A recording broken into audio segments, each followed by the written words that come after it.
guess the places that I've been. You never guess the places that I've been. 'Cause everything is like a dream, yeah, but only in that dream that I live in.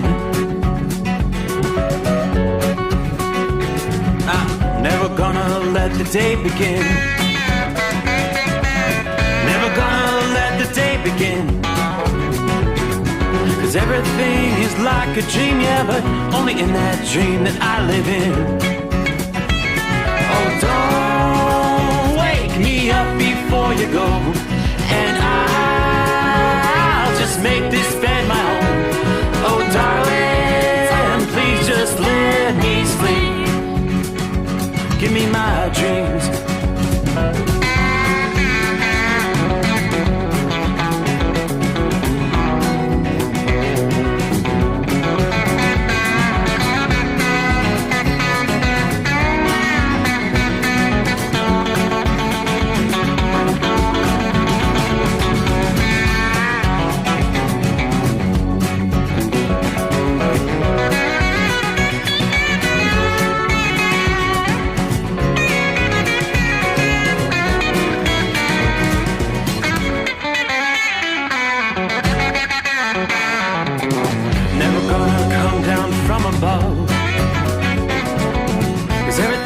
Better from above. Nothing's ever as it seems, yeah, except in that world that I dream of. Never gonna lose the ones I love. Never gonna lose the ones I love. 'Cause everything is like a dream, yeah, but only in that world that I dream of. Oh, don't up before you go, 'cause I can't face this day alone. Oh, darling, please just let me sleep. Give me my dreams. Give me my dreams. Give me my dreams.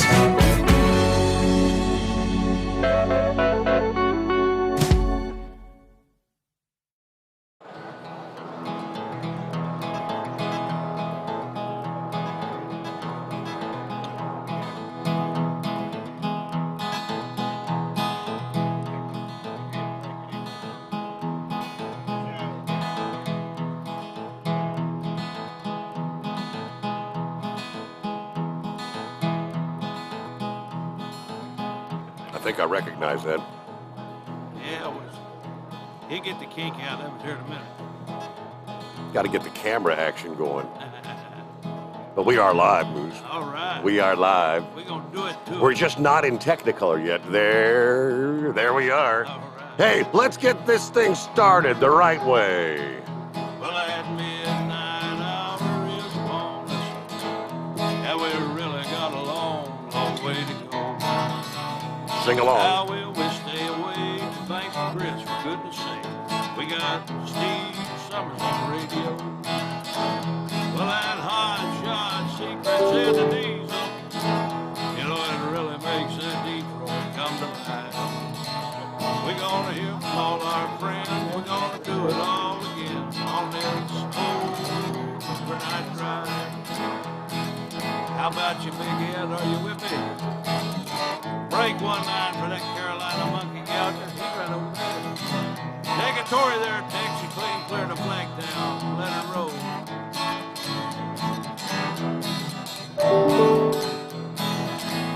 But we all tune in to catch the weather. Whether rain or sleet or even snow. It don't matter if you're in New York or Dallas.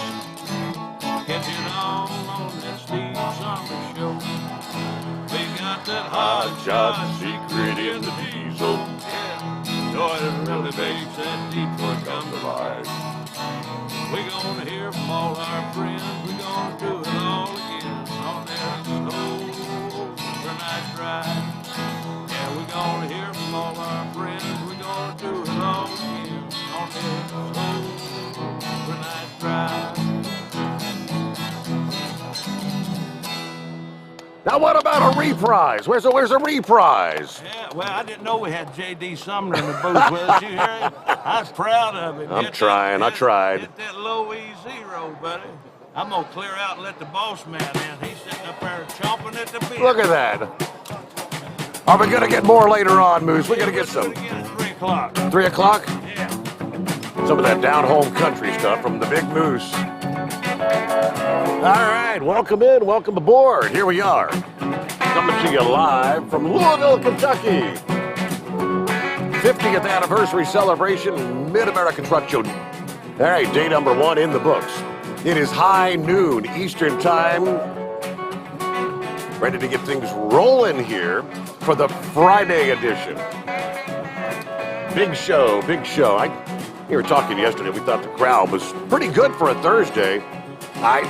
For the many years I've been here, right now it seems like it's as busy as I've seen. I mean, you're kind of waiting in line behind people to move through the aisles already, and it's only the noon hour. Yeah, the boss man sitting down here. Let me adjust. We got the camera all out of whack. I gotta tell you, Steve, I tried to walk across to get some water. It took me 20 minutes. That's how many people there are. Okay. I mean, It's packed and stacked, and they're piling in, yeah. All right. there's no going around anybody. It is packed full. Get your headphones so you can hear what's going on. They got to be back there somewhere. Yeah. Hey, we're doing this on the fly. But, yeah, we're going to start things off right out of the box. Chris Kabelchik, of course, the reason we're here, the guy that got this all up and running. I guess we can call this our secret bunker from Louisville, Kentucky. We've got a special guest that's going to be joining us. First time, we haven't even got to shake hands or get a hug or anything yet, but we had Sarah Lee, not the bakery girl, but Sarah Lee, who founded Waypoint Vets. And we're going to chat with Sarah here. We'll let you get all settled in there, get your headphones on so you can hear what's going on. But what do you think, Chris? Thanks for the nice dinner and night on the town last evening. That was fun. Got to hang out with the crew. Dude, that was the most fun I've had all year. I mean, you guys are a lot of fun. Hearing all the stories and everything, it was a great time.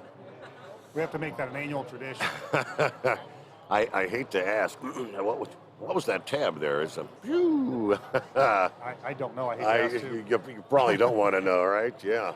There, you look good there. Sarah, get real close up to the microphone. I would love to. Yeah, because I've got to get Josh to tell me how to get the gain up on our microphones over there, but we'll do that. Oh, no problem. Is Welcome this good? in, welcome in. You're fine. I think everybody can hear you out there. I can hear you in my headphones, so. It's good to see you in person. Oh my gosh, yeah, this is surreal. Had her on the program for a couple hours what was that, Thursday night, Friday morning, I think it was. And that was the second time we had her on the show. And Yeah. who wants to start? Chris, would you like to start? She kind of shared the story how she was in the military. Of course, for those who may not have been with us last week, have no idea that, Sarah, how many years in the military? I joined at 17 in 2001, and I served for 8 years, got out in 2009 with one deployment to Iraq in 04 for 12 months with the combat engineers. And after getting out of the military, little time comes and goes, and you begin to feel like, what am I doing? And you actually had some, what you call it, guilt or whatever? You lost some friends that you served with? Yes, yeah, I lost a really good friend overseas, and most of us do carry guilt in different ways for different reasons. It could be due to deployment, due to lack of deployment. I mean, every vet, we're like different books sitting on the same shelf. We have a lot of shared feelings and underlying issues and things we deal with we have a foundation we share, but it varies person to person for sure, but the guilt definitely. And when you get out, you just really lose a sense of identity. And Sarah, why don't you give us a quick recap? Because there's a lot of new listeners right now that probably haven't heard that story. Absolutely, yeah. Especially Daytime. We're never on this time of I was day. going to say, we're in the middle of the afternoon, so we have a whole Hi, new... everybody. Great. The daytimers. All right. So I got out in 2009, and, I started a photography business. I was helping run a gym. I was just really trying everything I could. I filled my days every minute, every day. And it just, I think you just start getting kind of tired from trying so hard. The military is really the one thing that's ever made complete sense to me. and it's just such a void when you get out. Your identity feels fractured, you know, like who am I, what am I going to do?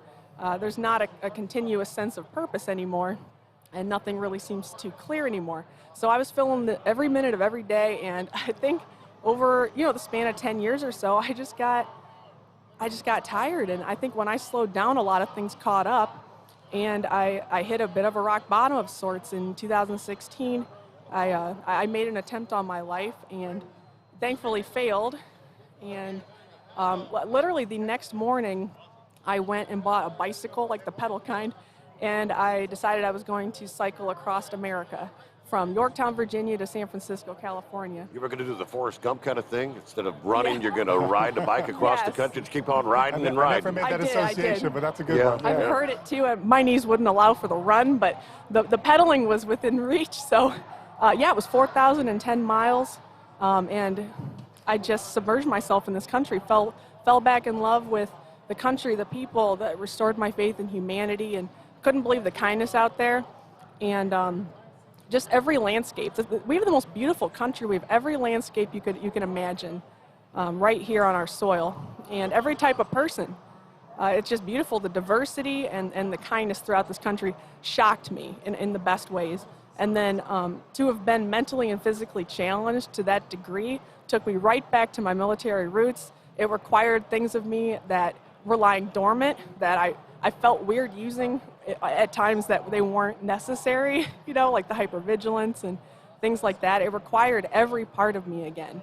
And I felt completely normal throwing myself, roadside camping and having everything on my bicycle. It was self-supported, so there wasn't a vehicle following me or anything. And I just had to figure it all out myself, and it was the best ever. And so I got healing. I did not expect the level of healing I gained on that trip. And there was something about being physically and mentally challenged in a beautiful environment, a peaceful environment, where you could just process things, where things could come to the surface and they weren't overwhelming. You were able to digest and break things down and leave things behind. You know, it's a very simple lifestyle. You're going west, you eat a certain amount of oatmeal to get to the next town, you have to have this much water to make it to this many miles. Very simple lifestyle. Not much noise, so you really do have the opportunity to work through a lot of crap. Lots of alone time to think.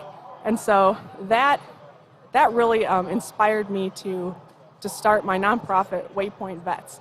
And that is when I met Mr. Gabrelchik, which is sitting right next to me. I'm so excited. So you kind of felt as though what you were going through, you wanted some other military veterans that were going through things that you experienced, depression and things like. You wanted, what can I do to help them feel better, get some healing kind of thing? That's right, yeah. There's adventure therapy. I would feel safe to call it that.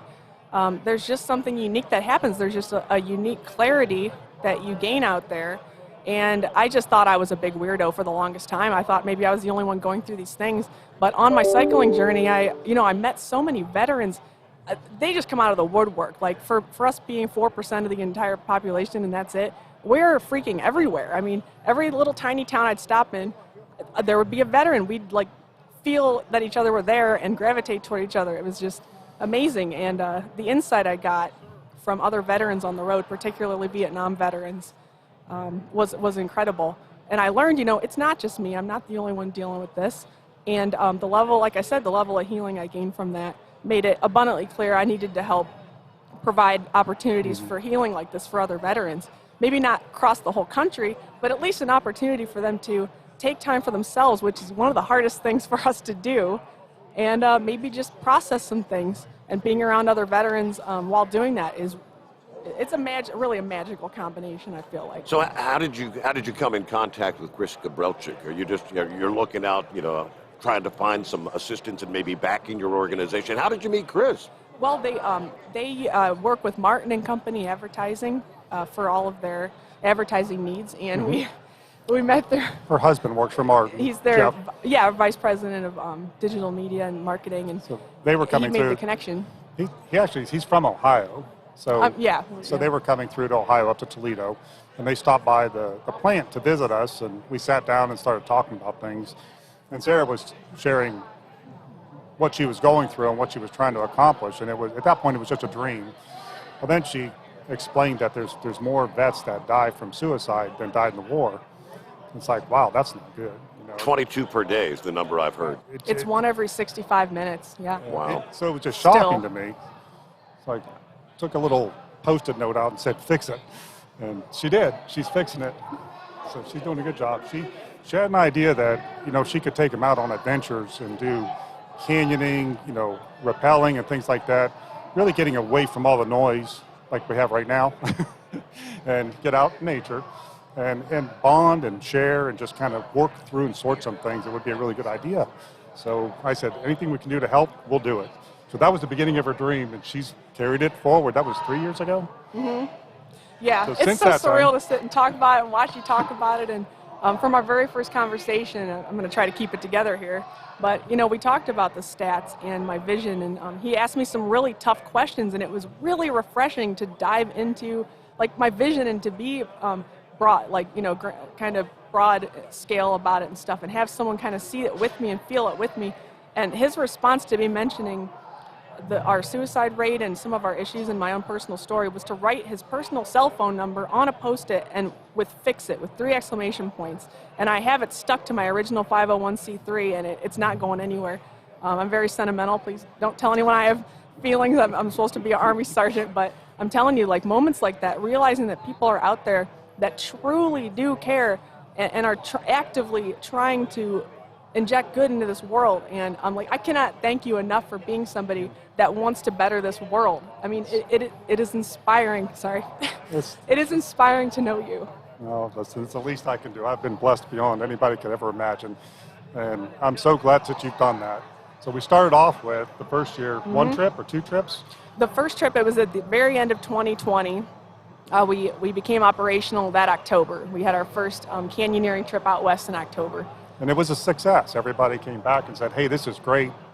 You told me all the great success stories. You found a handful of veterans, people that don't know one another, but they all get together, introduce, and then you spend days together and really get to bond kind of thing. And our goal was to make it no cost to them. So we want to have money so that, there's no excuse not to do it, first of all. And second of all, we don't want to put roadblocks in front of them. It's like, hey, we're healing here. We want to fix this. So after the first group, it was wonderful. So the next year I said, hey, this is starting to move forward. We need to have infrastructure behind this. So we need to do fundraising.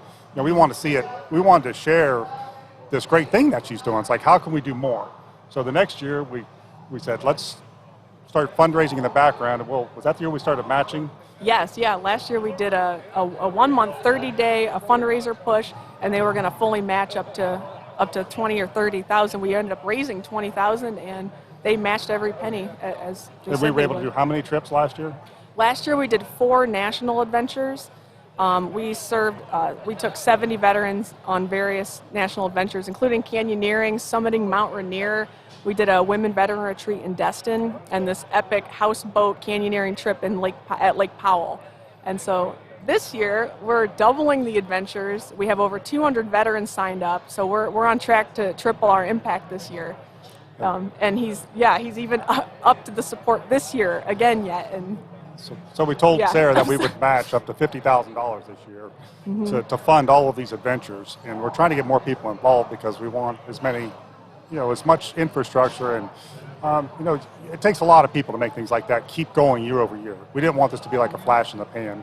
So this year we've been able to get, the first quarter, she's been able to raise $10,600.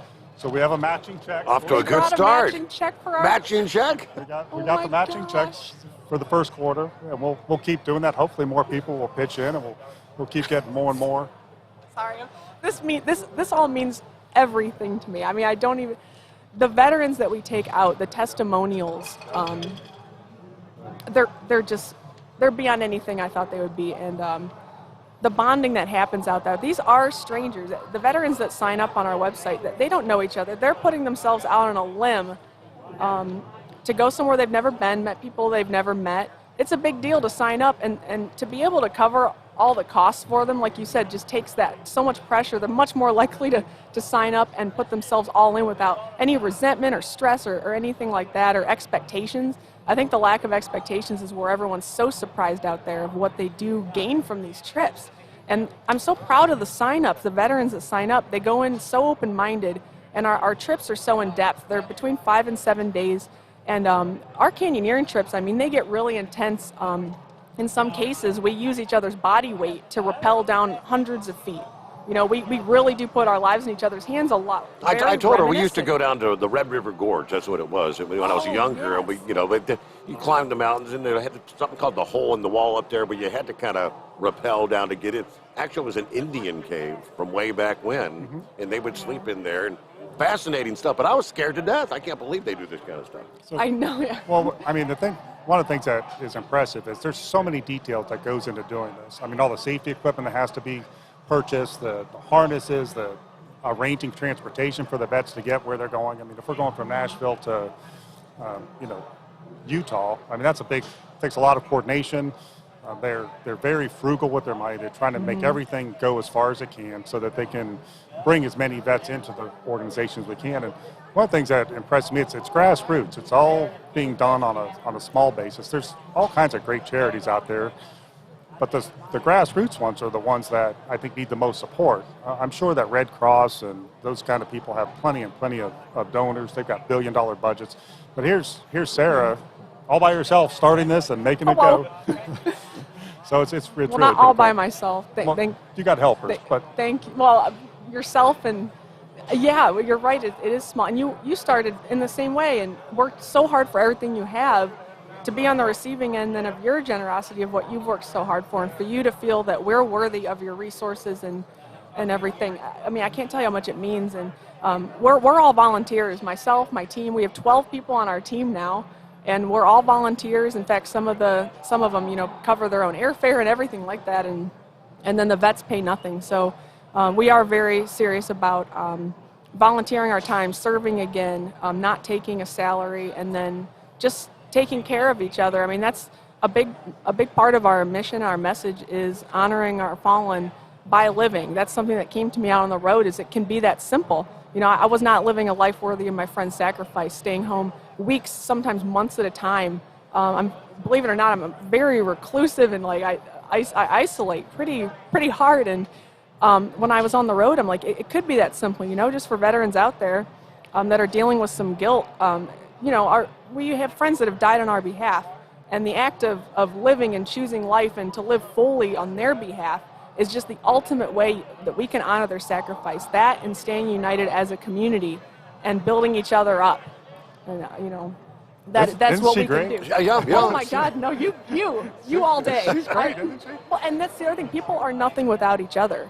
I had this vision and dream, and to find people that share a passion and have the heart in them to empathize and to want to make and see a change and have that are generous. I mean, honestly, the kindness in this country is amazing. We're not as divided as we think we are.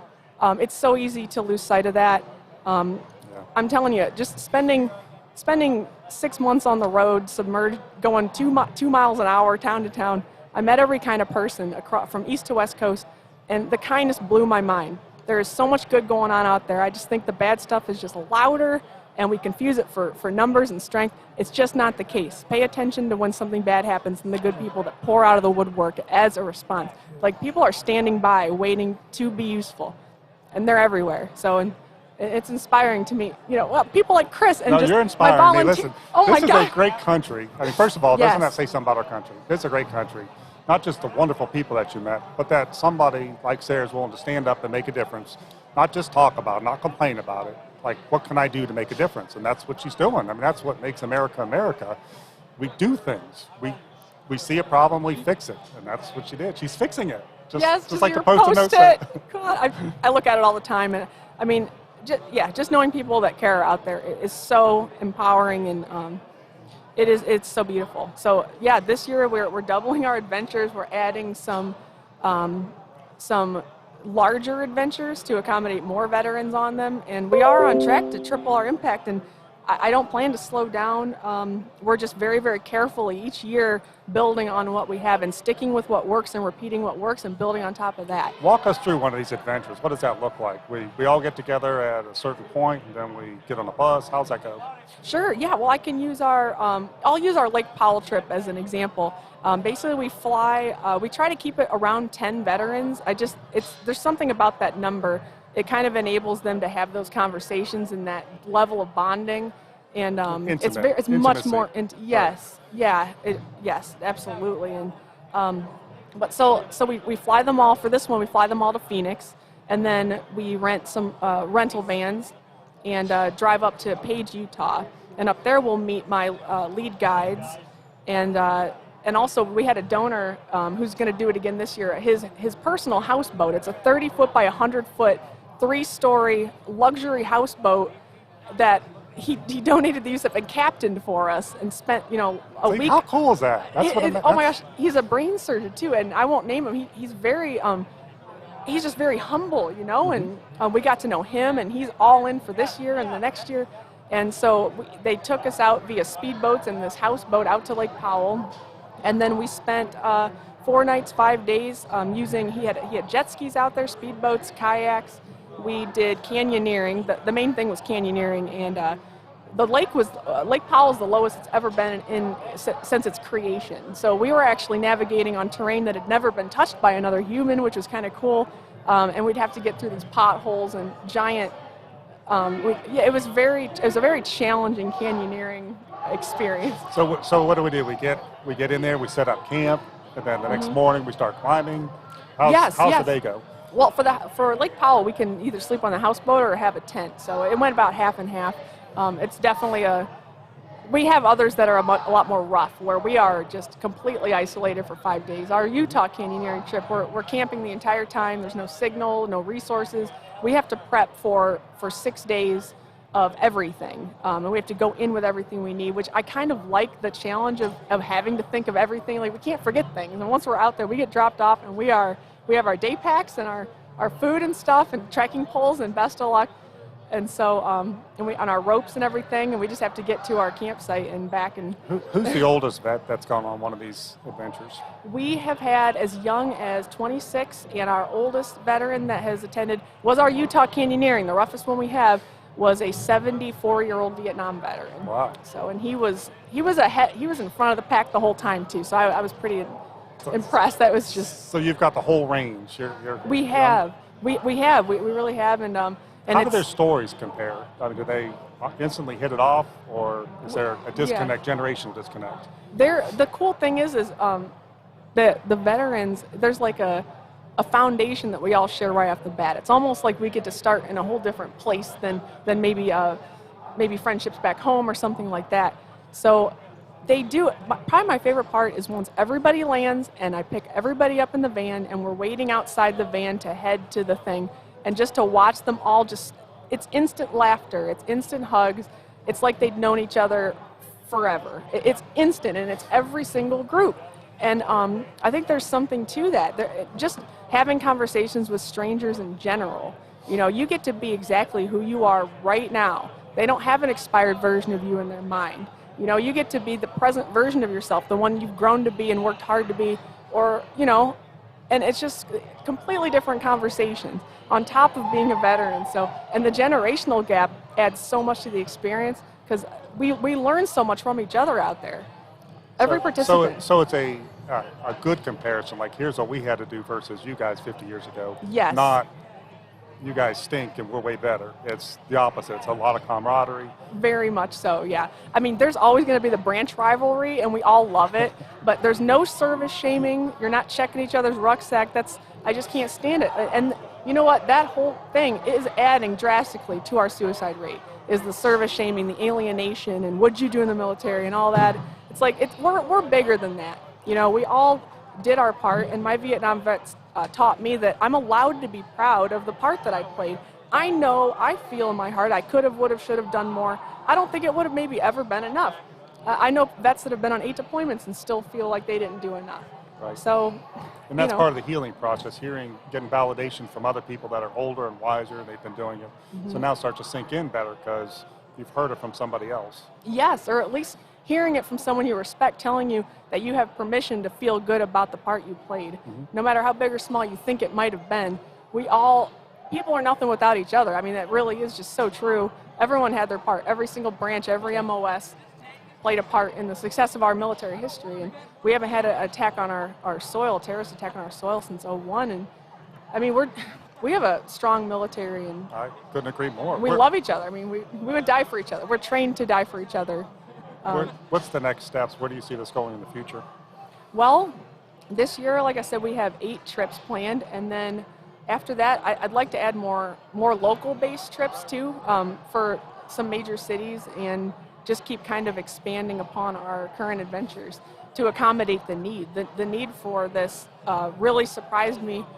The need is great, and getting out in nature is much more widely accepted now, and just nature is so healing. It's been something that worked for me since I was a kid, and now more than ever, it takes you to a very special place where you really can combat a lot of things that are going on that you might not have realized were going on or have dealt with for a very long time. So for those who may be inspired by your story there, that the idea is we're looking for other folks to jump in and help and donate, and of course every donation is going to be matched.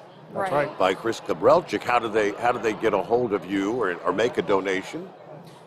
Through our website, there's a secure page to donate. It's the Support Us page. And waypointvets.com? Waypointvets.org is the site, and it's the Support Us, and you can use your credit card or PayPal. And there's also an option to make a donation in memory or in honor of somebody. And we will add their names to our dog tags. We carry dog tags on every single adventure. Anyone who's made a donation in honor or memory of someone, or who has just asked us to add a name. And we also make in memoriam tags for each participant with the names of their fallen. And we carry them with us. We honor their memory on every single one of these trips. Where did the name Waypoint come from? Well, it's kind of like where you go to recharge, resupply, refuel, so that you can continue and complete your mission successfully. They call that the waypoint? It's definitely a military term. It might be used elsewhere too, but that's how I wanted these adventures to feel. Like you go and you can really like reset and recharge in a very unique and lasting ways, so that you can continue on and complete this journey of life. I mean, it's a journey. You know, it's not about finding yourself. It's about creating yourself. So this is like the waypoint in your life timeline, not physically a waypoint where they have the water and the food.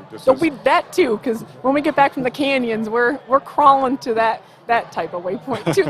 The blueies, we call them, these huge water containers. But yeah, it's kind of like a bunch of meanings, and even the logo itself, it's the top half of a compass, symbolizing that forward is the direction to focus on. And then we have 3 rings symbolizing the ripple effect of just what we hope to create by facilitating these opportunities and just adding good to the world and hope to the world. And it's not bunnies and unicorns. Like I was saying on Steve's show last time, you have to decide. People choose to be kind. People that have been through a lot, to choose kindness is very strong, a strong act. If you've been through a lot and to choose to be kind despite all of that.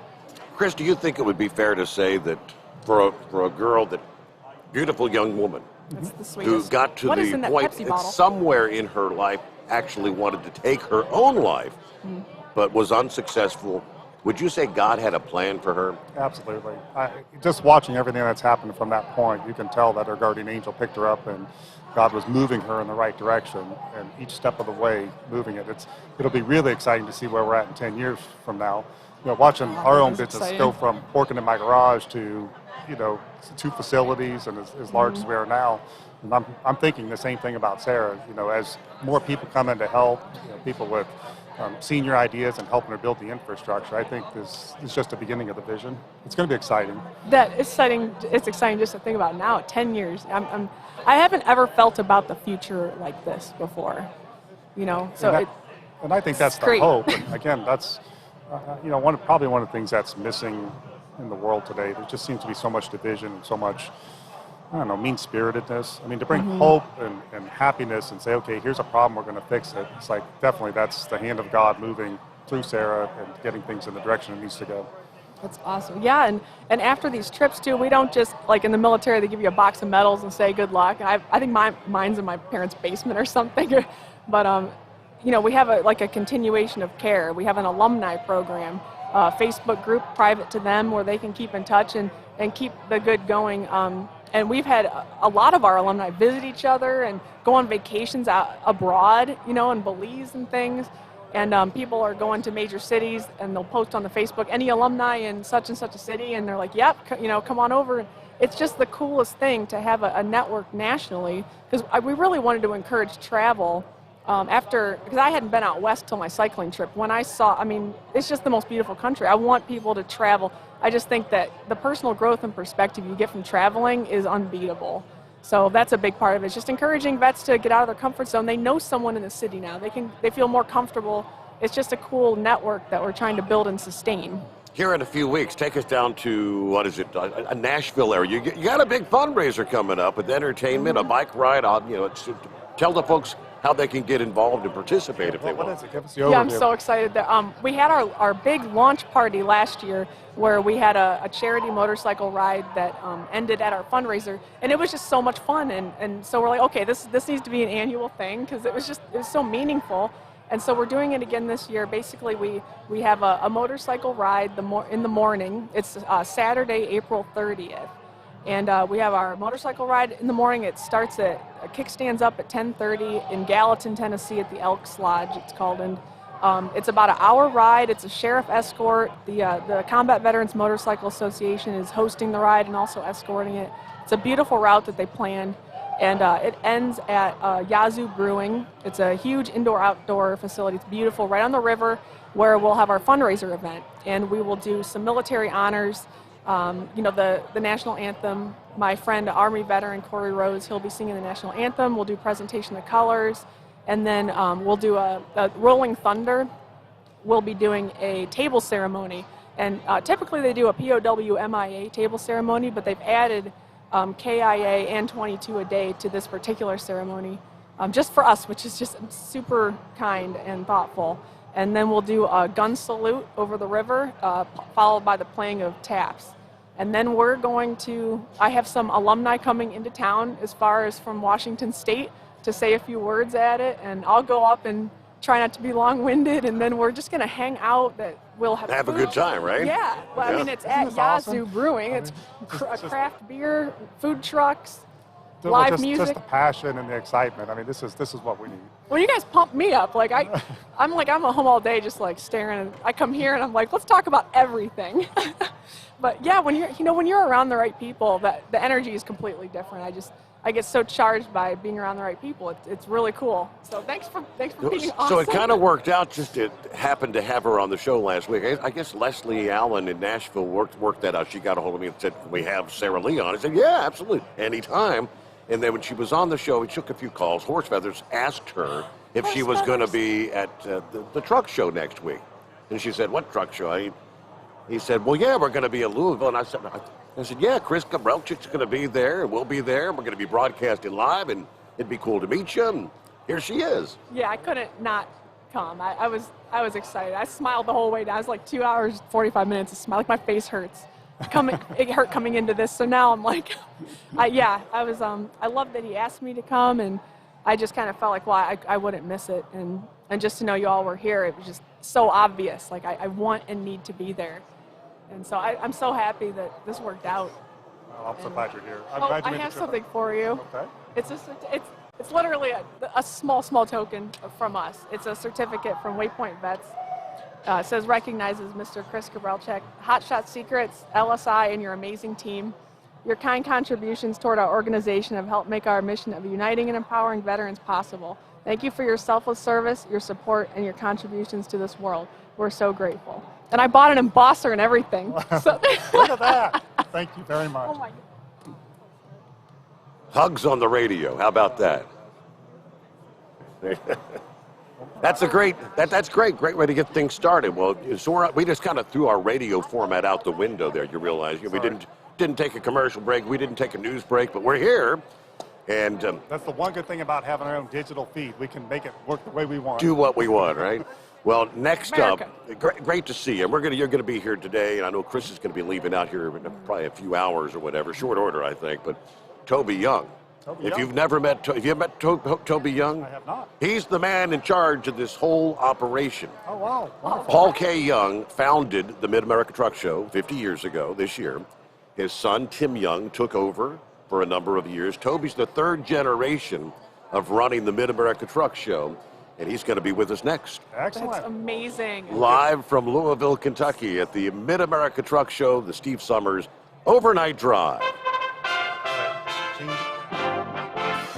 USA Radio News with Lance Pry. The Department of Justice charged 4 Russian government employees Thursday for their part in 2 historical hacking campaigns targeting the global energy sector in 135 countries between 2012 and 2018. The cyber attacks came from Russia's Federal Security Service against the energy sector conglomerates. So says Deputy Attorney General Lisa O. Monaco in a statement. She continues, Russia state-sponsored hackers pose a serious and persistent threat to critical infrastructure, both in the United States and around the world. President Biden, after meeting with NATO allies Thursday, said if Russia were to use chemical weapons in Ukraine, it would trigger a response from NATO. We would respond. We would respond if he uses it. The nature of the response would depend on the nature of the use. The European Space Agency has confirmed that it's indefinitely suspending its ExoMars rover mission with Russia's space program. USA Radio News. Balance of Nature's fruits and vegetables in a capsule, changing the world one life at a time. I really love this product. I really do. I do a lot of kayaking and hiking and skydiving and stuff like that. I'm very active, but I did notice that, hey, time was catching up. And, I wasn't at the stamina where I was used to. But ever since I've taken this stuff, I feel great. I've been hiking a lot and even longer than I was usually hiking before I started taking Balance of Nature. I feel like I can go on all day long. It's a great feeling. It's just stuff like out of the Jetsons, you know what I mean? Here's the pill, boom, there you go. You got all the nutrients you need. Start your journey to better health with Balance of Nature right now. Call 1-800-2468-751 or go to balanceofnature.com for more information or to place your order. Shipping is always free. And don't forget to get 35% off your first order as a preferred customer by using discount code USA. You're listening to the Overnight Drive with Steve Summers. After a long winter road trip, there's nothing like coming home to a warm, comfortable home. Hi, I'm Steve with USA Insulation. We appreciate our truckers and the long hours you're putting in to serve us all. Without you, we wouldn't even get the materials to insulate. So we want you to feel like a king when you get back. We put our foam in your walls. It's like putting a coat around your entire home. Keeps the cold air out and the warm air in. And with the rising energy costs, that's going to save you a bundle. We're getting homes ready for winter right now, and we have $1,000 of savings for everyone. But because we love our truckers, we're going to give you an additional $250 discount just for mentioning this show. So give us a call, 1-800-USA-FOAM. That's 1-800-USA-FOAM or usainsulation.net. We're going to give you an additional $250 discount for mentioning the show, 1-800-USA-FOAM or usainsulation.net. USA Insulation. At Hotshot Secret, we share the science behind common diesel problems. For example, Diesel fuel cetane levels. the cetane rating in diesel fuel is 42 to 45. Most diesel engines operate more efficiently with a cetane rating of 48 to 50. One treatment of Hotshot Secret Diesel Extreme will raise your cetane 7 points, increase fuel economy, and improve cold starts. Hotshot Secret Diesel Extreme is available nationwide at truck stops, fine farm and auto stores, and online at hotshotsecret.com. Hotshot Secret. Powered by science. My daughter Brinley is here at St. Jude. Coming here was literally life or death, and it was so scary. But St. Jude is fighting for one goal, like this one mission, life, and that gave us hope. We haven't received a single bill from St. Jude, so I really can just focus on what's best for Brinley. Finding cures, saving children. Learn more at stjude.org. And now, back to the Steve Summers Overnight Drive, live from the Hotshot Secret Studios. Well, normally it would be live from the Hotshot Secret Studios, but we're live in Louisville, Kentucky, the 50th anniversary celebration of the Mid-America Truck Show. All right. Toby Young. Hey, it's another year, and it's been 3 years since we've had a chance to actually see each other face to face and get up real close to the microphone, because these things are, you got to get real close and say welcome aboard, everybody. Day number 1 is already in the books. Here, day number 2, and it looks like a good crowd coming in here today, doesn't it not? It does. It looks great. Welcome, everyone, to the Mid-America Trucking Show, and we're just excited to be back to events. It's been too long since I've seen you, and we're just so happy that our 50th anniversary is happening, and the crowds look great, the exhibitors are excited, and it's going well for us. I'm thinking back, COVID was just beginning to unfold, and things were beginning to get canceled, and we were getting closer and closer, and we were literally 3 or 4 weeks away from truck show time, and you had to pull the plug. How devastating was that? March 12th, 2020, a day that will live in infamy for me. It was a tough decision. I think the right decision. But it was an impossible decision. And we're just trying to move on from that, not focus on what happened, but just where we're at now and where we're going, and just excited to be back. Well, I've been telling everybody that I wanted to get Toby to kind of tell the story. I mean, I know you're a busy man. I thank you for taking the time out to even come over and join us briefly. But 50 years ago, pretty much this year, your grandfather started this whole thing. Kind of give him a background of what was going on 50 years ago. Sure. So that's what it's all about this year, right, is to celebrate that 50th year anniversary. My grandfather, Paul K. Young, did start the show back in 1972 was the first year. He and some friends that were in the trucking industry wanted to have a show that was similar to some of the other shows that were taking place at the time. Louisville seemed like a good location, and the Kentucky Exposition Center seemed like a good spot. Rolled the dice, 83 exhibitors the first year. 83, okay. 83. Small show, huh? Small show by any measure. No one had any idea at that point that it would be what it's become today. Yeah. So we're excited to celebrate that anniversary, and just excited to be back and celebrate his legacy, the legacy of my family, and just so happy that we're reconnecting with our trucking family, and just once again back to events and exhibits and fun times. So I'm trying to see here, let's see, 50 years ago, well, a lot has changed. We're now at 1 million square feet of exhibition space, more than 1,000 vendors, and across the board, and trucking and so much more. There's a lot more here than just trucking-related stuff, but you name it, you'll find it here at the Mid-America Truck Show.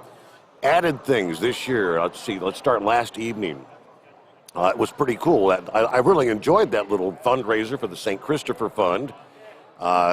Inductions to the Mid-America Truck Show Wall of Fame. Yeah, my father, the trucking bozo.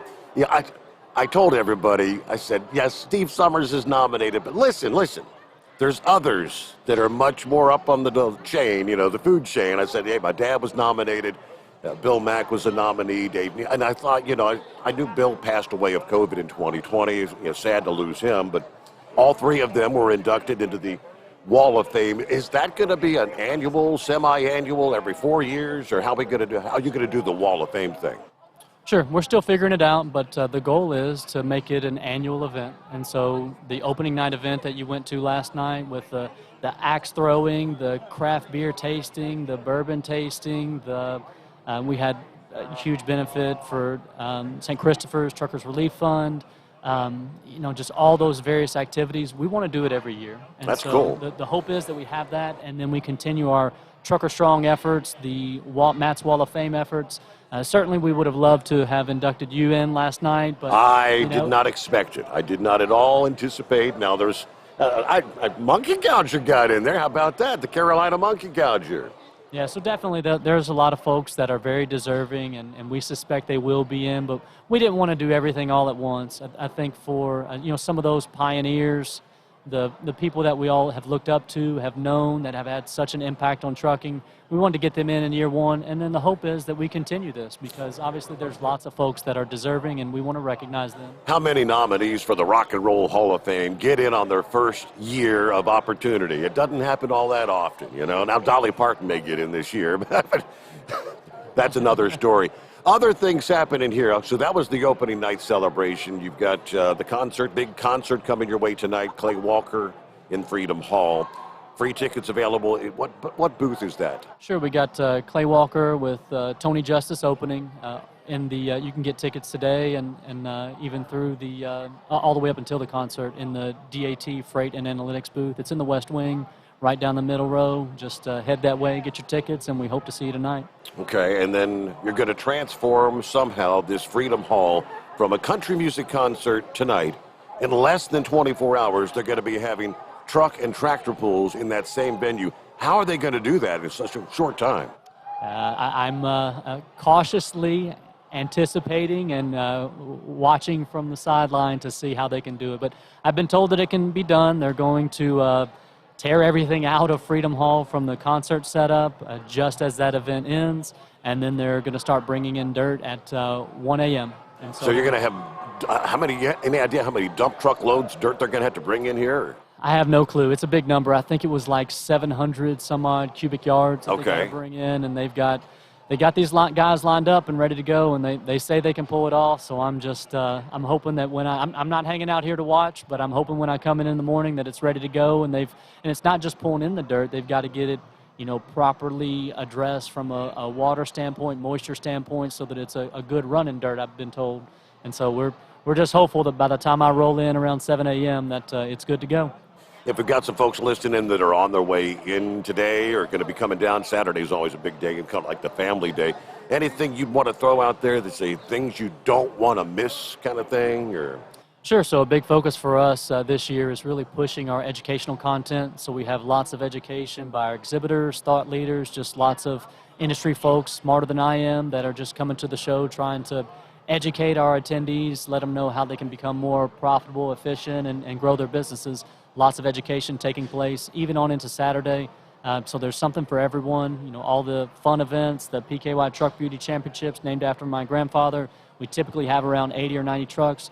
This year, we're at over 180 trucks. Wow. So we've almost big doubled in size. I haven't had a chance to get out there because, I'm kind of locked here all day doing a live thing. But I guess the winners, the ceremony for the trophy prize winners that's tomorrow morning, Saturday morning, I believe. Saturday morning, 10 a.m. in the meeting rooms, and so you'll be able to see all of them. And then we've got a special treat for you. I think we're going to try to showcase some of those winners in the truck pool.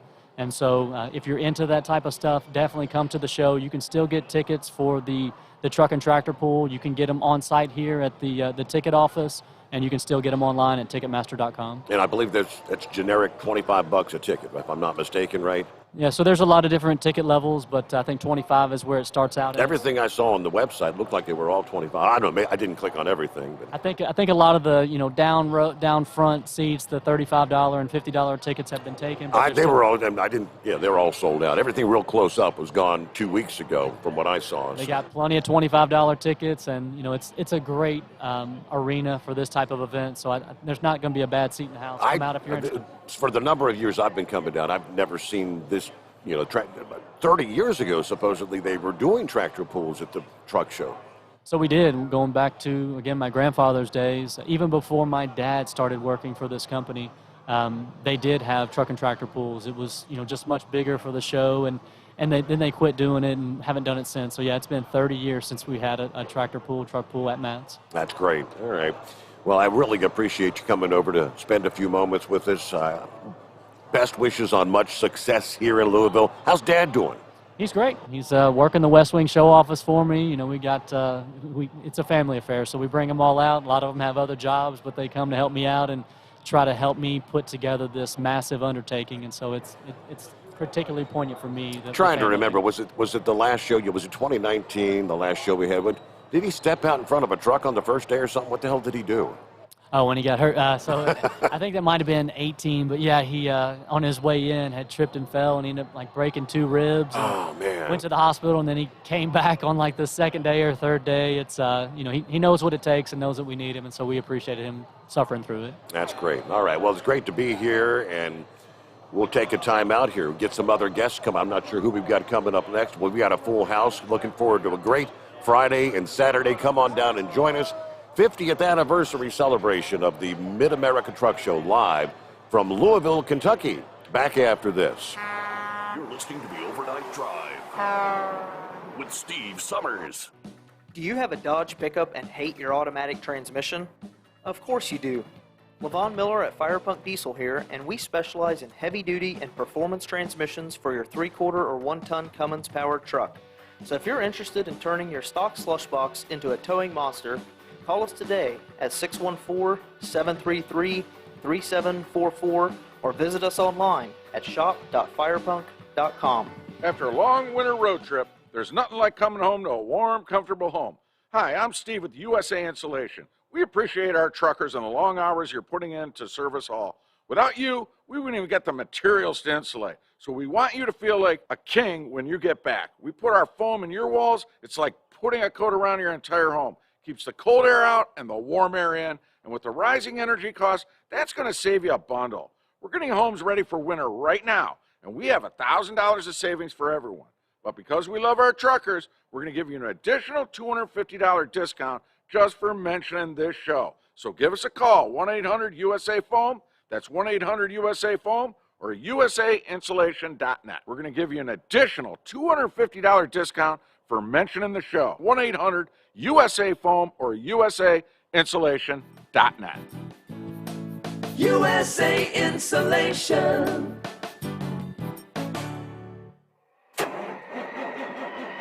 It's coming.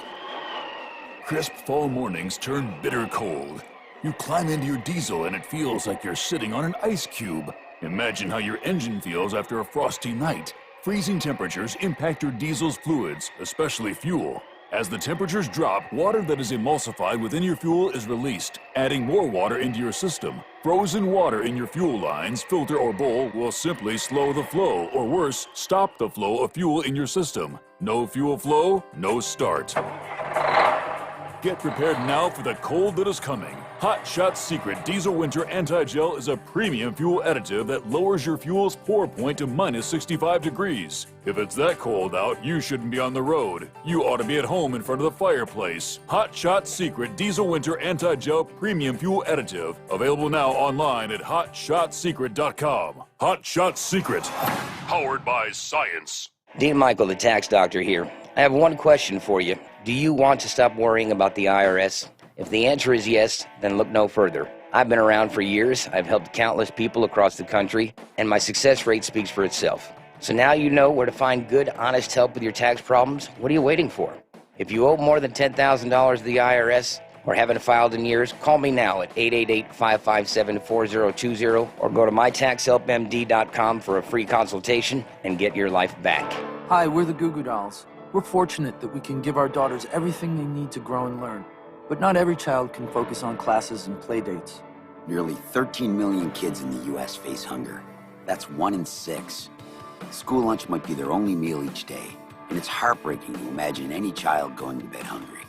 We're dreaming of a perfect day when kids can smile, play, and just be kids without worrying about where their next meal will come from.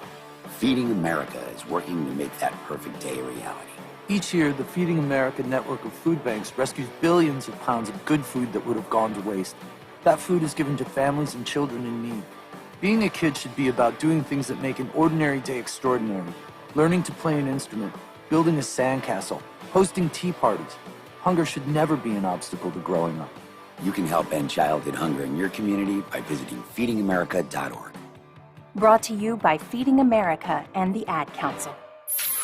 Keep the bugs off your glass and the smokies off your ass. This is the Overnight Drive with Steve Summers.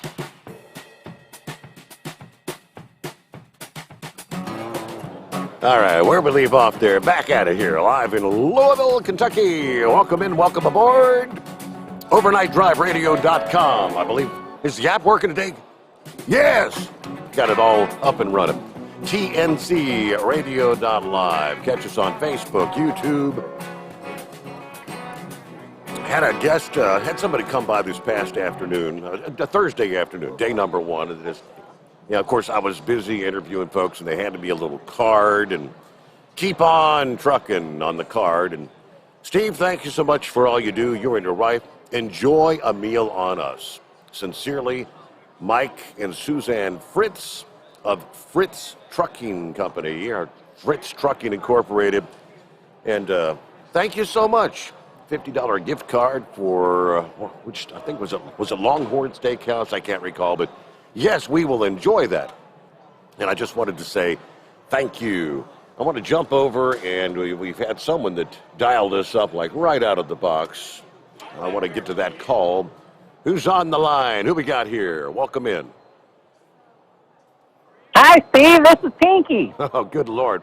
I'm fine. Thanks for asking. I'm sorry you couldn't. Hey, Go ahead, Pinky. That guy that's singing the song, he can sing to me anytime. Oh, like a bedside lullaby? Did you see? Yeah. Did you see the size of that key ring? Yeah, he had about 100 keys on it, I think, didn't he? They say with guys with that many keys can open a bunch of doors. Can you imagine all the doors he could open for me? Wow, yeah. Where are you trying to get? What's the destination, Pinky? Well, wherever I can go. Oh. I don't even know why he needs keys. He can just kick down the door, I think. Don't you? Yeah, it's good to meet the big moose. Yes, he's the size. He's about what I expected. Hey, Steve, I'm pretty happy today. You know why? It's Friday. No. I just heard that Court Supreme Justice that they're going to install doesn't even know what a woman is, so I've got it made. Oh, boy. So you got a chance, you mean? I got a chance. Well, say bye, Pinky. All right, Pinky, you got to go. Who's that? Is that the Knuckle Buster? What are you going to say, Knuckle Buster? Hello, Steve. This is good old Buster Brown. Oh, Buster Brown. I said Buster, and I thought it was Knuckle Buster. I apologize. Buster Brown. Nah, you didn't think I was going to be off today, but luckily I've been after them to tell me I could be off today, and they wouldn't tell me last night. I would have been there this morning. Then my wife would have been really upset because I have honeydew things to do. But, right. Young man, I'll be there tomorrow morning. All right. Well, look forward to seeing you here then. All right. Come on by the booth. 16067. We're in the North Wing. Yeah, go ahead. Steve, I tell you the education part and the young lady about Gallatin, Tennessee, I'm looking forward to that. That's great. Yeah. Waypoint vet, Sarah Lee. Yes. Thank you, Chris, for coming out and supporting and doing what you do for us. Bye-bye. Thank you, Buster. Thank you for listening in. All right, next up as we roll into hour number 2, it'll be the St. Christopher Truckers Relief Fund. They had a big fundraiser last evening here at the opening celebration. We will introduce, I believe, the Director of Philanthropy, is that the term? Coming up next, live from the Mid-America Truck Show, Louisville, Kentucky. Good to have you on board. Back after a news break, the Steve Summers Overnight Drive. USA Radio News with Lance Pry. The Department of Justice charged 4 Russian government employees Thursday for their part in 2 historical hacking campaigns targeting the global energy sector in 135 countries between 2012 and 2018. The cyber attacks came from Russia's Federal Security Service against the energy sector conglomerates. So says Deputy Attorney General Lisa O. Monaco in a statement. She continues, Russia's state-sponsored hackers pose a serious and persistent threat to critical infrastructure, both in the United States and around the world. President Biden, after meeting with NATO allies Thursday, said if Russia were to use chemical weapons in Ukraine, it would trigger a response from NATO. We would respond. We would respond if he uses it. The nature of the response would depend on the nature of the use. The European Space Agency has confirmed that it's indefinitely suspending its ExoMars rover mission with Russia's space program. USA Radio News. You've heard me talking for over 3 years about MyPillow and the great products they have. There's some great specials right now when you go to mypillow.com/radio specials. You can find Giza Dream Sheets as low as $39.99. 6-piece MyPillow towel sets, deeply discounted, $39.95. And, of course, half-price My Slippers, which make my feet feel wonderful. All sorts of great products, including the MyPillow mattress topper, a MyPillow for the rest of your body. Go to mypillow.com/radio specials. That's mypillow.com/radio specials. Use my promo code USA, or you can call 1-800-951-8175. That's 1-800-951-8175. mypillow.com/radio specials, promo code USA. One lawmaker says free money is the answer to high gas prices. Democratic Congressman from Connecticut, John Larson, is proposing a bill that would provide stimulus payments to Americans to offset soaring energy costs. Larson's bill would provide $100 a month per person for tax filers and dependents. It would be issued the same way as the 2020 and 2021 stimulus checks. From the USA Radio News Phoenix Bureau, I'm Tim Berg. President Trump's people filed a lawsuit Thursday against Hillary Clinton and several Democrats, alleging they tried to rig the 2016 election by tying his campaign to Russia. The lawsuit covers a long list of grievances in a 108-page lawsuit filed in federal court in Florida. A special counsel investigation has documented Hillary Clinton's campaign did create Russiagate. NASCAR racing is in Austin, Texas this weekend. Thanks for listening, and a TGIF to you, my friend. USA Radio News. Bingo fun fact number 6. Americans spend over $90 million weekly on bingo. Why? When you can play Bingo Treasure for free. Go to BingoRadioUSA.com. Play from any device, your smartphone, tablet, or computer. The account is free. The play is free. Play one card. Play more. Chat with other players. Meet new friends. All free at BingoRadioUSA.com. That's BingoRadioUSA.com. Bingo from any device. Hurry. Free accounts are limited. Florida Republican Congressman Byron Donalds was on Newsmax overnight. He's claiming Supreme Court nominee Ketanji Brown Jackson is not answering the questions during her confirmation hearings that must be addressed so that lawmakers will know what they need to know about how she'll serve if she's confirmed. And if you have somebody who sits on the Supreme Court who literally cannot tell you that a woman is somebody who has an X chromosome, how are they going to rule when it comes to these matters going in front of the highest court in the land? These are serious questions. I understand the frustrations from the Republicans. And for the Democrats, this is the same party that went into yearbooks for Judge Kavanaugh, that questioned Judge Barron's religion relentlessly. They have no problem attacking Republican nominees. We don't need to remember Clarence Thomas's confirmation, or Robert Bork, or Miguel Estrada. They have done this time and time again, but now they want to play with kid gloves. They're disingenuous to me. I don't care what their opinions are. We need to get to the bottom, get to the truth on Judge Brown Jackson's judicial philosophy. It matters for the future of America.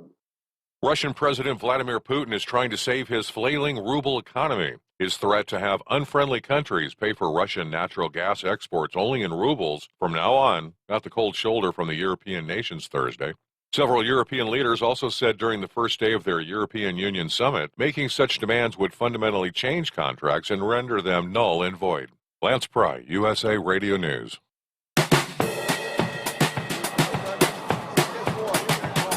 All right, with that, welcome back, welcome aboard.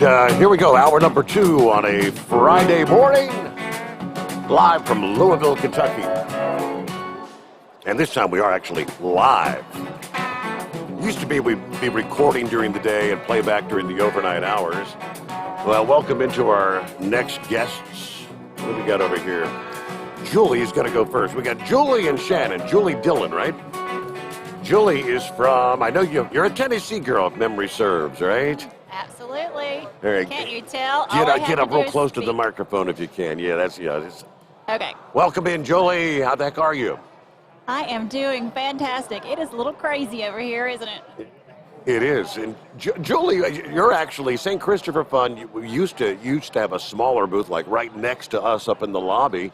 You've got a little bigger. You're in our old location. How's that? How's the lobby looking this year? Oh, the lobby is looking well. It's not quite as busy as over here where you are, but we're enjoying it. We have a little more room for our health and wellness area now, so that's been exciting to be able to be a part of.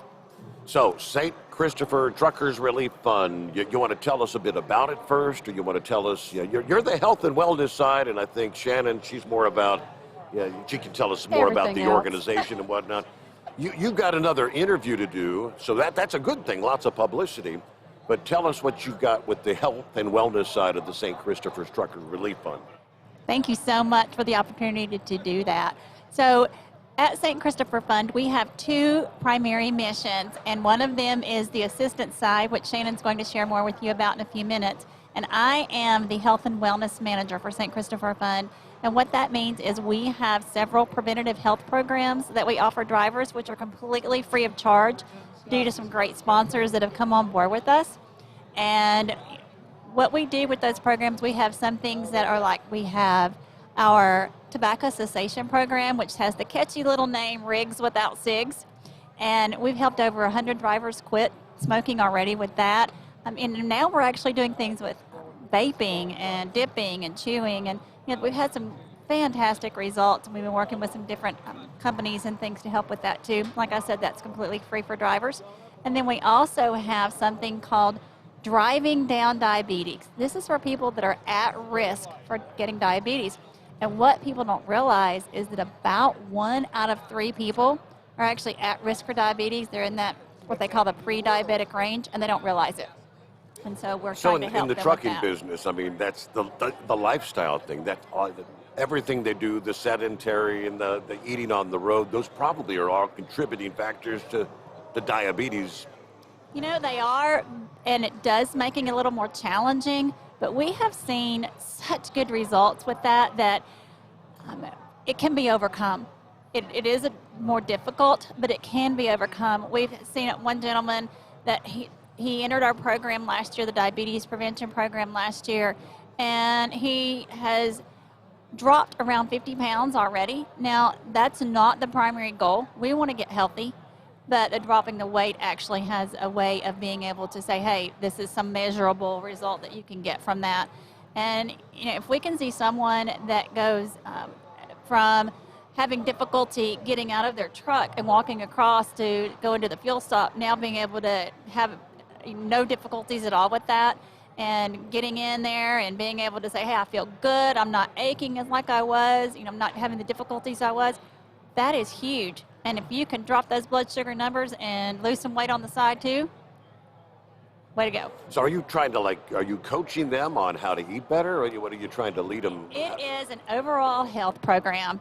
And what we do with that is we begin by going over the basics. What does it look like drinking more water? We talk about food. We talk about stress. We talk about sleep. We talk about our thought life and how important that is. We talk, you name it. Everything that has to do with health, we talk about, and it's a weekly thing, and we do coaching, yes. Okay, is it a one-on-one thing, or is it like in a group format? It's a group, and we meet every week, but it's not like, it's considered, but you can say it's 1 week, and 1 week, an hour a week for a year, that can change your life. We had one of the drivers quote that's been in the program, and she said, you know what, I'm giving it 1 hour a week for a year, and my life has been changed. Is it a virtual gathering kind of thing? We do it via Zoom. Zoom, okay. Mm-hmm. So kind of like we're on Facebook and YouTube right now. People could all join in together. And Yeah. So how do they interested? How do they get involved? How do they learn more? Go to truckersfund.org. Truckersfund.org, and you can register online, and we're hoping that after MATS we can have a new program and offer a whole new group of people for it. That's great. All right. Yeah. Well, what else you got? Anything you need to share before we get over to the other side? If someone is not interested in committing to something long-term like that, we do have a video-driven program that's 12 weeks long, and it is an overall total body health program called Driven to Be Healthy, and you can also find out more information online for that as well at truckersfund.org. Very good. That's great. Yeah, I'm excited. All right. So what do you think? Pretty busy back here. I'm thinking yesterday was unusually busy for a Thursday, I thought. And here a bit ago, it almost felt like it was a Saturday afternoon, but the number of folks some of these aisles are congested. It took us a minute to get over here because there were so many people. Right. And all these slow walkers. Come on, people, pick it up, move, right? That's right. Get out of the way. No, we love. Thank you, Julie. We love seeing everyone. We're so happy to be back face to face with everybody, and being able, it's almost like a family reunion, I've said, after not seeing everybody for 2 years. Especially, the fact that it's been literally 3 years technically, because last time we were here was like 2019. It has 3 years for this show. It feels like a lifetime. And I'm a talker, and I like to see everybody face to face, and I'm a hugger, and I like to see smiles, and so I'm thrilled to be back out here face to face with everybody and reconnecting. So for those who may not be familiar, I know Julie had to kind of jump right into her thing. People that, what is the St. Christopher Truckers Relief Fund? Yeah, so, we've been around. We helped our first driver in 2008, and so, you would think that everybody would know about us, but they don't. Right. It's just, it takes time to grow. And I've been on the get radio your for 20-something years. You'd think everybody had heard of me. Who's Everybody this guy? knows you. Everybody knows you. That's why we're here. Thank you for the invite to be here to share with your audience. But so St. Christopher Fund is a 501c3 nonprofit, and we help over-the-road and regional truck drivers when they have to come off the road because of an injury or an illness. And so if you're not working, obviously, you're not making any money, and it's hard to pay those necessity household expenses. And so we can step in and pay the major expenses. We pay 4 things, and we talk about what we do because we talk about we help in injury or illness. So people tend to think we help with medical bills. We actually don't. One, because that's a lot of money. Medical bills are never just, $500, $1,000. They're hundreds of thousands of dollars a lot of the times. And there's, we operate 100% on donations, so that would be very difficult to pay for all of that. So we pay necessity household expenses. We're trying to make sure drivers don't lose everything because of that injury or illness. So we're going to pay for their rent or mortgage, utility bills, vehicle payments, and insurance. And we pay those bill holders directly. So the drivers, when they're approved for assistance, they send their bills to us, and we send the money directly to those bill holders. One, that helps us be accountable to everybody that donates to us where the money goes. It also takes stress off the driver because they don't usually call us until it's a stressful, chaotic situation anyway, and they're already behind. And, you get in that position and you think, okay, what bill do I pay first? And a lot of times it is those medical bills that are hounding you, and so you feel pressure. Well, we don't want you to pay that first. We don't want you to lose your home because of the medical bills. We don't want you to lose your livelihood, So we're going to make sure we pay for those most expensive and most important expenses that you have, and then any money you have left over, whatever, hopefully you can pay for some of the luxury expenses. Okay. We just want to be a safety net and be sure drivers have a home and be sure they have a livelihood to go back to when they recover from that injury or illness.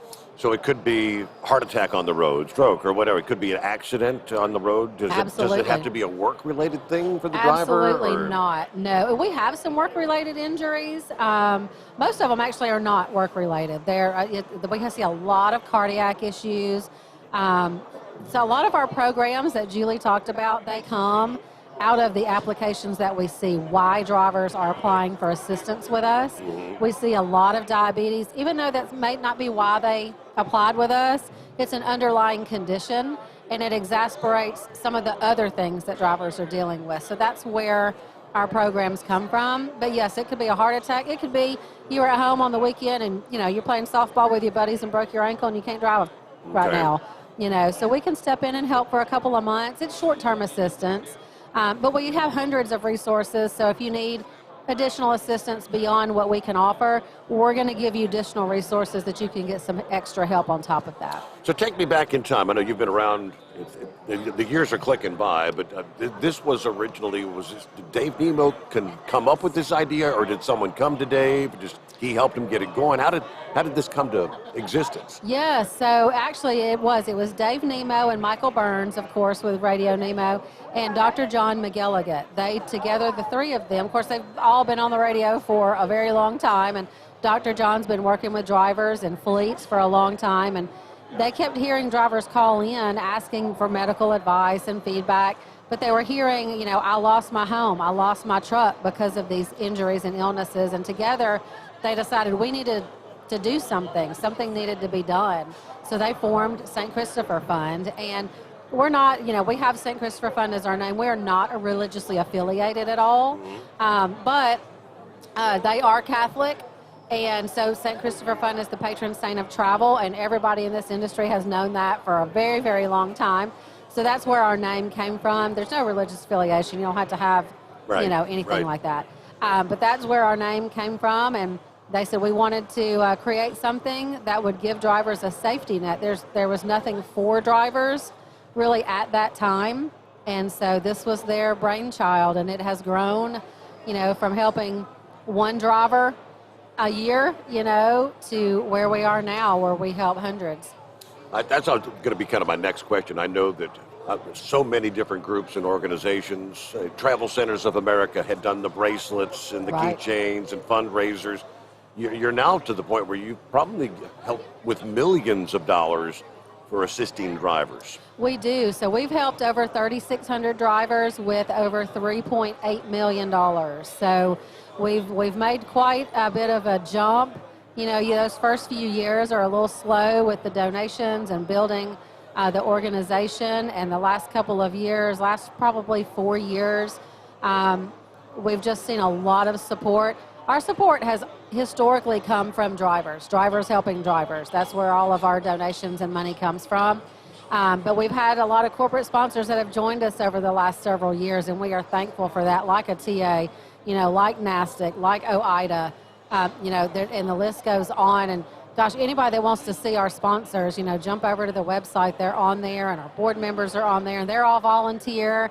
So we have these people that are influential in the industry volunteering their time to be a part of what we do, and it's just grown and really built, I think, a reputation for trust and honesty and integrity, and people trust us to facilitate the funds that they donate back out to the drivers that are supposed to have it.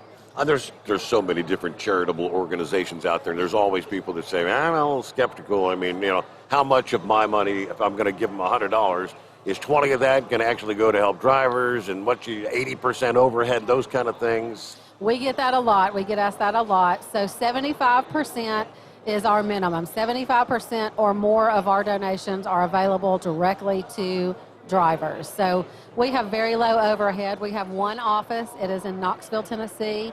We have 2 full-time employees, and the other 4 are part-time employees. So we do a lot with a very little staff. We're out there working hard and doing everything we can to be, prudent with the money that is donated to us. And we have a lot of people, like, for example, we have a lot of people that say, where can I get St. Christopher swag? We don't really have St. Christopher swag because that takes away from money that we would give to a driver. Right. So we have some shirts available if you want to purchase one, and that money is a donation, that goes back to drivers. But we don't really spend our money on that, even though we would love to. And so, but thankfully to the sponsors, we'll have a few pieces, at shows like this that have been paid for by sponsors that we have that allow us to give some things out that have some St. Christopher swags on it. So how cool was it last evening? Because that's, that was the first time they've ever done that opening night kind of celebration. Toby made it sound like, because we interviewed Toby a few minutes ago, he made it sound like they may try to do something like that, on maybe an annual basis, which would be kind of cool. Yeah. How did the St. Christopher Fund get to be like the beneficiary of that? Any idea? Yeah, well, it was interesting because, we've been coming to this show for a long time. We've known Toby for a long time, and he's been very gracious to us. And they decided they wanted to do something special for the 50th. And he reached out and said, hey, was thinking about a silent auction, which we've done auctions at other shows. We did an auction at GATS for several years, and it was very successful. And we had mentioned, what would be the possibility of doing something like that at Matt's, but we really didn't think we were going to do it this year. It was just an initial conversation, So he called and he said, let's do it this year, and let's help facilitate that through reaching out to the exhibitors and seeing what we can get donated. And so we were thrilled to be a part of it. We've never had an opportunity like that here, and it was a very busy but awesome evening, and we had great support from it. There was great attendance. Looking at the numbers today, we were, it was late when we got out of here last night, so we bleary-eyed tried to give an idea of what was raised because we knew people would be asking today, and we're just under $6,000 that was raised from the event. And one of our driver council members, Bruce Richard, he is a driver for Heartland Express, and his company is going to match what was raised. How about that? So, yeah that's a fantastic thing. So almost 6,000 turns into almost 12,000. So other campaigns going on. Is anything happening with TA? Or is that a regular annual thing where they do the bracelets, or just have they done that a few times? They did the bracelets for 10 years, and they do it every August. The last couple of years, because of COVID and trying to not have so much passing through hands back and forth, the last couple of years, they've done a Change Roundup program. And I think they're going to continue with the Change Roundup program. We get asked every year, are the bands coming back? Are the bands coming back? The drivers love it. We miss it too. You know, fingers crossed one day that it might. But I think right now they're going to continue this year with another Change Roundup program, and that will kick off in August. So be on the lookout for that. Okay. Would you like to round up your cost? Your bill's $3.99. Would you like to round that up? Round that up to a penny. But I'll tell you, you know, you think about all the truck drivers out there, even if everybody rounded up a penny, that's a lot. So, you know, but yes, you can. They'll ask you if you want to round up your change. And if they don't ask you at the counter, ask them about it, you know, because they get busy in there. You know, those frontline workers, it's busy in there. And sometimes, you know, we might forget to ask somebody if they want to round up. But yes, they've been, and they have a wheel here at their booth. You know, TA has been such a great supporter for us. We actually started out at the shows in their booth, and we would have a space in their booth, and then we grew to where we got our own space out in the north lobby here, and been a great space for us. And, you know, like you said, we were beside you for several years, and you know, when Toby reached out and said, you know, would you like a little bigger booth this year? We're like, wait a minute. Where's Steve? What Steve got fired. Oh, gosh. Steve got canned. So, yeah, but Chris Gabrelchik and Hot Shot Secret, within a matter of days, I had a conversation with Chris, and he said, you know, let's get this thing, and we'll do it. Yeah, Hot Shot Secrets, they're a great little group. They donated product last night for the silent auction, and we had several people going back to bid on those items, so we're thankful for his donation for that too. We're appreciative of his support. Well, I think I've ended up, but we never used to have hats and T-shirts and stickers and all that, you know, and Facebook and YouTube, and things happen for a reason. That's right. Yep. That's right. Sometimes it takes a little time to figure out what that reason is, but, you know, looking back on it, it all turns out for the best. So anything else? What have we missed? Gosh. How's Dave Nemo? He's here, isn't he? He is here. I have not actually seen him yet, believe it or not. Congratulations on his induction on the Wall of Fame there. Yes, he was inducted. And so was Dr. John, our, you know, one of our other founders. He was inducted as well. And so that, if you haven't seen the wall and you're out here at Matt's, go out to the north lobby, south lobby actually, and check it out. It's a pretty cool commemoration of, you know, the years of trucking. There's some great people on that wall. There could be another whole wall of plenty more people as well. But there's some great inductees, so yes. I asked Toby about that as well. Are we going to make it an annual or a semi-annual or every 5 years? And he said, we're kind of talking about that. We're not exactly sure. And so, but the three legends in radio, the Truckin' Bozo, Bill Mack, and Dave Nemo all getting in, that was pretty cool. Well, how can you not, right? How can you not? I'd love to see it be an annual thing. I would love to see that that particular piece of the program grow a little bit, where, you know, those people that are still with us are brought to the front and kind of recognized, you know, and I'd love to see that piece of the program grow a little bit. Yeah, that was pretty cool, though. That was all part of the fundraiser thing last night. To put it all together, that worked out pretty neat. It was very cool. It was very busy. We had amazing products donated. Such great support with the donations last night, and just appreciate everybody taking time. You know, there's other places people could be on a Thursday night after the show, and we appreciate everybody hanging with us last night. It was a great event.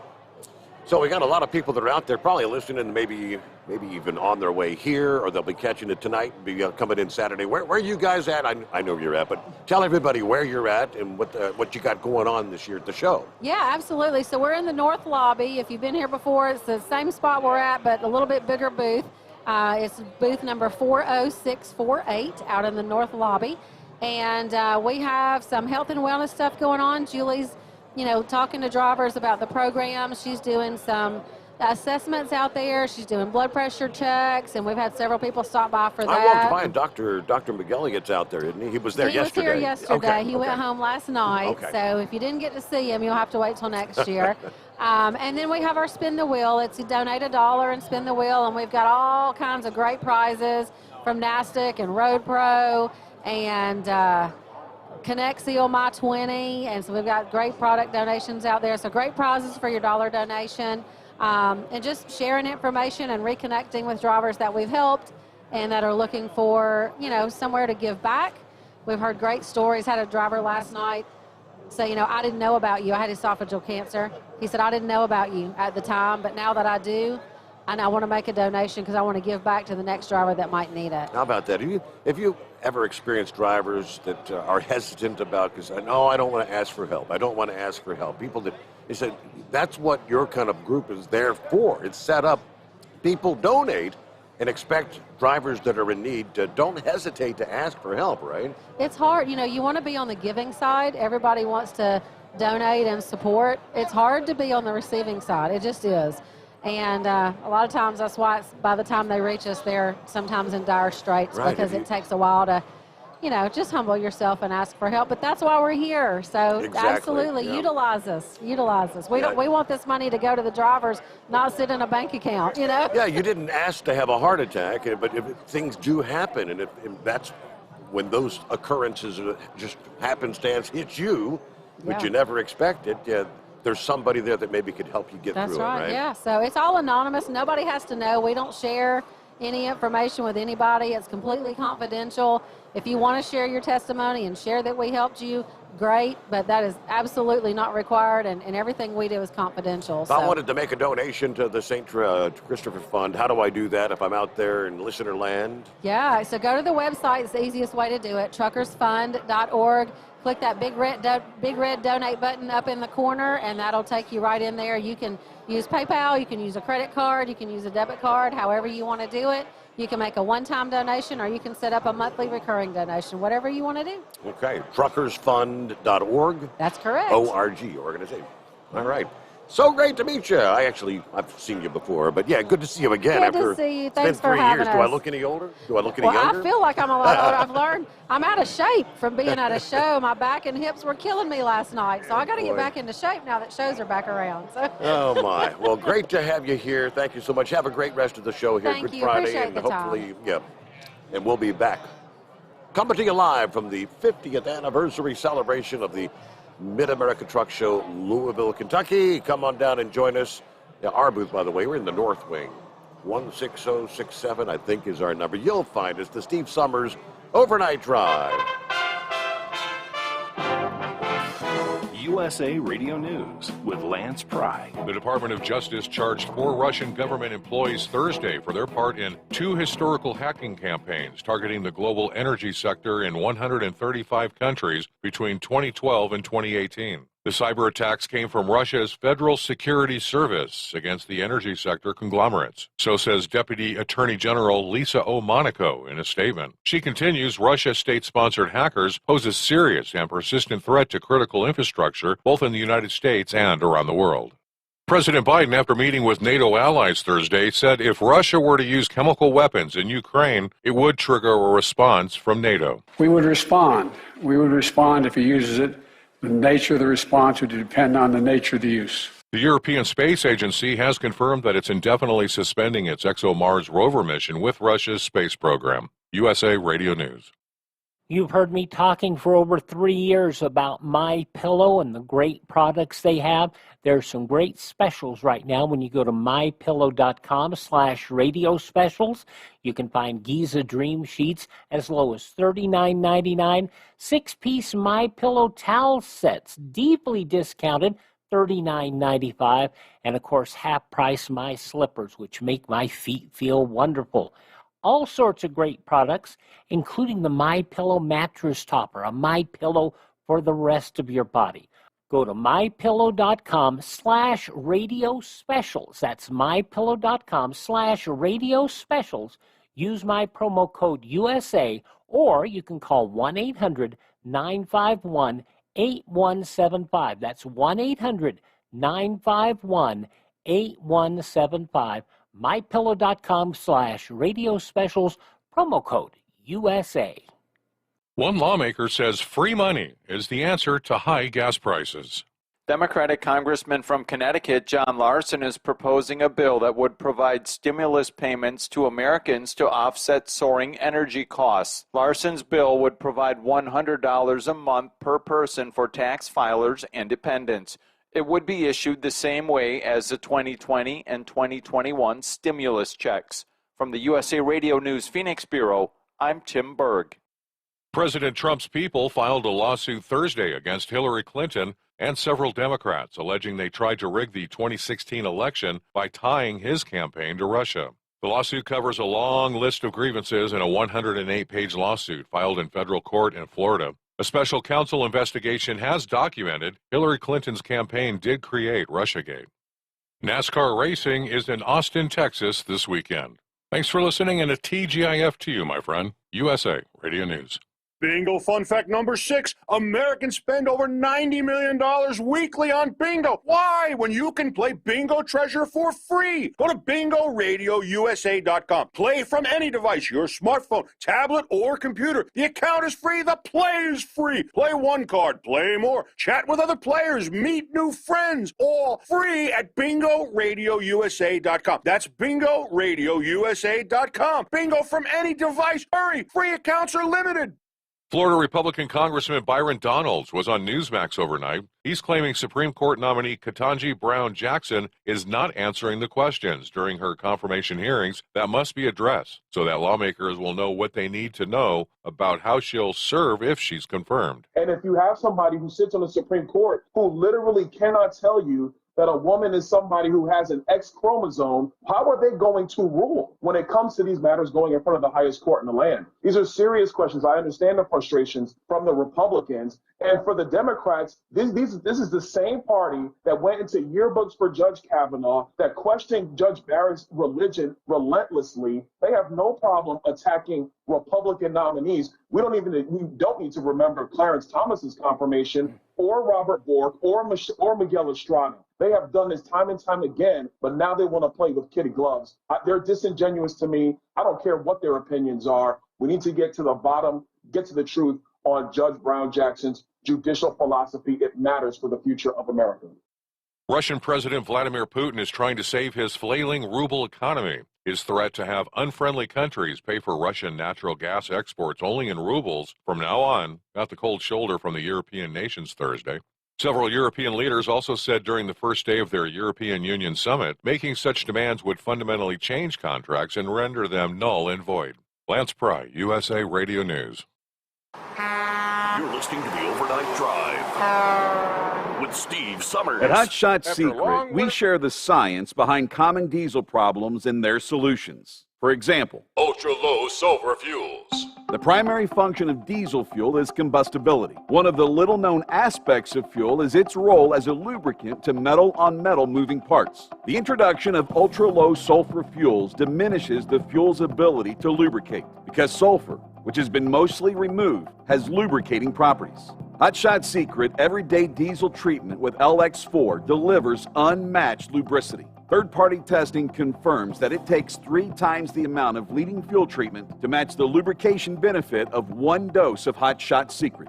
Everyday Diesel Treatment is a fully formulated 6-in-1 premium fuel treatment for every fill-up, every time. Everyday Diesel Treatment is available at truck stops, Tractor Supply, O'Reilly's Auto Parts, and online at HotShotSecret.com. Hot Shot Secret, powered by science. All right. Where did we leave off there? I mean, we jumped right into things so quickly this afternoon. Didn't even get to say hello to some of our friends that are checking in on YouTube and Facebook. Good to have you with us. Going all the way back to the noon hour. Captain Grom was right there out of the box. Hello to Gary. Good afternoon. Fly rod on board from Montgomery, Alabama. Heavy D checking in. Hello, Steve and the Overnight Drive crew. Hope you're all having a fun time in Louisville. Hey, we're surviving. Hey, we did have a fun time last night. Went to this place called The Back Door. It's kind of a It's out in the middle of nowhere. It's some dark alley, but it's a pretty cool place. Good. They say the best wings in Louisville. We had a good time there. Everybody got pretty much shish kebab based, and somehow we made it back to the hotel in one piece. But we had a good time. That was fun. Gary's on board. Hello. Thank you very much. Country Bumpkin checking in. A big howdy to Steve and all the cartoon characters. High Pressure Pumping. Good morning. Bama checking in. Bama was here earlier. I got to meet Bama before the show today. Now let's see. Checking in from the back lot where all the show trucks are being displayed. It was nice meeting you earlier. And I got to meet Monkey Gouger, Hillbilly Tex, and the Big Moose. Everybody stay safe out there. There you go. Bama, it was nice to put a face with he doesn't call the program. He just checks in via Facebook and YouTube on a pretty regular basis. Copy the mail, Chevy Guy. Hello to Kevin on board. Jesse, good afternoon. Steve, Moose, and all the rest of the Overnight Drive characters. We'll get to some of the other listening friends coming up here. Let's see. Let me grab Steve real quick, and then we'll get to Captain Kirk. Captain Kirk going to be joining us right after this. Hello, Steve. What's happening? Hey, long time, Steve. How you been, buddy? Oh, boy. Yeah, it's been a long time because you're driving days now. How's that day shift thing going? Oh, God, Steve, I can't wait to get back to night, man. The traffic around here is just brutal. There are. Anyway, go ahead. I was going to say there are some benefits of driving at night. You get less traffic, yes. Yeah, and I don't know what's going on with the highway department out here in Tennessee. They don't seem to want to work at night. You know, everything's during the day, and they're shut down 40 to one lane and 24, major construction. Just causes a lot of problems. You know, you have to use your 2-hour adverse driving extension at least once a week. Right.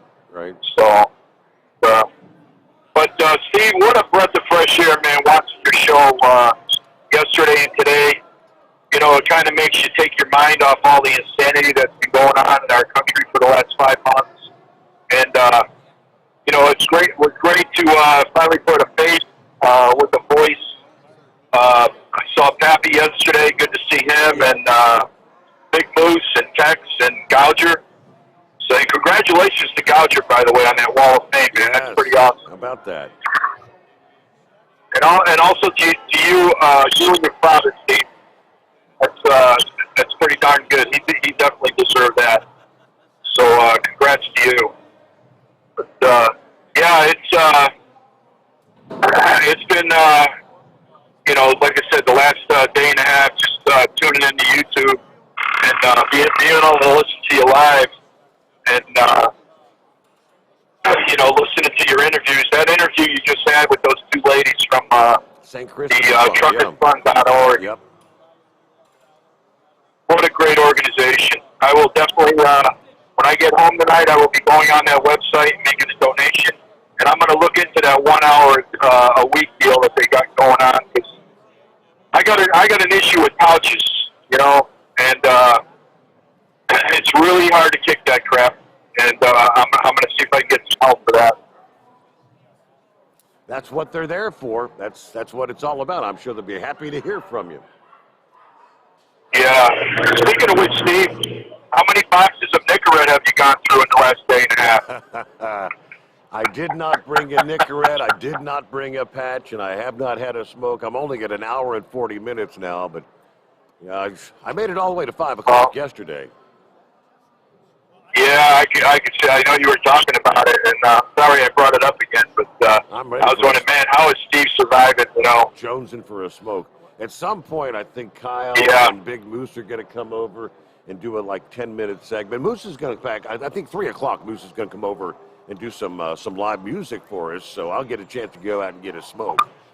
That works. I got. Oh, that'll be awesome. Can't wait to hear that. I saw him on his opening bell this morning, and that was pretty darn good. You know. So. But anyway, Steve, like I said, it's good to get away from all this insanity going on. It's, you know, breath of fresh air watching you, and it looks like we've practiced some sense of normalcy. boys for a couple days. Yeah. I'm sure when I'll get back to the secret bunker and all the same crap will be going on, right? Yeah. Well, when I was on hold, that USA News came on, and I'm like, oh my God, are you kidding me? They're going to give out free money, Steve, to compensate for the gas prices. That's the kind of craziness that's going on again. But Steve, it was really good talking to you, man, and hopefully I'll be back on nights here pretty soon and check in a little more often. But it was really good talking to you and good seeing all the guys. All right, we'll look forward to it. Thanks for checking in this morning, Steve. All right, Captain Kirk, there you gotta get real close to these microphones. These bad boys don't have a lot of pickup. What's happening? Hey, we're having a lot of fun here at the truck show today, Steve. So, trying to go around, get some interviews for TNCRadio.live and the rest of the crew there, and working on getting some sponsors for both of us, and basically, doing what it is you do at the truck show when you're in media work. Well, you're like a rolling radio show. You got a wheel. You got a red wagon with how many microphones you carry around with you? Do you really want to know? Well, you have backups too? I've got a total of 10 microphones with me. That's crazy. But the thing is like for my live on-air setup, we can do between 3 and 4 people at once, depending on what we're doing. Then I have, because tomorrow we're going to be over at the ATA, the American Truck Historical Society booth, doing a little bit of live radio. And then we're going to be recording stories of drivers and other vendors and people who come by. But we've got that set up so I can interview a total of 5 people plus me at once. So six microphones going at one time. Yeah, it's quite the setup. So, I mean, it works pretty good, though. So what I got you doing, you're kind of, you're the roaming reporter for TNCRadio.live while you're here. You're recording things for playback later and whatnot and lining up interviews, I guess. We're doing some of that. We're also doing, particularly on our morning and evening show, like this morning, I covered some late-breaking news from OOIDA from Louis Pugh, their VP, and got a hold of some guys from RoadSync, talked about them. Then we went over to the Shell booth, did an interview there about super rigs and some other stuff that's going on with Shell, and just kind of moving around. And some of it's on air, because like last night, they're like, hey, who we can grab and throw on air last night? I saw this guy walking around. Steve Summers, that's who it was. Right? Yeah, I got to talk to. That was during Tom's. What is that? Doesn't Shelley normally do that afternoon slot there? Well, no, there's actually 2 afternoon shows. So we got Shelley's show, which normally would be from 3 to 4 Central, which is called the Truckers Network Radio Show.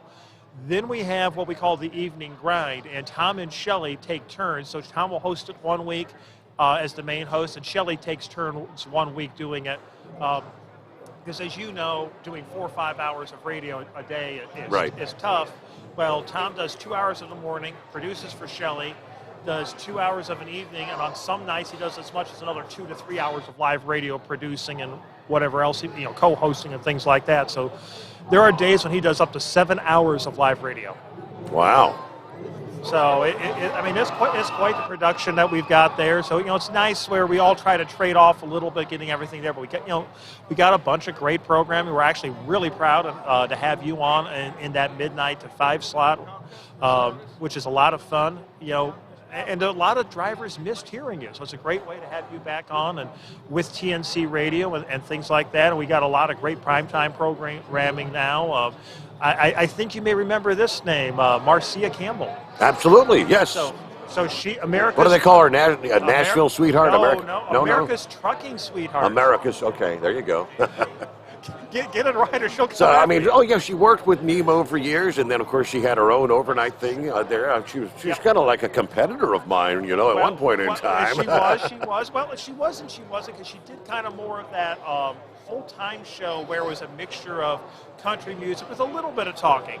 So that was meant more really for the drivers that wanted more of the music format than a talk format. But now she kind of she's done the show that I think a lot of ways she's always kind of wanted to do of an evening. She's on Thursday nights from 6 to 7 Central and leading into Keep On Talking, which is my show. But we've got a bunch of great shows on our evening lineup and just a lot of fun things that's there. I mean, if you had asked me 2 years ago, 3 years ago, if I would ever be doing live radio like this, I would have looked at you and called you a liar. I never thought I'd be doing what I'm doing now, but as you know, it's some work, but you can have a lot of fun. You get to meet a lot of cool people, hear a lot of great stories. So it definitely, what we're doing over here at TNC Radio is, I think it's important because there's a lot of drivers who don't get who are tired of having to pay for trucking radio or pay for this or pay for that. And now pretty much, 24 hours a day, you can get a little bit of music here and there, but you're getting sports, information, various transportation topics, all different, news, traffic, weather. Sure. Pretty much anything a driver will want. We've got something like that on our schedule. So, you can go to tncradio.live, check out our schedule and the list of shows. We've got the archive of a lot of the podcasts on there. And I always like spelling it out because for some reason when I say TNC Radio, everybody thinks I put the letter M in there like Mary. It's not. It's Tango Nancy Charlie Radio.live because if you don't spell it, there's that one person out there. I always throw in the Truckers TNC, Truckers News Channel, TNC. That works too. TNC, Truckers News Channel. That's actually a great way to put it. I never thought. I've thought of different things that we could stand it for because it was going to be originally something else at one point. But I like that Truckers News Channel. That works. You're listening to TNC Radio. There you go. The Truckers News Channel. And my best professional radio voice. Somebody doing a little musical tryout there. Boy, that's big. That is. I'm like going, what? I was thinking, did you just turn the mics up or what? That was a little jam session there. A little one? That's what you get when you're live. All right. Well, anything else? You enjoying the show so far? Everything going good? I really am. I mean, the thing is, and you've seen me at different shows doing different things. I'm always running around stressed and everything else. Okay, yeah, I'm running around. Yeah, I've had a little bit of stress. But seeing so many faces, so many people that, that you haven't seen in a while, like, like Monkey Gouger, I can't think of his name right now. Big Moose. Oh, Big Moose. And Hillbilly Tex. Hillbilly Tex. And Dusty Chrome? Yes, that's the one I was trying to Dusty Chrome. Dusty Chrome. Because I kept going, it's like, that was the one I was trying to think of. I saw him walking by, and it's like, I know him, and what's his name? I couldn't think of it. But seeing so many familiar faces. But I got a question for you, Steve. Yes. I actually wasn't able to get over to the South Hall last night to hear who some of the Trucking Hall of Fame people were. So, who all made it? I don't have the whole list, but What's the all right, highlights? obviously Paul K. Young, founder of the, that's a no-brainer, I would right? Hope so. I would hope so. On the radio side, the Truckin' Bozo. Excellent. Bill Mack and Dave Nemo. Okay. All right, there's the three legends in truck radio. What else would you expect? I mean, you have to expect the Carolina Monkey Gouger got into the Wall of Fame. Ingrid Brown, Half Pint. Can I get a recount on the Gouger? Oh, boy, who else? I think it was Dr. McElliott of the St. Christopher Fund. And trying to remember. I'm wondering if they've got that on their email today. I haven't gotten an email from it yet, and I was in the press room earlier today. There wasn't a list up in there. I may have to run by the show office and see what I can find for us. Yeah, and off the top of my head, Ellen Voy, Women in Trucking. That's just trying to remember. But there's. I think Todd Spencer, maybe James Johnson. I heard Jim Johnson. Jim Johnston, yes, and Jim and Todd. Yes. Well, I mean, if you put Todd in there, you better put Jim in. Right. Yeah, So. Jim. I figured Jim Johnston because he's the one of the original founders of OOIDA. Exactly. But yeah, Todd's been there almost how many? A long time. I know. So. I'm pretty sure he was there when Noah first got his captain's license. There you go. All right. Well, let me take a quick time out here, and we'll come back with more. Good to see you, Tom. Enjoy the rest of the show, and I'm sure you'll be by. We'll be here until 5 this afternoon, and back from 10 till 3 there for our Saturday edition. Well, I'll be doing some stuff over, like I said, the American Truck Historical Society booth tomorrow. So come on by. I'll be starting about 9:30. So you got a minute to come by and say hello real quick. Very good. I'll see you there. And we'll return after this, the Steve Summers Overnight Drive. Now we're not in the secret bunker. We're live from the Mid-America Truck Show, Louisville, Kentucky. Back after this. You're listening to the Overnight Drive with Steve Summers. After a long winter road trip, there's nothing like coming home to a warm, comfortable home. Hi, I'm Steve with USA Insulation. We appreciate our truckers and the long hours you're putting in to serve us all. Without you, we wouldn't even get the materials to insulate. So we want you to feel like a king when you get back. We put our foam in your walls. It's like putting a coat around your entire home. Keeps the cold air out and the warm air in. And with the rising energy costs, that's going to save you a bundle. We're getting homes ready for winter right now, and we have $1,000 of savings for everyone. But because we love our truckers, we're going to give you an additional $250 discount just for mentioning this show. So give us a call, 1-800-USA-FOAM. That's 1-800-USA-FOAM or usainsulation.net. We're going to give you an additional $250 discount for mentioning the show. 1-800-USA-FOAM or usainsulation.net. USA Insulation. At Hotshot Secret, we share the science behind common diesel problems. For example, Diesel fuel cetane levels. the cetane rating in diesel fuel is 42 to 45. Most diesel engines operate more efficiently with a cetane rating of 48 to 50. One treatment of Hotshot Secret Diesel Extreme will raise your cetane 7 points, increase fuel economy, and improve cold starts. Hotshot Secret Diesel Extreme is available nationwide at truck stops, fine farm and auto stores, and online at hotshotsecret.com. Hotshot Secret. Powered by science. My daughter Brinley is here at St. Jude. Coming here was literally life or death, and it was so scary. But St. Jude is fighting for one goal, like this one mission, life, and that gave us hope. We haven't received a single bill from St. Jude, so I really can just focus on what's best for Brinley. Finding cures, saving children. Learn more at stjude.org. And now, back to the Steve Summers Overnight Drive, live from the Hotshot Secret Studios. All right. Let me see here. Back to some of our listening friends checking in. Hang in there. Knucklebuster, you still on the line? Okay, we got you coming up here in just a sec. Next on the guest list will be our friends at Wreaths Across America. Anybody familiar with that? First, let me jump over to Knucklebuster. Thanks for hanging in there, brother. What's going on this afternoon? Just playing truck driver and you playing rodeo, right? Well, I thought you'd play truck driver at night. This is the middle of the afternoon. What are you doing this time of day? I do the split sleeper bird thing, 7 and 3, or 3 and 7, whichever way works out be a stretch. But we get plenty of rest. I got 30 more minutes. I got to take that 7-hour break, so you got lucky. There's only one Knucklebuster. I don't know why your producer there wants to call everybody Buster or something there. It was Buster Brown. Buster Brown. All right. Well, I just curious. You think they would take $1.2 million of monopoly money for that chair you're sitting in? It's probably a little more than that. Oh, yeah, I know that's right. Well, I want to give a big semper fi to that young lady that was on with Chris there. I didn't catch her name, but I think what she's doing is a good thing. Absolutely. Yep.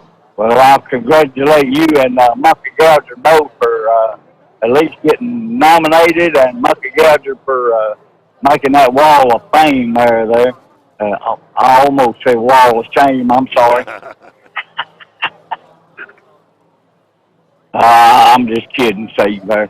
Well, there's I'm the best thing that ever sat behind the steering wheel of a big truck. And Big Moose, Big Ed, Horse Feathers, and Mucky Gouger. They're the same way. They're real live truck drivers. And if you don't believe me, just ask one of them. They'll tell you. They're the best thing that ever sat behind the steering wheel there. About it. We're all legends in our own mind, right? Yes, sir. Yes, sir. Well, if they put you, Willie Nelson, on the road again there, like I believe it was Kyle talking about that, right? Taking you on the highway with him. Right. Yeah, Chris will have to buy you one of them big tour buses like them Rock and Roll Hall of Fame stars do, and buy you a driver, and that way you can sleep going down the road. So that'd be pretty good. You can even sing Willie Nelson on the road again while you're doing it all there, right? I guess C down there in Florida, he can be doing that cannonball run with his rice burner now. They found a cannonball from the 1700s on a beach down there in Florida. So, I don't know, somebody probably going to pay an outrageous amount of money for that. And I read that the Senate passed at 99 to nothing to keep daylight savings time all the time. So now all they got to do is get the house. And it's pretty much dead Yeah, in the house. now They don't even want to take it up. They said there's too much else going on. Yeah. So, yeah. Oh, yeah, well, now I got to get the house to pass it and Hello. I think we lost him.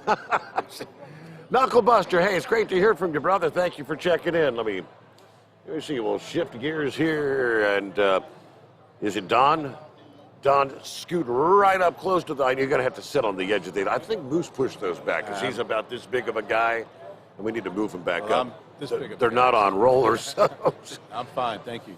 Don, all right, yeah, wreaths across America. Okay, we've been talking about you guys for years, and the whole idea that, well, we're at a truck show. What's wreaths across America doing at a truck show? You would wonder, wouldn't you? Yes, but I know the answer. But you can tell everybody the trucking industry is such an integral part of what you guys do, right? Unbelievably integral. I think you get it, and I think some people get it, but not everybody. It's absolutely imperative that we keep our name in front of the fine men and women that run our roads. So, Steve, last year we moved 567 tractor-trailer loads.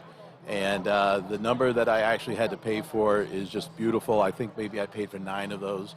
I've done the best I can in what I know about the industry and figured out the estimated in-kind donation of that is north of $5.5 million. And it would be impossible for us to do that if we had to pay that freight, even at severe discounts. We couldn't keep our price point where it is today and honor as many veterans as we do.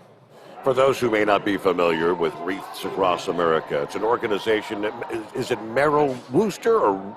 Worcester. Worcester? Yep. Yeah, it doesn't matter how you say it. I think I said it wrong millions of times, but okay. Either way, Merrill had this idea of wanting to, honor military veterans at Arlington is where it started. That's right. Started as a little bit of a fluke. He had been to Arlington as a small boy. Interesting story there where he was selling paper routes, and he sold so many that he got a gift from the Bangor Daily News, and a bunch of young men went down to Washington, D.C., and on that trip, they visited Arlington National Cemetery. It stuck with him, and he was making wreaths for the likes of L.L. Bean or Land's End or something. And, you don't cut a tree down to make a wreath. You just tip the branches. So we call that those tips. So he had too many tips by the time the orders stopped coming in. Didn't want to throw it all away. Went ahead and made up the wreaths, and it came out to be about 5,000. There was a friend of his with a blue bird or blue bunny, I'm not sure, trucking there in down East Maine. They collaborated together, worked with Senator Snow, and got permission to take 5,000 wreaths to Arlington. What they did is they had what the people with Arlington had them do is put those wreaths in the oldest section that gets the least visitors. So they did that, and when Morrill stepped back, he saw what he had done. He was very proud of it and committed to doing it again next year. And for 14 years, they quietly brought 5,000 wreaths down. Became quite a family event. He's got a pretty extended family, and they made a family event out of going down there and doing this. They had some followers, but it wasn't until a particular photograph was taken with some white snow on the ground by an Air Force photographer, I believe it was, that was making his way through the cemetery. That picture went viral, and as we say, the rest is history. Started out with that very first year with 33,000 wreaths at Arlington, and today we're at 3,157 locations around the country. We've taken our mission overseas in the past, and 2.4 million wreaths were sponsored by Americans and laid by Americans, and we honored that many veterans. I mean, I remember going back the years when there was this lofty goal of being able to have a wreath on every headstone in Arlington Cemetery, and some said, is that even possible? Right. And now it's that plus. So we lay, I think the number is 247, it grows, unfortunately, but about 247,000 at Arlington, and we've covered every headstone and every columbarium since 2014. And what were the numbers? I mean, it's an astounding number of people that show up to help place the wreaths. And if my math was correct, the number of people that showed up, you probably only get to lay 4 or 5 apiece. Well, you start off with 2. You wait in line. It's the most beautiful thing, seeing people queue up behind. We put 64 tractor trailers in there. And to see people queue up 4 abreast, or 4 side by side, as far as the eye can see behind every truck. At 9 a.m., we open the doors to the trucks. and people will get 2 wreaths. They'll go off. Maybe they've got a goal of going to a certain location or not, and then they'll come back, and if they're lucky, they get another 2 wreaths. It's just such a gift that these people give by doing this, whether it's sponsoring a wreath or laying a wreath. And we always make sure that we encourage everyone, when you lay a wreath, you say the name. You say the name of that person you're honoring out loud. So it's a big place there, Arlington. I mean, are all the wreaths distributed from the same location? But people have to walk a half mile, So we deliberately don't fully load those trailers. Those trailers are about 2/3 loaded on purpose so that we can stagger the trucks throughout the cemetery. And at any one point, when you would just drop yourself in the center and wherever you want in Arlington, you might be able to see 2 or 3 trucks from any vantage point. And that's on purpose, very well planned out by our location folks that take care of that. And you said staggering numbers. I believe in 2014 or 15, they stopped counting at the gate at 80,000. And you don't just drive up to Arlington. You've got to take a metro, you've got to take a bus, you've got to walk. It's not easy, and still that many people. The numbers have come down a little bit because part of them we're trying to control it a little bit. We and the staff at Arlington National Cemetery, but it's just amazing outpouring of patrioticness, if there is such a word. So if people are interested, I mean, how long does it take to put together all those wreaths? And I mean, how many acres of trees does it take to even? I can't fathom. That's a lot of pine, right? Laurel and the family have been investing in land. They own probably 30,000 acres. I believe 17,000 of that is in production. It's not a farm. It's these trees grow naturally. We do deliberately take out the other species, and maybe from the air it would look like a farm, but I think the number is something like 13 acres a year. Maybe some of those numbers are foggy, but it takes an awful lot. We start tipping right after Halloween, and we will have 400 or 500 people either working in the woods, transporting the product to the factory, making the wreaths, storing the wreaths, and helping us ship them out. Pretty impressive. So if someone wanted to get involved, I mean, you run on donations, correct? Absolutely. Every wreath is donated, $15 a pop, one at a time. We take donations from our sponsorship groups. Some of those sponsorship groups have special programs where they might get $5 back. It's a great way to put some money back into your community. Year to date, I believe we've given $14 million back to local communities that do fundraising with our wreaths. And the trucking industry, we do pay for some freight, so we're always looking for maybe logistics help that way. Anybody wants to pick up a load or help us with a load, we're more than happy to have them. We've got open loads all the time. And, I tell people I'm not, especially at shows like this, I'm not here for donations. I'm not looking to pick their pocket. I'm here to make them aware, and hopefully they might just take their family and lay wreaths on National Wreaths Across America Day, which is December 17th. December 17th for 22? For 22, that's correct. Okay. Yep. Does it change from year to year? Try to do it on like a Friday before Christmas? No, it's a Saturday, and it's I think they shoot for the 3rd Saturday, and it doesn't always line up just right, but I think the goal is the 3rd Saturday of December. Well, I appreciate you coming over and sharing the story. I mean, it's pretty fascinating how it's grown from, just an idea, and it has the broad support. I mean, millions of Americans that donate their time and and again, the trucking community. I mean, it's quite a thing to take and say, all right, we're going to take this truck off the road for the week and we're going to go up there and load in Maine. I've done my best. I've been in the trucking business my whole life. I still own a trucking company. But, by the time you dispatch a truck to go to get a load that maybe you're not used to, might not be as profitable as what you're used to get to us, then you give us that freight. The freight you would have lost, the money you would have lost, and then getting yourself repositioned into your normal lanes is probably in excess of $10,000. Wow. And we just couldn't do it without the trucking industry. I know fuel's an issue this year. That we're all talking about that. We do have a couple of folks that help us out with donations that are specifically pointed towards fuel. And if anybody's on the edge of doing this and fuel's the issue, please reach out to me because I can help with some fuel assistance. Very good. It's wreathsacrossamerica.org, is that correct? Correct. Wreaths across America. Don, thank you so much. What's the last name again? Queenie. Queenie. Don Queenie. Yep. Very good, thank you. Great to see you. Thanks, Great to meet you. Have a great show. And thank you for what you guys do. And we'll return after this. Coming to you live from the Mid-America Truck Show, Louisville, Kentucky. Celebrating 50 years. It's the Steve Summers Overnight Drive. USA Radio News with Lance Pry. The Department of Justice charged 4 Russian government employees Thursday for their part in 2 historical hacking campaigns targeting the global energy sector in 135 countries between 2012 and 2018. The cyber attacks came from Russia's Federal Security Service against the energy sector conglomerates. So says Deputy Attorney General Lisa O. Monaco in a statement. She continues, Russia state-sponsored hackers pose a serious and persistent threat to critical infrastructure, both in the United States and around the world. President Biden, after meeting with NATO allies Thursday, said if Russia were to use chemical weapons in Ukraine, it would trigger a response from NATO. We would respond. We would respond if he uses it. The nature of the response would depend on the nature of the use. The European Space Agency has confirmed that it's indefinitely suspending its ExoMars rover mission with Russia's space program. USA Radio News. You've heard me talking for over 3 years about MyPillow and the great products they have. There's some great specials right now when you go to mypillow.com/radio specials. You can find Giza Dream Sheets as low as $39.99. 6-piece MyPillow towel sets, deeply discounted, $39.95. And of course, half price My Slippers, which make my feet feel wonderful. All sorts of great products, including the MyPillow mattress topper, a MyPillow for the rest of your body.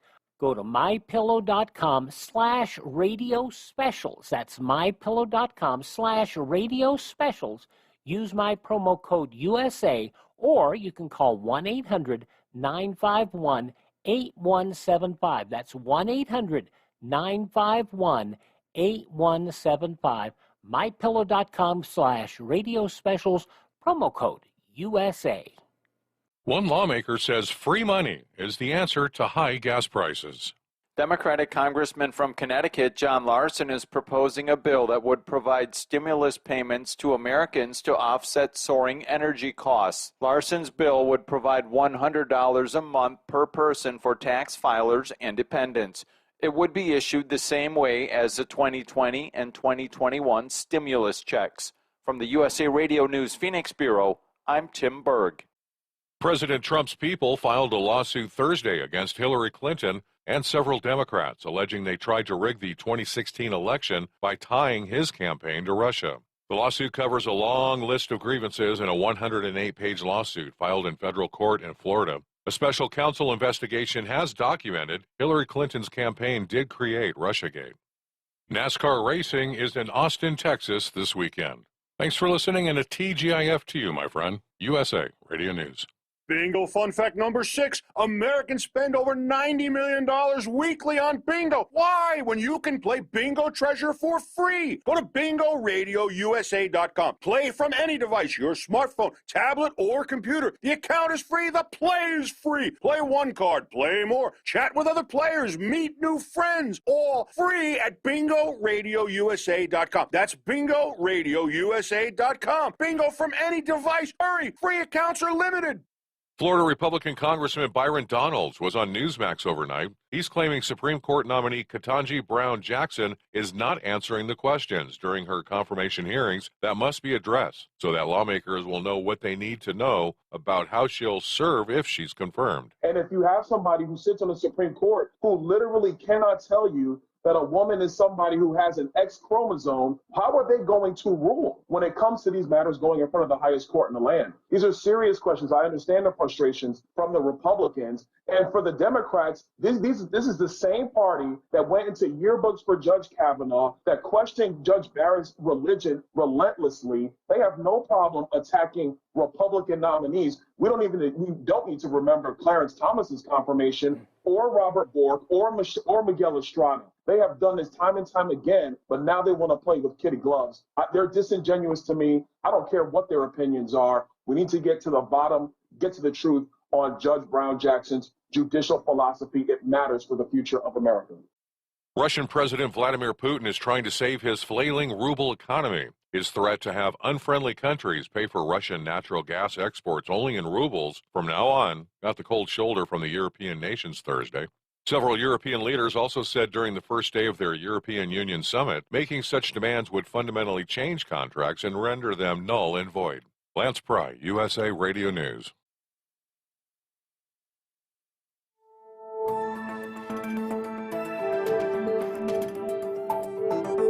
The Hot Farms got off to a hot start. A co-champion takes command of the Supers, and an experienced lawyer stands in for his client and wins the challenge. From National Tractor Pullers Association headquarters in Columbus, Ohio, this is the NTPA Overnight Radio Report. The third annual Wakarusa Ag Deutzfahr NTPA Shipshewana Spring Nationals, presented by Grog Martin Auctioneers and Realty, brought forth pullers from Indiana, Iowa, Kentucky, Michigan, New York, Ohio, and Wisconsin for a smorgasbord of 5 championship divisions over 2 nights. As usual, the track was bitey, the gorgeous machines a feast for the eyes, the competition spicy, and the winning runs savored by both the grateful competitors and the appreciative fans. Also, the soft pretzels were amazing. But where was I? Oh yes, the fans were kept entertained with this delicious foretaste of the summer to come on the NTPA Championship Pulling Circuit. That regular season is actually heading into its second week of point-earning contests in the southeastern corner of the United States. Friday and Saturday, March 25th and 26th, the South Carolina Multiplex in Neces, South Carolina, will host the Orangeburg Truck and Tractor Pull with 3 NTPA national classes on the roster: Super Farm tractors, 2-wheel drive trucks, and modified minis, as well as several Mid-Florida Tractor Pullers Association state classes. Details may be found at ntpapull.com. Back home in Indiana, it was Kevin Smith of Rochester and Mike Robbins of Greensburg winning their hot farm classes from the test hooks. Smith was victorious with his buckshot-reloaded John Deere on Friday, while Robbins' Fire in the Hole International held the lead all class long on Saturday. In light pro stock, the Harvesters dominated as Al Cook of Wilton, Wisconsin, rumbled to a W with Black Thunder in Session 1, while Travis Tilton's Always Something won everything in Session 2. Eric Huckey and John Humpy IV were the winners of the Stainless Diesel Pro Stock Diesel 4x4 3.0 truck classes. Huckey's slightly overworked Dodge got the job done on Friday, while Humpy's Cause and Trouble Chevrolet gave the rest a headache on Saturday. In Grand National Light Superstock, the alcohol burners were in a blue mood as Rex Kuhn, along with Jason Hootman, the 2021 division champions, swept the event aboard the Ford 6000 Commander. Kuhn edged GN runner-up and past champ Adam Spiegelberg's Detonator Black in the first session, then put 6 feet on Spiegelberg in the second session. In the sand he goes. Felt really good. It felt fast, and when they feel fast, it's a pretty good run. And Mark Lawyer of Newcastle, Indiana, took both Pro Stock hooks to claim the $5,000 first prize in the Yoder Popcorn Mack Trailer Pro Stock Challenge Weekend Championship. One more time down the road again. There is. He did so with a John Deere 5020 he owned for many years, but sold in the offseason to Jason Ruin of Farley, Iowa. These guys have been doing a lot of work on it. I'm just holding the stick. You don't have to worry about stuffing it back in the truck. You don't have to worry about driving it home. You don't even have to worry about it tomorrow morning, do you? No, but I'd help them if they needed. Announcer Denver Getchy with the call, and Doc Riley with the interview on ntpa.tv. Congratulations to all the Shipshewana winners and participants. You can still watch the replay at ntpa.tv, and don't forget the NTPA pulls into Neces, South Carolina for live regional and state action this Friday. Reporting for the NTPA on the Overnight Drive, I am John Dunlap. Stay safe and pull hard.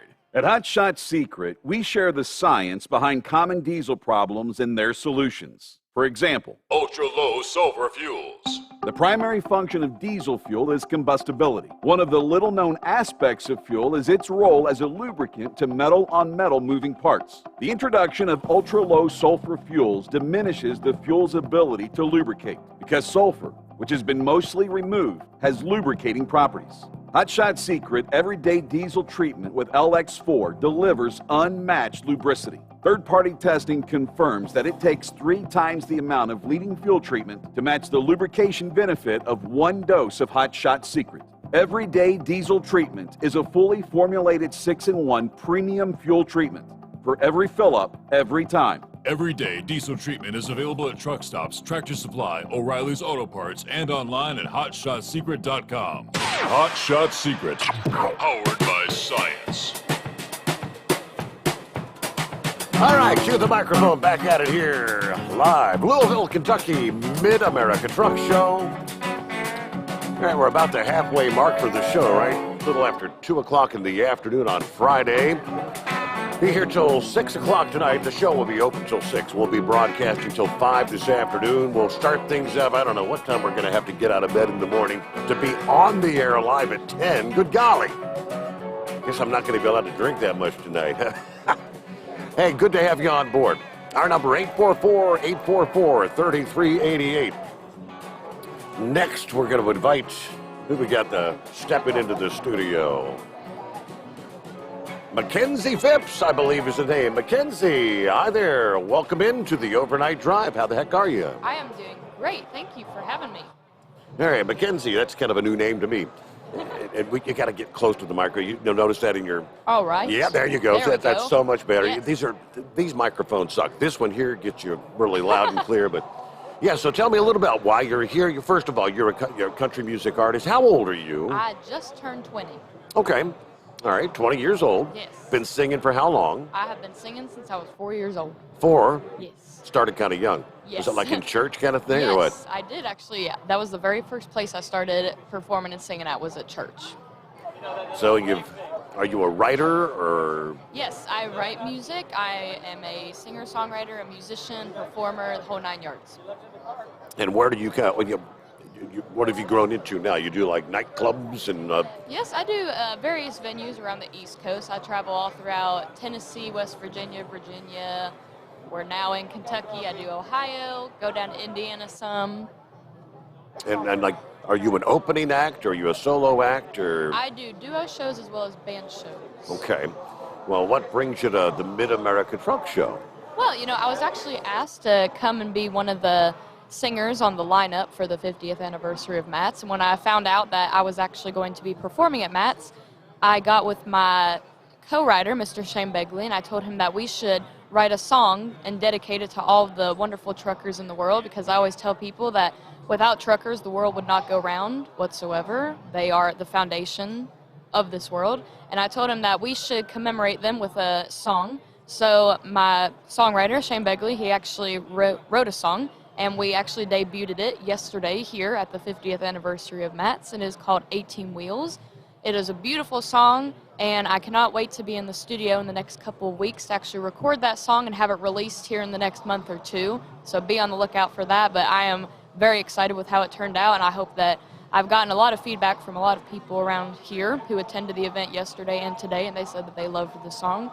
So just if that song can get around the nation and just get to all of the truckers and just let them know that I am so proud of all they've done, and I'm very supportive of them, and I appreciate all of the work that they've done, that will definitely make the song come to life. Is it a ballad or is it an up-tempo song? It's pretty much a ballad. It's a really, really nice song. I can't wait to share it with people. Okay, so you debuted it where last night? Yesterday, actually, out in the Matt Stadium. Okay, all right. So when does the rest of us get to hear it? It should be released in the next month or two. So all you have to do is just look up Mackenzie Phipps on any kind of social media, or you can look up MackenziePhippsMusic.com and just stay up to date with all of my information, and you'll be able to find it in the next couple of months. You're originally from where, Mackenzie? Virginia. Virginia. Yes, a small town called Louisville, Virginia. And where do you hope to be in 10 years from now? Are you looking, is this going to be your career? Is this where you're looking to go in the music biz? Yes, this has been my career since I was 14 years old. So as any normal singer, songwriter, performer would say, I mean, I hope in 10 years I made it. I hope I make it to the Grand Ole Opry and just go around the world, and I hope that my music touches people's lives in a different way, and that is really all I want in this world. You need to check and see if, like, Bill Mack has one of those songs in the archives, like they gave to Leanne Rimes, you know, because all of a sudden, this young blonde, all of a sudden, boom, Bill Mack had this old song. Was that originally for Patsy Cline, Yes, did they it say? was. I actually just learned that yesterday because I performed the song Blue this afternoon when I was playing. And they had told me that he had specifically written that for Patsy Cline, and then she had passed away, and it had been sitting for about 3 decades. Right. And then she had picked it up, and that's what got her going. How about that? That is the one artist that I get equated to the most, actually, is Miss LeAnn Rimes, and I would take that comparison any day. That's a good one. You mean, Yes. you mean like when you're singing, your voice reminds people of Yes. LeAnn Rimes? Especially when I do Blue. I've gotten that since I was 14 years old and started performing. People have always said that I sound like Miss LeAnn Rimes. That's a good thing then. You got CDs available or anything? You got here at the show? You got a booth? Something? No, I had some stuff available when I was performing, but it all got taken. Everybody took all of it. So I'm content with that. That's a good thing. Well, I mean, trying to get the word out about Mackenzie Phipps. Spell your name for me. What's your website my is there? My name is Mackenzie, which is Makenzie, Phipps, Phipps. And like I said, if you just look up that name on Facebook or any kind of social media, you'll be able to find me. And my website is MackenziePhippsMusic.com. Very good. All right. So what are you going to be doing the next couple of days? You hanging here at the show for the rest of the show today, tomorrow, or what's? Yes, I'll actually be hanging around here for a little bit, and I'll actually be going to see Mr. Clay Walker perform this evening. I'm looking forward to that. Yeah. And then I actually have to pack up and head back to Virginia tomorrow because I have a show tomorrow evening. Are you going to get backstage with Clay Walker? Ooh, maybe. I hope so. That'd be a dream. Yeah, that'd be okay. I was playing country music when he first came on the scene, so I remember some of his early songs. What's It to You? I mean, Yes. those kind of. I kind of got away from country music because I do talk radio now, so I don't get to play music anymore. So I don't really know much of his new stuff, but he really does have a great country voice. You know, the true country voice. I'm looking forward to seeing him. And Tony Justice, have you met Tony Justice before? No, I have not gotten the chance to. Now, he's an actual truck driving working man, and he's a great performer. He's opened for some pretty big names over the years. So I'll have to look him up. look him up. He's got a booth here, by the way, too. You'll find him. I think he's here in the North Wing, if I'm not mistaken. Oh. Somewhere down there, I think. But yeah. I'll have to find him. Yep. Well, great to meet you, and good luck, and we'll look forward to hearing your tune, and maybe we can share it over the airwaves, Yes, right? Is that the idea? Let all the truckers hear? Yes. Get it to as many truckers around the nation. Mackenzie Phipps. All right, we'll return into a quick timeout. Live from Louisville, Kentucky, celebrating 50 years of the Mid-America Truck Show. This is the Steve Summers Overnight Drive. You're listening to the Overnight Drive with Steve Summers. After a long winter road trip, there's nothing like coming home to a warm, comfortable home. Hi, I'm Steve with USA Insulation. We appreciate our truckers and the long hours you're putting in to serve us all. Without you, we wouldn't even get the materials to insulate. So we want you to feel like a king when you get back. We put our foam in your walls. It's like putting a coat around your entire home. Keeps the cold air out and the warm air in. And with the rising energy costs, that's going to save you a bundle. We're getting homes ready for winter right now. And we have $1,000 of savings for everyone. But because we love our truckers, we're going to give you an additional $250 discount just for mentioning this show. So give us a call, 1-800-USA-FOAM. That's 1-800-USA-FOAM or usainsulation.net. We're going to give you an additional $250 discount for mentioning the show. 1-800-USA-FOAM or usainsulation.net. USA Insulation. At Hot Shot Secret, we share the science behind common diesel problems. For example, Diesel fuel cetane levels. the cetane rating in diesel fuel is 42 to 45. Most diesel engines operate more efficiently with a cetane rating of 48 to 50. One treatment of Hot Shot Secret Diesel Extreme will raise your cetane 7 points, increase fuel economy, and improve cold starts. Hot Shot Secret Diesel Extreme is available nationwide at truck stops, fine farm and auto stores, and online at hotshotsecret.com. Hot Shot Secret, powered by science. My daughter Brinley is here at St. Jude. Coming here was literally life or death, and it was so scary. But St. Jude is fighting for one goal, like this one mission, life, and that gave us hope. We haven't received a single bill from St. Jude, so I really can just focus on what's best for Brinley. Finding cures, saving children. Learn more at stjude.org. And now, back to the Steve Summers Overnight Drive, live from the Hot Shot Secret Studios.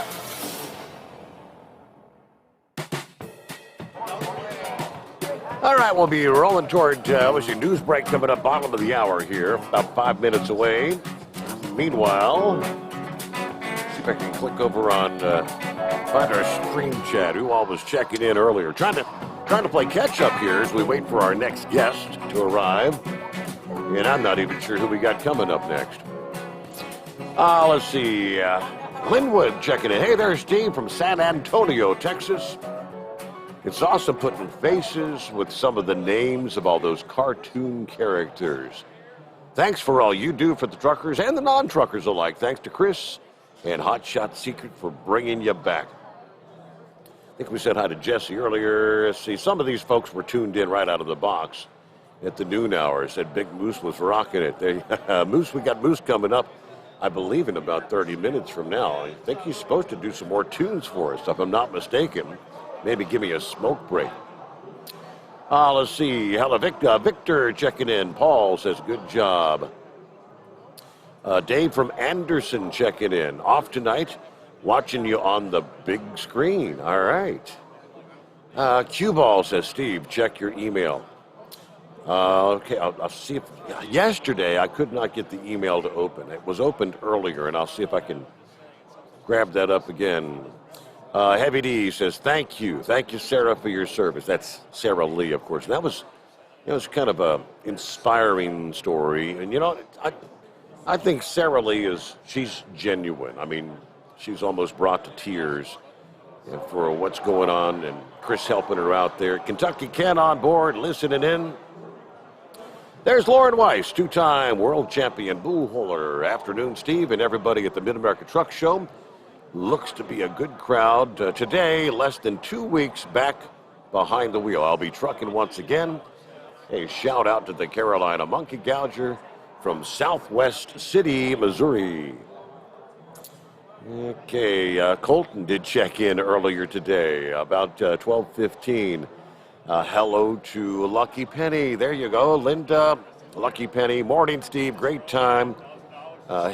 Makes me miss trucking and Ranger Jack. But I'm really enjoy seeing all the gang there. Yeah, I wish you could be here with us there, Lucky Penny.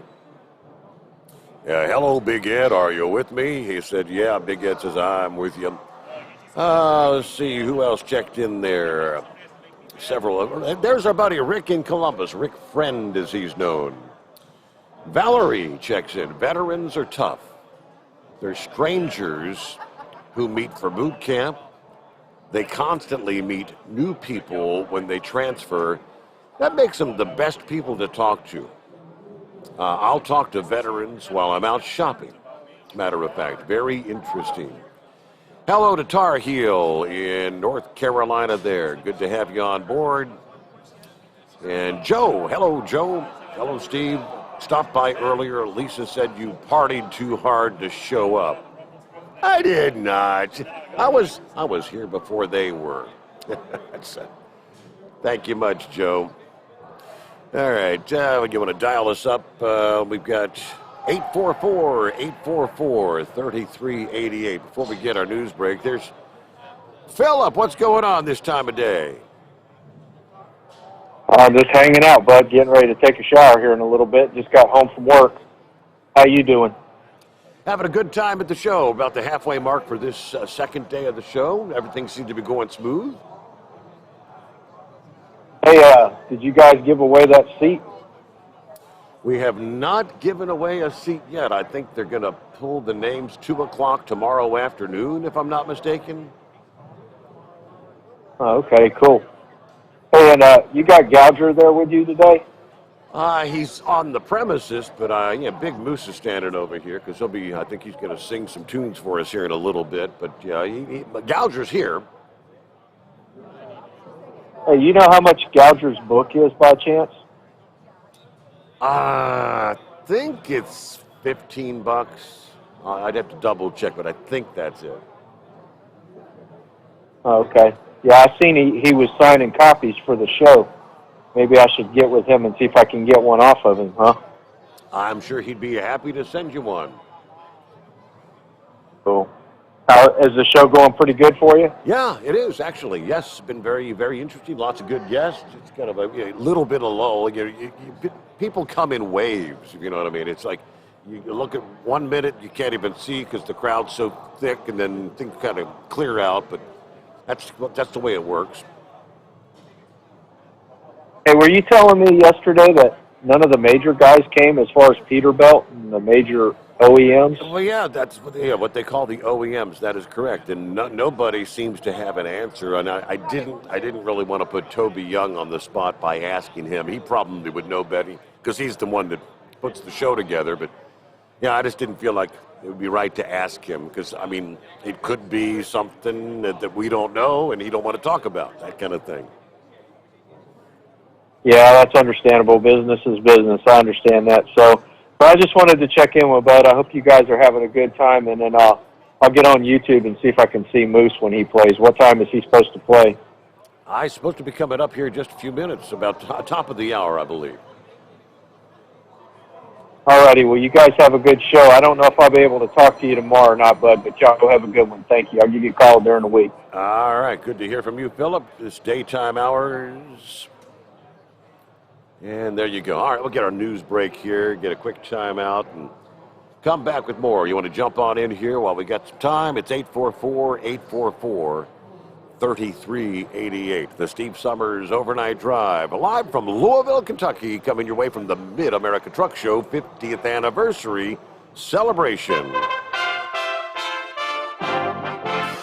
USA Radio News with Lance Pry. The Department of Justice charged 4 Russian government employees Thursday for their part in 2 historical hacking campaigns targeting the global energy sector in 135 countries between 2012 and 2018. The cyber attacks came from Russia's Federal Security Service against the energy sector conglomerates. So says Deputy Attorney General Lisa O. Monaco in a statement. She continues, Russia state-sponsored hackers pose a serious and persistent threat to critical infrastructure, both in the United States and around the world.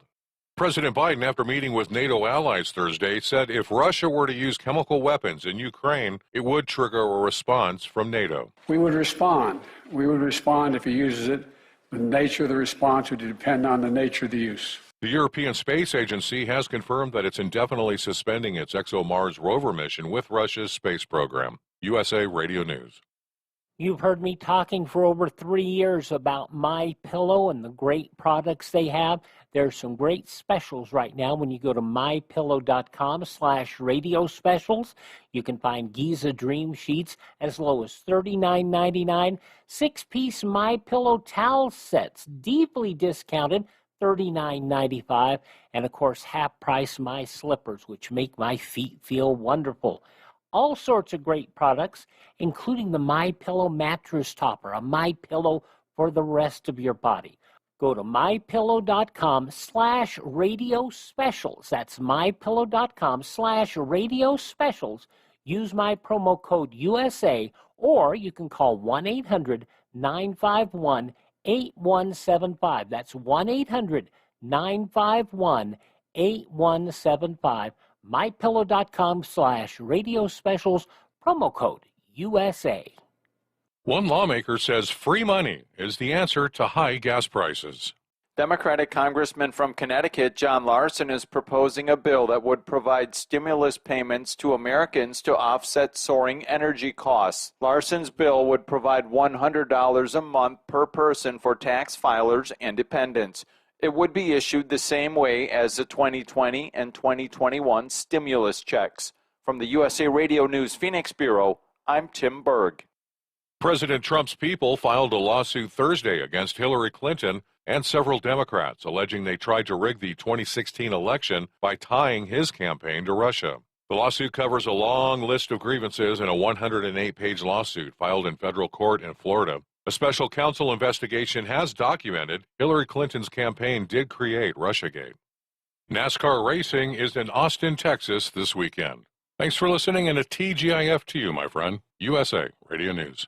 Bingo fun fact number 6. Americans spend over $90 million weekly on bingo. Why? When you can play Bingo Treasure for free. Go to BingoRadioUSA.com. Play from any device, your smartphone, tablet, or computer. The account is free. The play is free. Play one card. Play more. Chat with other players. Meet new friends. All free at BingoRadioUSA.com. That's BingoRadioUSA.com. Bingo from any device. Hurry. Free accounts are limited. Florida Republican Congressman Byron Donalds was on Newsmax overnight. He's claiming Supreme Court nominee Ketanji Brown Jackson is not answering the questions during her confirmation hearings that must be addressed so that lawmakers will know what they need to know about how she'll serve if she's confirmed. And if you have somebody who sits on the Supreme Court who literally cannot tell you that a woman is somebody who has an X chromosome, how are they going to rule when it comes to these matters going in front of the highest court in the land? These are serious questions. I understand the frustrations from the Republicans. And for the Democrats, this is the same party that went into yearbooks for Judge Kavanaugh, that questioned Judge Barrett's religion relentlessly. They have no problem attacking Republican nominees. We don't need to remember Clarence Thomas's confirmation, or Robert Bork, or Miguel Estrada. They have done this time and time again, but now they want to play with kid gloves. They're disingenuous to me. I don't care what their opinions are. We need to get to the bottom, get to the truth on Judge Brown Jackson's judicial philosophy. It matters for the future of America. Russian President Vladimir Putin is trying to save his flailing ruble economy. His threat to have unfriendly countries pay for Russian natural gas exports only in rubles from now on got the cold shoulder from the European nations Thursday. Several European leaders also said during the first day of their European Union summit, making such demands would fundamentally change contracts and render them null and void.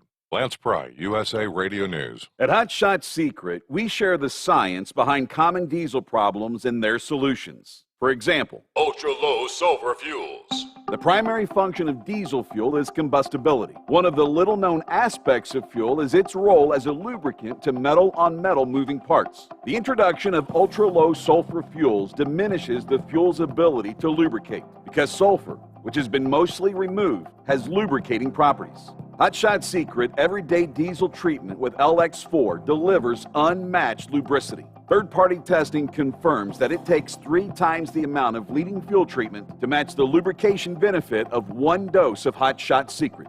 Everyday Diesel Treatment is a fully formulated 6-in-1 premium fuel treatment for every fill-up, every time. Everyday Diesel Treatment is available at truck stops, Tractor Supply, O'Reilly's Auto Parts, and online at HotShotSecret.com. Hot Shot Secret, powered by science.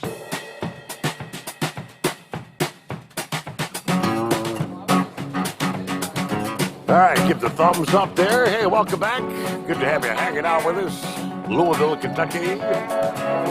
Whether Facebook, YouTube, listening, OvernightDriveRadio.com, TNCRadio.live. Good to have you with us as well. Thank you guys for actually Tom Kelly carrying our coverage live through the afternoon from the Mid-America Truck Show.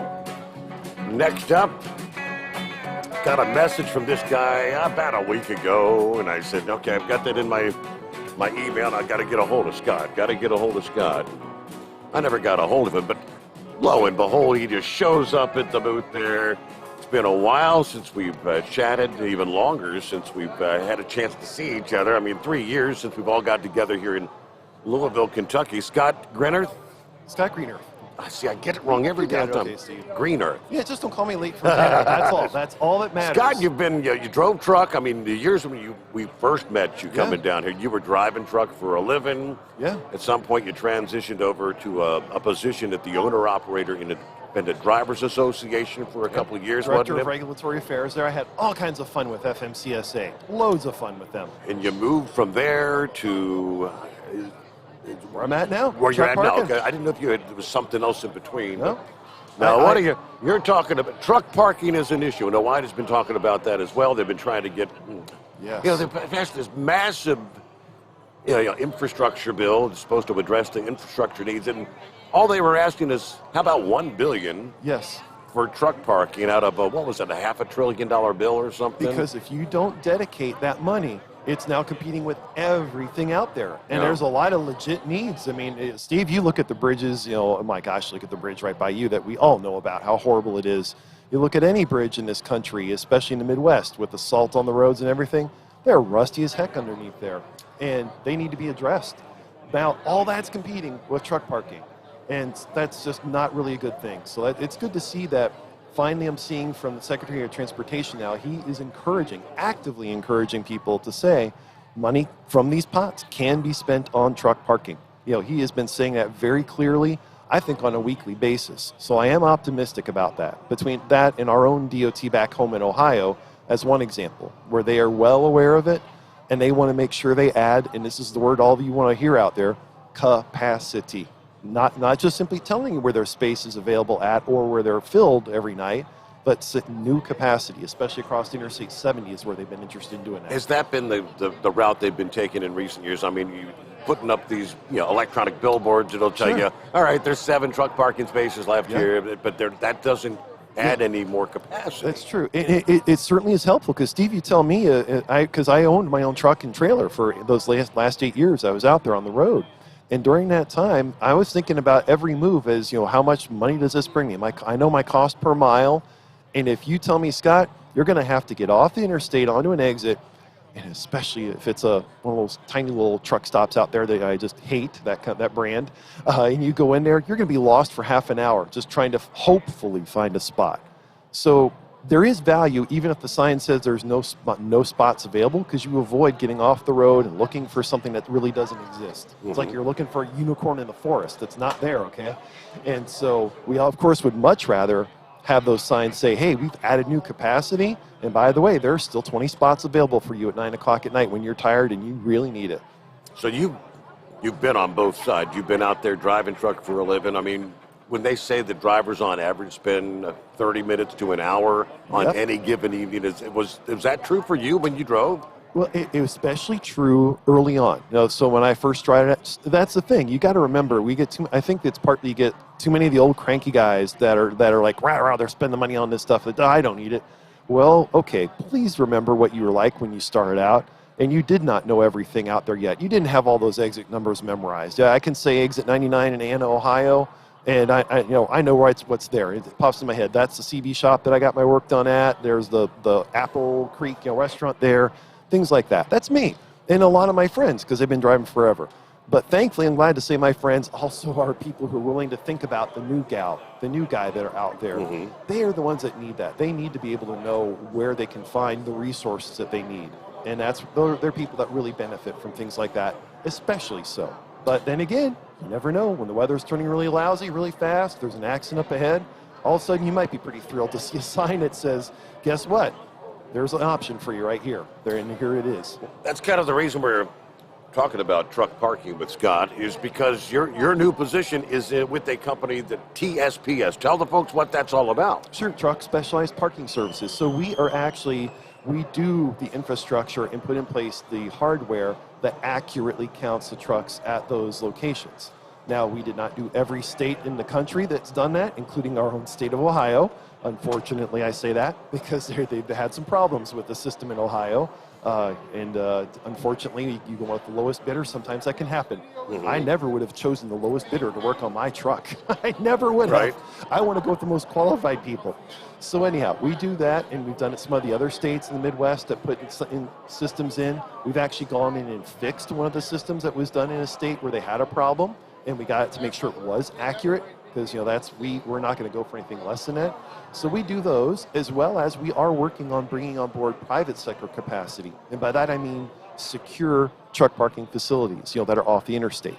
So, we've got a facility, matter of fact, just south of you down there where 71-75 splits off or comes together, however you want to look at it, south of Cincinnati, in that area where they're going to put in a large truck parking facility. It'll be gated, so you don't have a Jason Rivenberg kind of situation. Let's put it real bluntly. We do not want that to happen. We always want to be safe, secure first. Then after that, okay, Can there be a simple shower facility, not a full-blown? Because you don't need a TA Petro at every single exit on the interstate. We don't like that. That'd be really nice. So there's a TA Petro about, 10 miles north of that or something? Exactly, but, yes. But I mean, It's that always lot's full. Always so full. you can be in proximity to, Oh, dude, I know about all the time, Steve. That was the truck stop I used most often because it was right in the middle of my runs when I was coming out of Detroit or Northwest Ohio, going down to Nashville. And I went through there all the time. That place is always full, and you know it. Unless you've reserved a spot, you're not going to get one there. So that's what we're working on as well too. Those two sides of it. When we can, adding capacity, and admittedly those are small projects, little by little, but then also working on making sure that technology is out there to help benefit the driver to make smart decisions. So who's backing you? I mean, how do you get funding to do what you're doing? Are you like a... I got like $1.20 in my pocket right now. That's all it takes. No, I think I'm working with to put it really simply, some very good folks that they started this company back in, really it got started in 2012. And we did the first project they did when I was still back at OIDA, and that's actually how I got to meet them, because they came out to talk about truck parking and their vision for what they wanted to see, a nationwide network of being able to know ahead, plan ahead, so that you can say, hey, I'm picking up a load in Detroit, I'm going down to Nashville, I know where I need to stop for the night, because it took them a while to load that steel coil up there in Detroit at US Steel, which I always did. And now I can say, hey, I can maximize my available hours to that point and stop there, and then have a full day available the next day and keep that truck moving, keep it generating revenue. So these folks that did that, I'm working for them and with them. We're really all a team, but they're the folks that, put it really simply, that write the paycheck, and I'm the person that's making sure that what we do is connected to what truckers need. And so that when we go talking to people at state DOTs or at MPOs, which are the metropolitan planning organizations that do a lot of planning and direct the spending of the money at the local and regional levels, that I make sure that our voice as truckers is heard there. And I can say that I'm never going to ever say I am a trucker today, because this is not being a trucker full-time, but like this past fall, I actually did hop back in the truck. A friend of mine said, hey, I got some buddies with a farm. Guy's got COVID, another guy's got COVID, another person's got a heart issue. They're desperate for some guys, and they're nice people, and that's not the problem. They just have people down. Hopped in there and hauled, I don't know how many, gazillions of tons of grain and corn up in at the Ohio-Michigan state line, basically. So that felt good to get back in the truck. I'll admit it. I fully liked it. It felt good to be throwing those gears. So you do kind of miss it a little bit. I definitely. No doubt. I do. I love traveling. I carry my bike with me. I got out there and saw the country. I got to see places, meet new people. I love that about it. I made the most of the job. It was a job. It was an adventure. Yes, actually, I was just down in Florida for like almost 2 months, unfortunately, with my parents that got ill. And I met a good friend from high school who we used to go play Frisbee golf all the time. And 3 times we went down to the course down there and played. Yeah, had a great time. We did not lose a single one, I'm proud to say. You can tell how good my skills are, right, Steve? It's a good day when you don't lose a disc. Exactly, that's a high level of success. We did not lose a disc. Oh, boy. I might have used a really bright pink one, maybe. Maybe because I didn't want to lose it. So I have been seeing some varying headlines, that there are more states, a few here and there that are really beginning to recognize the issue of the truck parking and the lack thereof. And you were telling me about Ohio just issued, a statement, or what are they saying? So go back to about a year ago, roughly, I found out that Ohio was working on a freight plan. And so we're talking every mode of freight, barges along the Ohio River, planes taking off from the old Rickenbacker Airport, down there, the freight planes there, trains, automobiles, and of course, what we all care about here, trucks. And so they were looking at that plan on the big scale, like years out, what needs to be done, what needs to be addressed, what are the needs.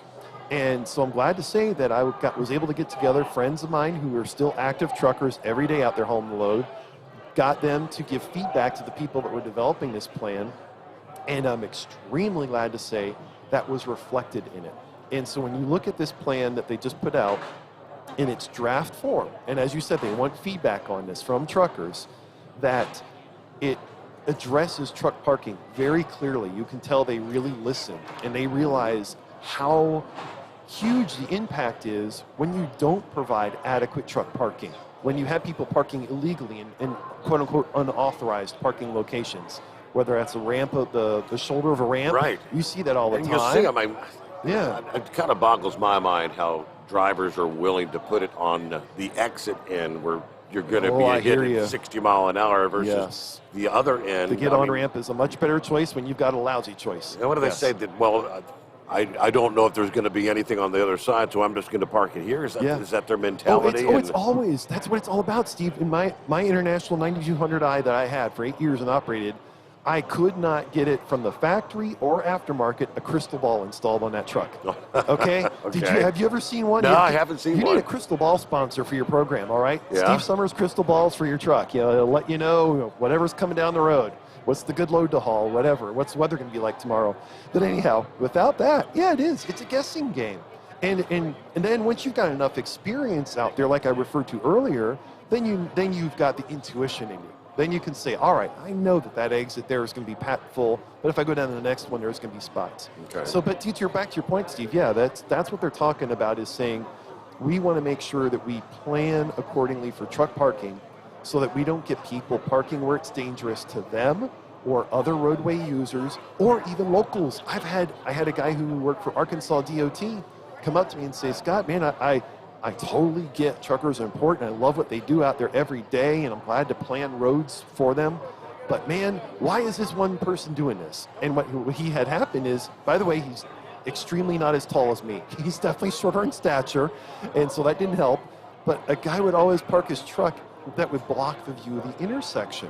So, I mean, that's dangerous because now this guy could have been pulling out, trying to look around the corner, and he can't. So they realize in this study they've got things down to that level. So get to the bottom line, Steve, is this.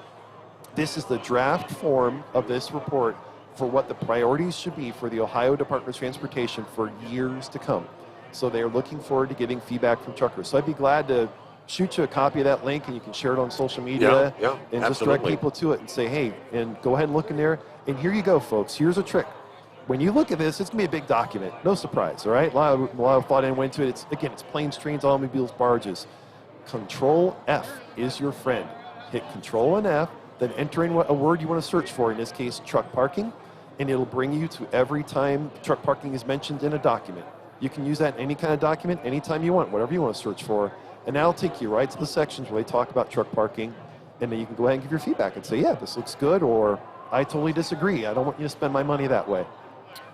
I had no idea about Control F. That's a new one to me. I was the director of regulatory affairs, reviewing documents that were 100 pages long sometimes. I mean, you need to go to the sections that are important to read first, and then go back, find the rest of it, and make sure you do everything right. But yes, Control F.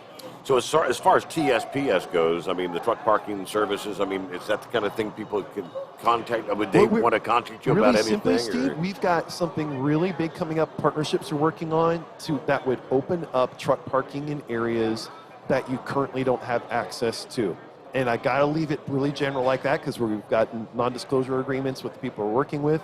And so I'd be glad to get back to tell you about that. But again, what we're doing day to day is, like I mentioned, working on getting the accurate information out there and just making sure that nobody has to call anybody and complain. Make sure it's accurate information on those signs or on the websites so you can look up that information ahead of time. And here you go. I can put this very generically. And we want that information to be available seamlessly nationwide. Because as you can imagine, here we are in Kentucky. If you go through the tri-state area, it is called the tri-state for a region. You go through 3 different state DOT jurisdictions. You don't want to have to go to the Kentucky Transportation Cabinet website, then the Indiana Department of Transportation, and then the Ohio DOT. You want to be able to just know, hey, where can I find truck parking info accurately? So that's the kind of thing we're working toward here with this. And most of those apps and whatnot, don't they rely on like user input for someone? There are 2 categories. You're right, Steve. Socially sourced information. Yeah, well, just to keep them in the broad categories and not worry about mentioning specific names. So you've got crowdsourcing. There you go. That's what I'm looking for. Where it is. Somebody's leaning, hopefully, they're at least leaning forward in their seat of the truck and going, there's 5 spots left. All right. They're not getting their butt out of the seat for you. Sorry. They really don't care that much. All right. Then the other part is the part we deal with is using sensors either installed in the pavement or overhead on utility poles during the site that get a view of it, and they tell you exactly how many vehicles are in there down to the exact number.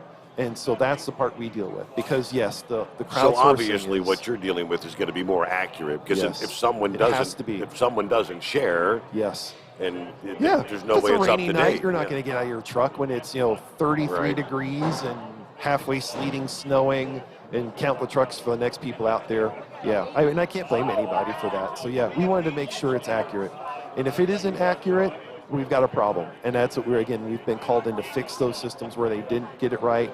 And we've developed new types of technology that are, I'll put it really simply, they don't get installed in the pavement and get driven over by 80,000 pound plus vehicles.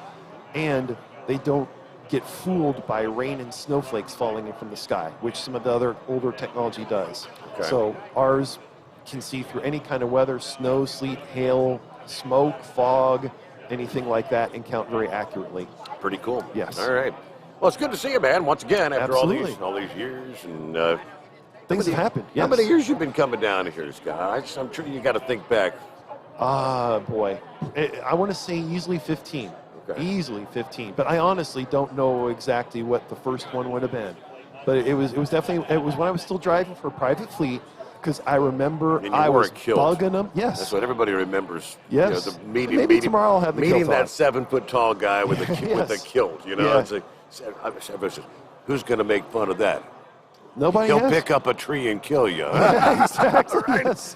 Well, I'll do it politely, though. I'm a nice guy, though. I'll do it politely at least. It's funny. All right, great. Thank you much, Scott. I'm going to get a quick 2-minute timeout. We're rolling to our news update, top of the hour, just around the corner. But back with more live from Louisville, Kentucky, the Mid-America Truck Show on the Overnight Drive. Overnight Drive with Steve Summers. After a long winter road trip, there's nothing like coming home to a warm, comfortable home. Hi, I'm Steve with USA Insulation. We appreciate our truckers and the long hours you're putting in to service all. Without you, we wouldn't even get the materials to insulate. So we want you to feel like a king when you get back. We put our foam in your walls. It's like putting a coat around your entire home. Keeps the cold air out and the warm air in. And with the rising energy costs, that's going to save you a bundle. We're getting homes ready for winter right now, and we have $1,000 of savings for everyone.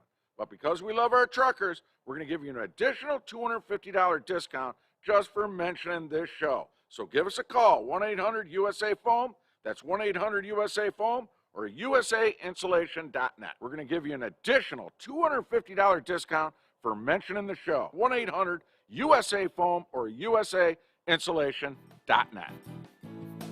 USA Insulation.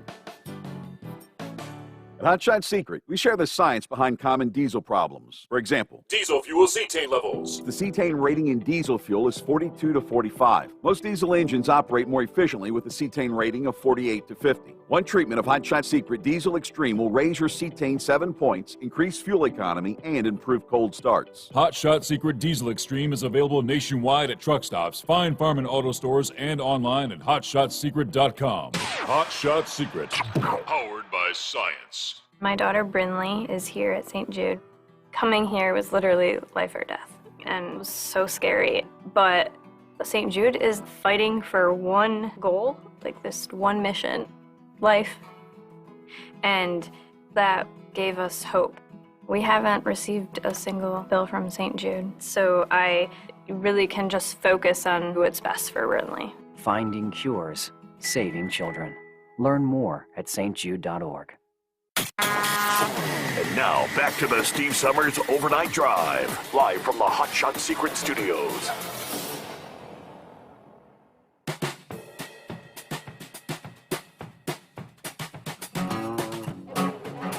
All right, back at it here. A couple minutes, we'll hit news update, top of the hour.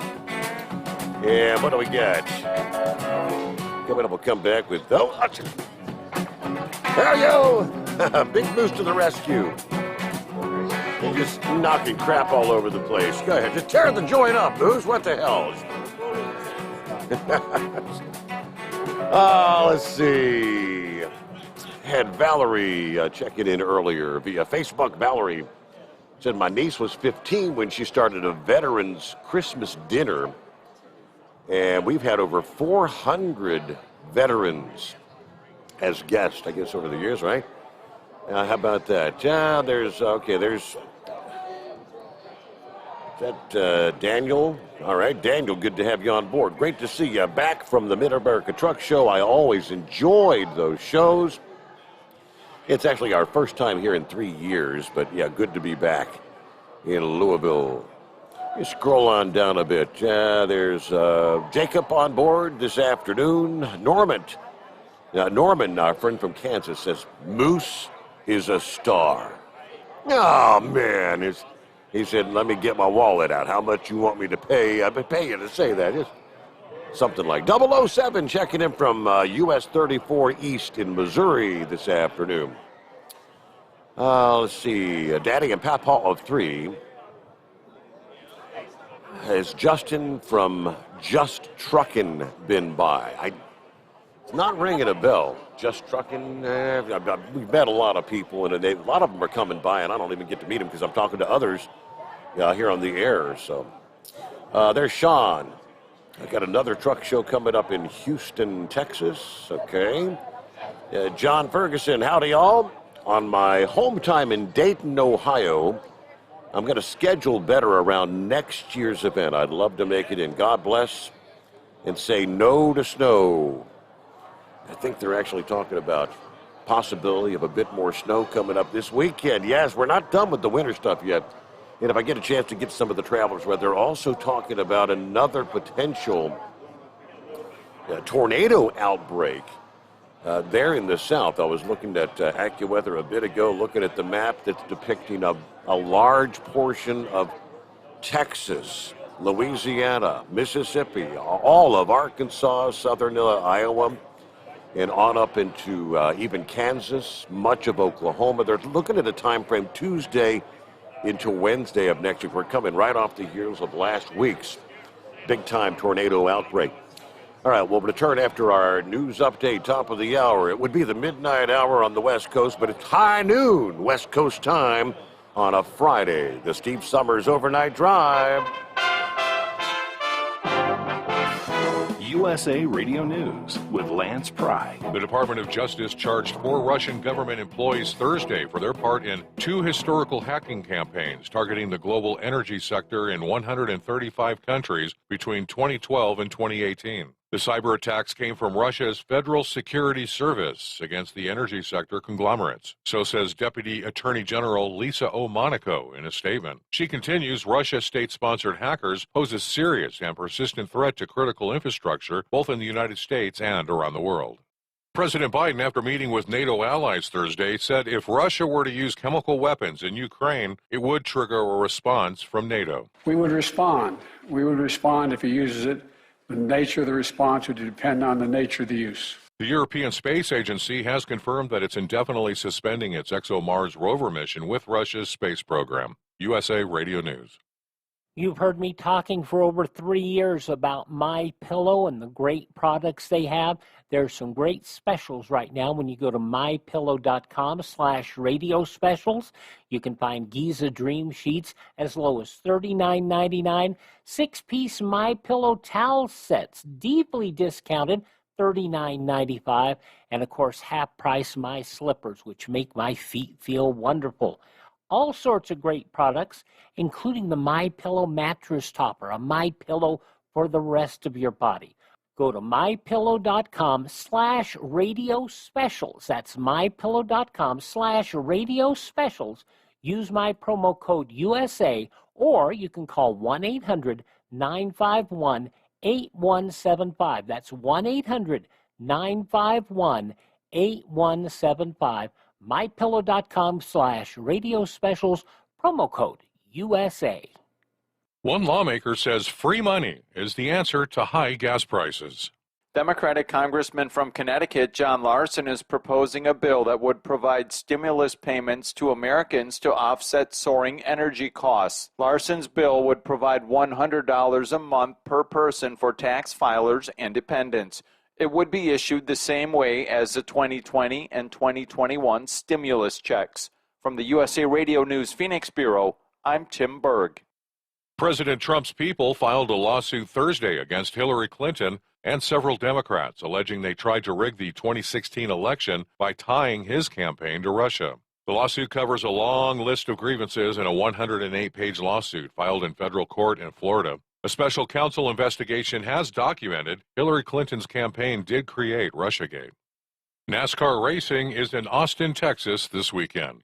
Thanks for listening, and a TGIF to you, my friend. USA Radio News.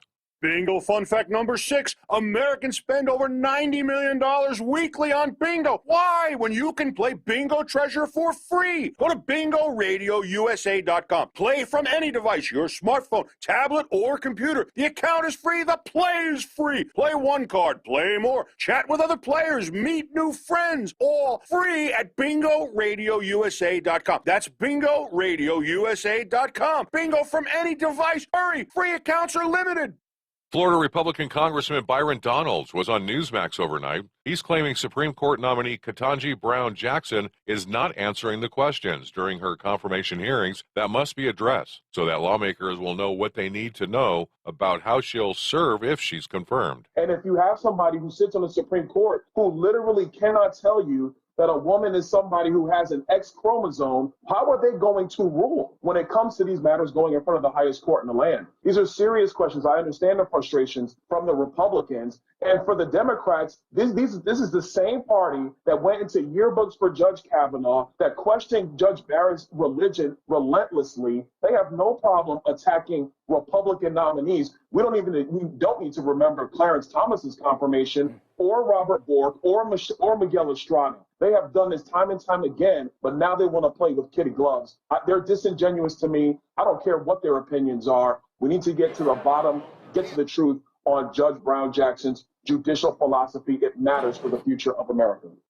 Russian President Vladimir Putin is trying to save his flailing ruble economy. His threat to have unfriendly countries pay for Russian natural gas exports only in rubles from now on got the cold shoulder from the European nations Thursday. Several European leaders also said during the first day of their European Union summit, making such demands would fundamentally change contracts and render them null and void. Lance Pride, USA Radio News. Thank you, Lance Pride. Hey, look what time it is. Look what time it is. We wrap things up news-wise, 3:07 Eastern Time.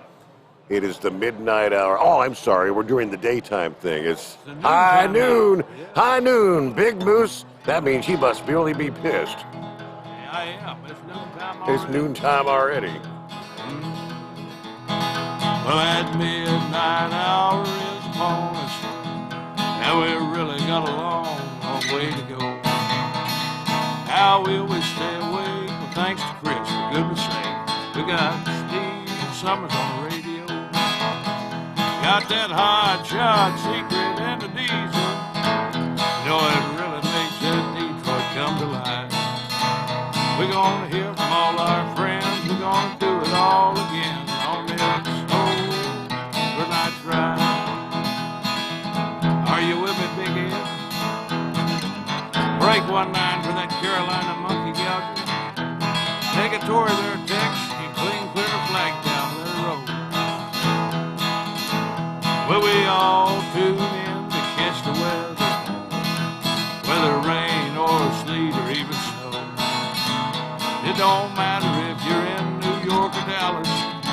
We'll catch it all on that Steve Summers show. We got that hot shot secret in the diesel. You know it really makes that Detroit come to life. We're gonna hear from all our friends. We're gonna do it all again on this overnight drive. Yeah, we're gonna hear from all our friends. We're gonna do it all again on this overnight drive.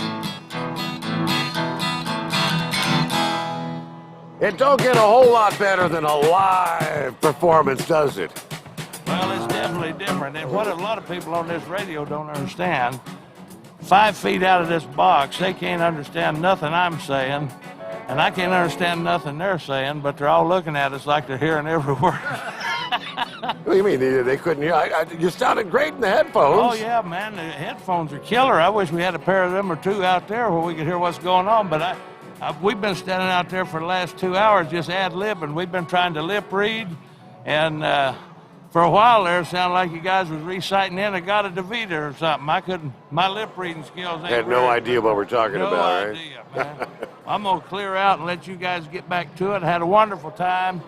Appreciate the invite. Appreciate Chris and Kyle and all these guys. And we'll look forward to doing it again sometime.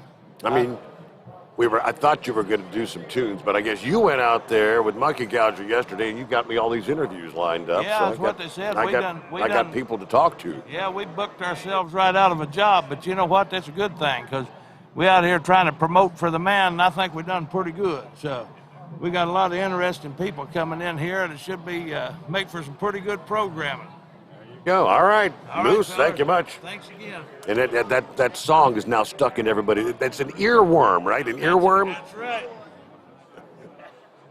It really makes that Detroit come alive. All right, let's see here. I believe, no, there's that background music. I think we've got the, let's see, next guest coming up. Is it Spielman? Who we got next? Is Spielman supposed to be first, or?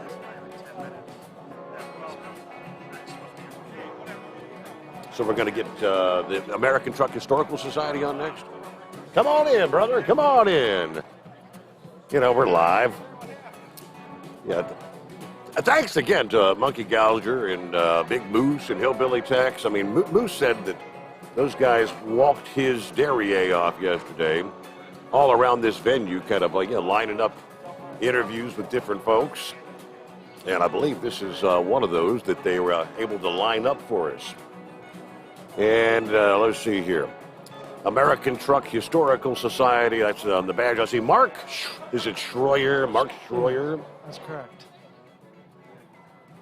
Got to get real close to the microphone. These things are, you got to be almost eating the darn thing for them to hear you. But all right, tell me a little bit, who got you lined up? Was that the Carolina Monkey Gouger, or who was it?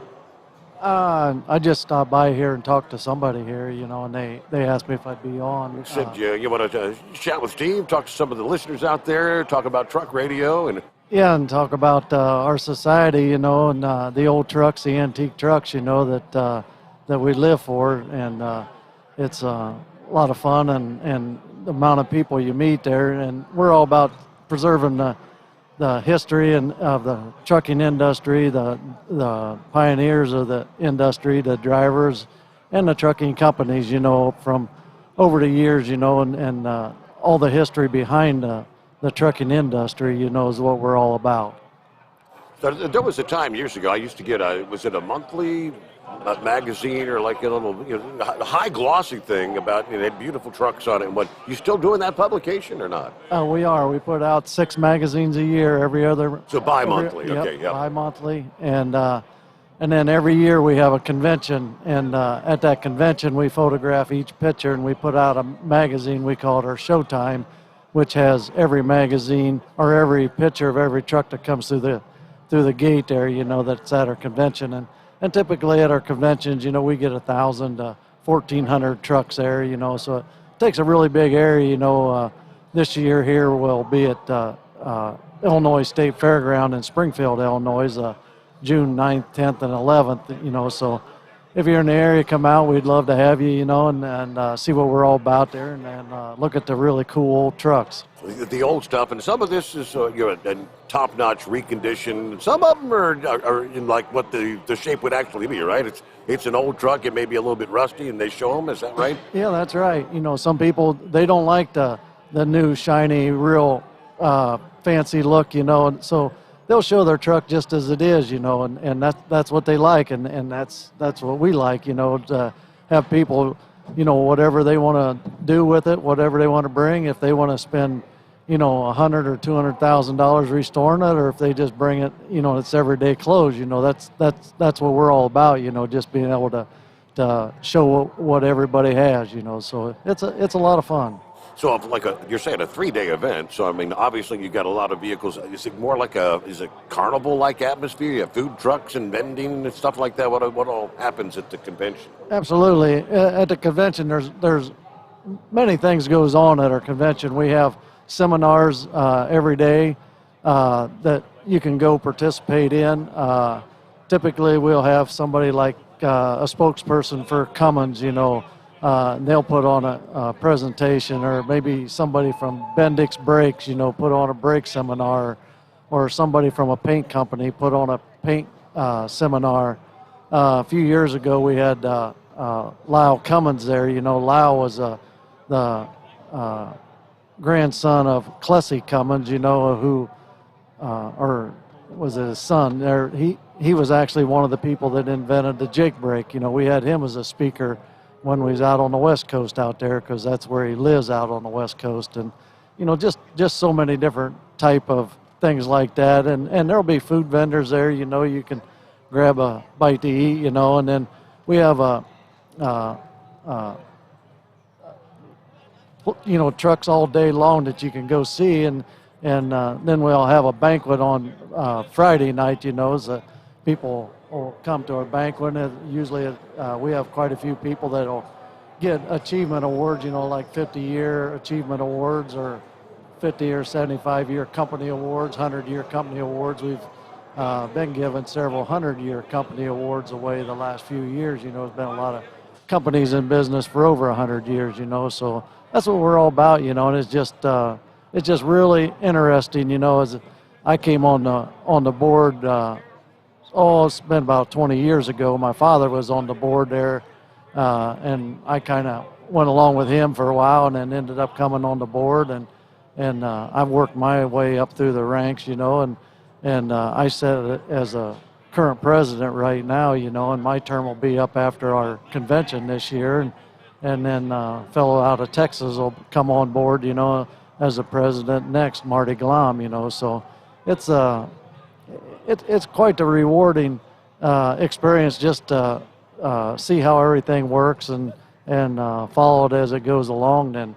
And we try to keep our conventions scheduled out, you know, several years, you know, because this year we'll be in Springfield, Illinois. Next year we'll be out in Reno, Nevada. And then after that we'll go to York, Pennsylvania.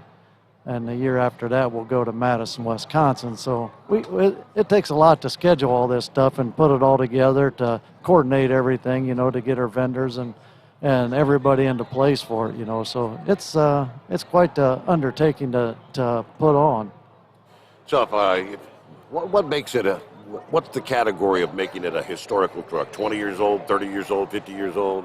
Well, every state's different, you know. So some states are 20 years old. In Ohio, it's 25 years old. A lot of states are 25, but we don't turn anybody away. Anybody wants to bring a truck and show it, you know, we let them bring it and show it, you know. And I've always said that we can kind of tell that the age of people, you know, the trucks that they can relate to when they first started driving is usually what they like to collect their, you know. So the really old wood cab trucks, you know, we still have several of them come to the convention, but not as near as many as we used to, just because all them people that can relate to all that, you know, has passed on, you know. But there's still a lot of people that still collect them and save them. In fact, we got some in our collection, you know, and it's just pretty neat to see them, really.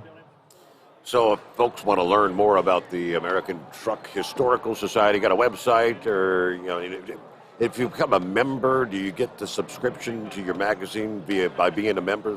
Yeah, if membership's $52 a year, and if you go to www.aths.com, you can find our website and go on there and go through it and then subscribe to it, you know. And it's a very worthwhile organization. You don't have to own an old truck. You just have to have the interest in old trucks or the history of trucks. We got guys that collect literature, you know, from truck sales, or we have some guys that collect little die-cast toy trucks, or we have guys collect a little bit of everything, you know, related to trucking. You know, it's not just you got to own a truck or anything like that. You know, you don't have to own anything, you know, just have the interest in it, you know. And just read the articles in our magazine every other month is just amazing to read some of that, you know, what some of the people had to go through back in the day, you know, driving cross country or whatever. So back in Louisville for the first time in like 3 years. Where you guys at? You North Wing, West Wing, South Wing? Big place, huh? Actually, they contact us. They have for several years now, and we'll bring trucks in and fill in spots that that they don't have sold. So we've got trucks up in the South Wing. We got trucks in the North Wing, kind of scattered about. And right now I think this year we had 36 people signed up to bring trucks. So we got several old trucks scattered around the show here. So you're going to see them someplace around. And it's pretty neat. We got one guy that's got a Louisville Ford that was built right here in Louisville at the plant here in Louisville. Which is to me it's kind of neat just to see the local truck here. So that's cool. All right. Well, I thank you for stopping by to chat with us. Tell us a little more about the American Truck Historical Society and aths.org, is it? Yes. O-R-G? Yes. aths.org. Yep. All right. Well, enjoy the rest of the Mid-America Truck Show. Okay, and thank you very much. All right. We'll be back in just a moment. I think we've got Tom Spielman coming up next. On Spot. We'll learn what it is right after this. At Hot Shot Secret, we share the science behind common diesel problems and their solutions. For example, ultra-low sulfur fuels. The primary function of diesel fuel is combustibility. One of the little-known aspects of fuel is its role as a lubricant to metal-on-metal moving parts. The introduction of ultra-low sulfur fuels diminishes the fuel's ability to lubricate because sulfur, which has been mostly removed, has lubricating properties. Hot Shot Secret Everyday Diesel Treatment with LX4 delivers unmatched lubricity. Third-party testing confirms that it takes 3 times the amount of leading fuel treatment to match the lubrication benefit of 1 dose of Hot Shot Secret. Everyday Diesel Treatment is a fully formulated 6-in-1 premium fuel treatment for every fill-up, every time. Everyday diesel treatment is available at truck stops, Tractor Supply, O'Reilly's Auto Parts, and online at hotshotsecret.com. Hot Shot Secret, powered by science.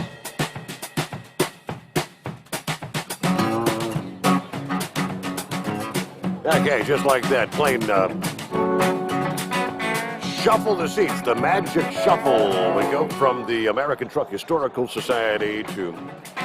Hey, there's a guy I recognize and say, I knew I recognized you from somewhere when you came by this past day. And I said, yeah, I recognize the name, but I can't remember. What company were you with? Was that back when Squirrel was our sales guy, or how far back do you go? Back in 16, maybe 17, when we did the lubrifiner filter. Lubrifiner, yep, Yeah, I remember that well. Yeah. Was that the bypass thing, or we were doing it back then? Well, yeah, you're right. That's how lubrifiner got its claim to fame with the big bypass oil filter. However, back then we were advertising the cabin air filter that we were trying to promote. Okay, yeah, that's been a few years ago. Right. Yeah, right. What you got a new gig, and it's trucking related still. Absolutely, always trucking. Hey, Steve, I tried to get out many, many times, but as I tell all my friends and peers, it's just like being in the mafia. Once you're in, you can't get out. And I tried to get out. So what are we doing? On Spot? Is that the name of the company? On Spot. Automatic tire chain system. It's a really cool product. It's a tire chain system that's automatic, that is activated from inside the cab. No more getting out and slinging chains, getting them untangled, trying to get them around the tire correctly, get them adjusted correctly. It's just a system that slings the chain under the tire and gives you traction from the get-go. You don't have to do anything special.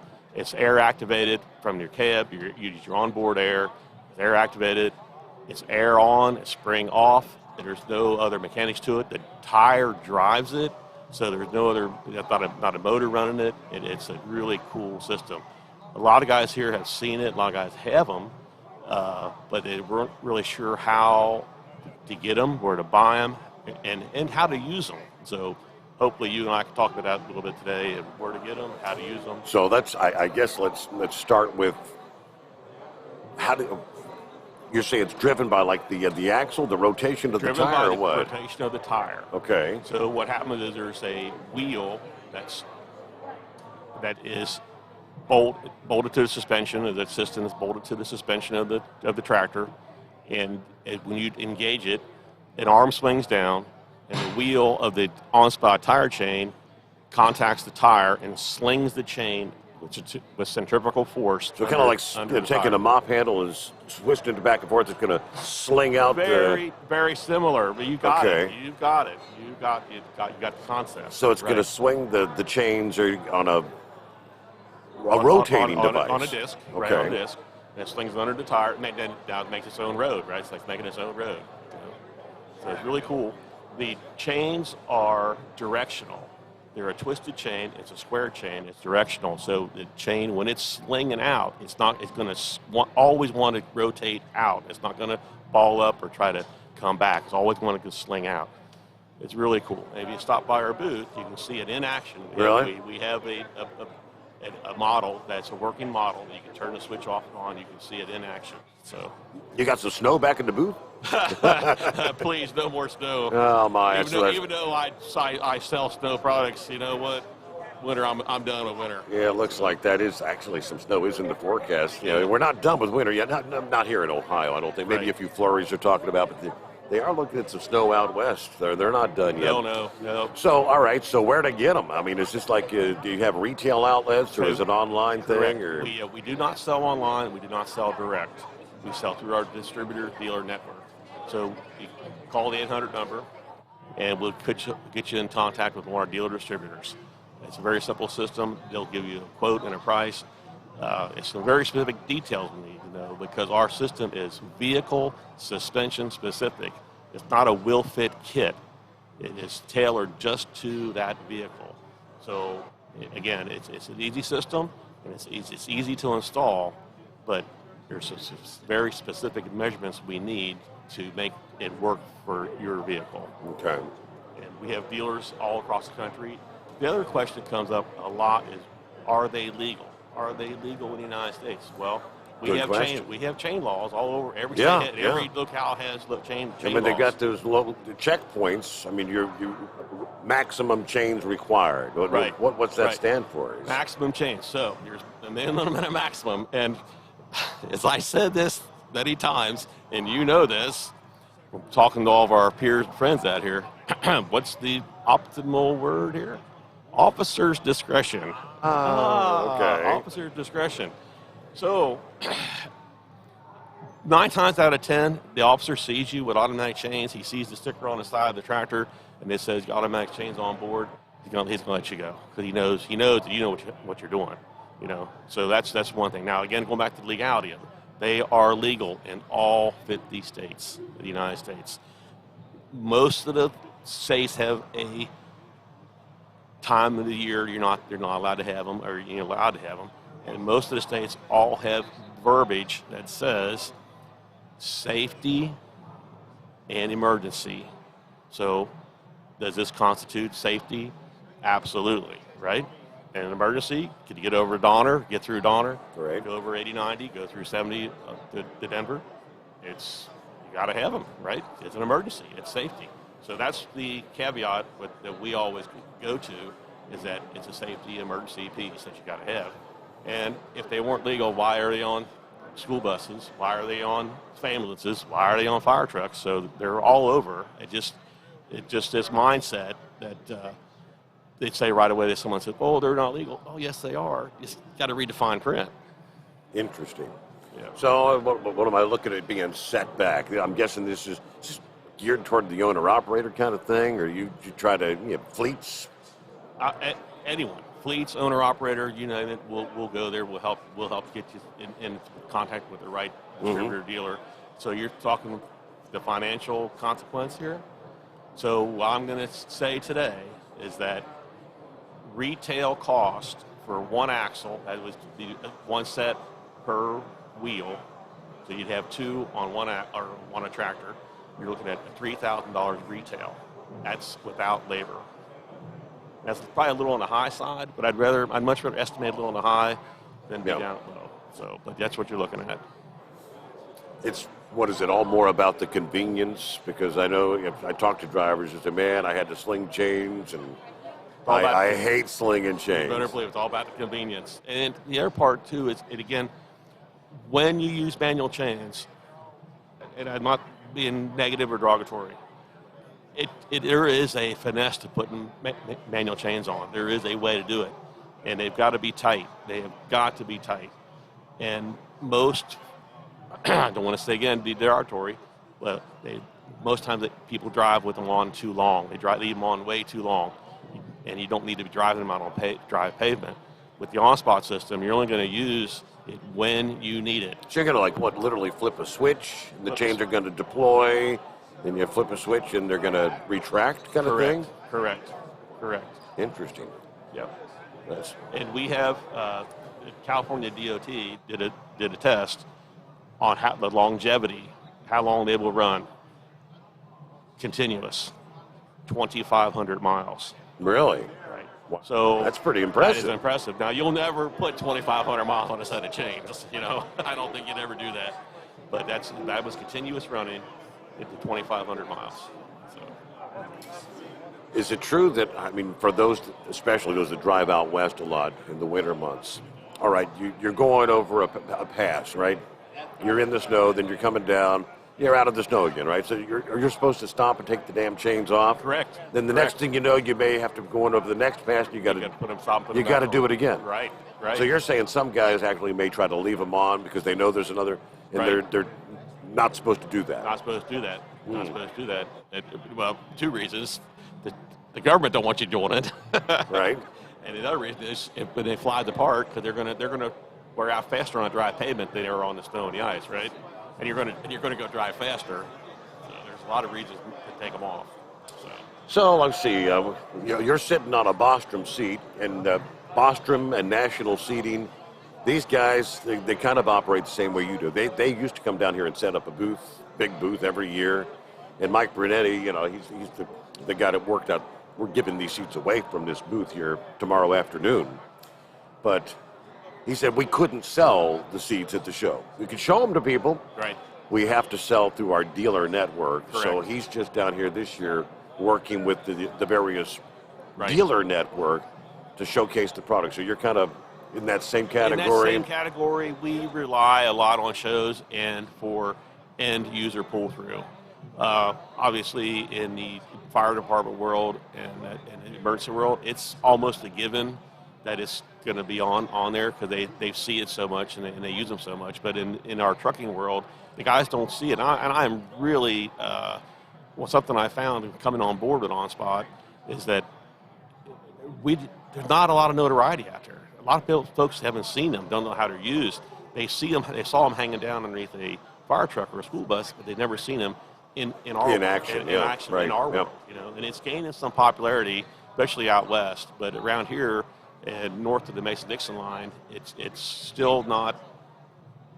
It's still like a novelty, and people think that it's not a novelty. It really does work. It really works. So you're here at the Mid-America Truck Show. We've got till 6 o'clock tonight. Then be here tomorrow from 9 a.m. till 4 p.m. I believe the show closes tomorrow. Correct. Where can folks find you and maybe get a demonstration, see how these things work? Main entrance, aisle 30,000. You can't miss us. Come in right in the south wing door. Can't miss Main us. entrance, aisle 30,000. Okay, and then 30,000. what am I thinking? Oh yeah, so if they come by, you show them how it all works and what you lead them. You say what part of the country you live in, or that thing. You tell them, all right, get a hold of John's service Correct. or whatever, Correct. that kind of thing. Right. We'll find a dealer for him, dealer distributor for him, and we'll get them hooked up. All right, pretty cool. Yeah. All Stop by right. the booth, come see it. Yeah. Well, I'm here. I'm stuck here till 5 o'clock. But You're like me. I yeah. got out for 15 minutes. Yeah, a little escape, right? All right. What about website, whatnot for people? I'm sure you got a website. Yeah, Probably we got some videos that would demonstrate how they work. www.onspot.com. We're on YouTube. You can see us on YouTube. You can see the videos on the website. Call the 800 number, and we can get you hooked up right now. So you said OnSpot. O-N-S-P-O-T. OnSpot.com. Right. A little bit of history about this. I'm sure people want to know how it got here, where it came from. Believe it or not, Steve, this system was patented in 1917. Really? Really. It was a concept back then. It came from Europe, and obviously back then they didn't didn't have the technology to vulcanize rubber and some metal and all that kind of stuff. But it was the concept back then. Came over here in the late 70s. A couple guys saw it, brought it over here. They probably saw it at a truck show in Europe. Brought it over here, kind of caught on. And as it gained more popularity, they decided to start making the parts and pieces here. And it's made right here in North Vernon, Indiana, good old USA, about an hour and 15 minutes up the street on I-65 in North Vernon, Indiana. Manufacturing, distribution's right there. 90% of our product is U.S. sourced. We bend, cut, drill all of the bracketry and all those components, and the rest of the components are sourced here in the U.S. And that's important to a lot of people in this day and age. You better believe it. Yeah, since it's sourced from the U.S., you're probably not having nearly the difficulty with getting raw materials and whatnot as you do if you were relying on other countries. We right? had that issue about 6 months ago with the chain. It chains itself. And our plant manager said, you know what? Rather than having to wait and had to buy a whole container of chain, and we don't know where it is on the water, we wait to know it's shipped, it's sitting out there in the water on the boat, and when it's going to get here. Yeah, it's going to cost us a little more to go U.S., but guess what? I don't have to inventory as much. So it's a trade-off. Yeah, we're paying for a little bit more for it, but now we don't have to inventory as much. So, good deal. Yeah. All right. Well, it's good to see you again, man. It's been, hey, congratulations on a little bit over a year now you've been on? Yep, January 11th of 2021. That was our first show. And I'm so happy for you. I'm happy. I'm glad you're back. I think everyone's glad you're back. Yeah. It's good to see you. I don't know if anybody's happier than me, 'cause I got a job, Hey, I felt the same way not too long ago. I'm a year with these guys. Okay. Yeah. All right. Well, it's all right. OvernightDriveRadio.com. What do we got? We'll get a news break in here, come back. I believe Rambler's going to be checking in. How about that? God bless the Rambler. Back after this, live from Louisville at celebrating the 50th anniversary of the Mid-America Truck Show. It's the Overnight Drive. USA Radio News with Lance Pry. The Department of Justice charged 4 Russian government employees Thursday for their part in 2 historical hacking campaigns targeting the global energy sector in 135 countries between 2012 and 2018. The cyber attacks came from Russia's Federal Security Service against the energy sector conglomerates. So says Deputy Attorney General Lisa O. Monaco in a statement. She continues, Russia state-sponsored hackers pose a serious and persistent threat to critical infrastructure, both in the United States and around the world. President Biden, after meeting with NATO allies Thursday, said if Russia were to use chemical weapons in Ukraine, it would trigger a response from NATO. We would respond. We would respond if he uses it. The nature of the response would depend on the nature of the use. The European Space Agency has confirmed that it's indefinitely suspending its ExoMars rover mission with Russia's space program. USA Radio News. You've heard me talking for over 3 years about MyPillow and the great products they have. There's some great specials right now when you go to mypillow.com/radio specials. You can find Giza Dream Sheets as low as $39.99. 6-piece MyPillow towel sets, deeply discounted, $39.95. And of course, half price My Slippers, which make my feet feel wonderful. All sorts of great products, including the MyPillow mattress topper, a MyPillow for the rest of your body. Go to mypillow.com/radio specials. That's mypillow.com/radio specials. Use my promo code USA, or you can call 1-800-951-8175. That's 1-800-951-8175. mypillow.com/radio specials, promo code USA. One lawmaker says free money is the answer to high gas prices.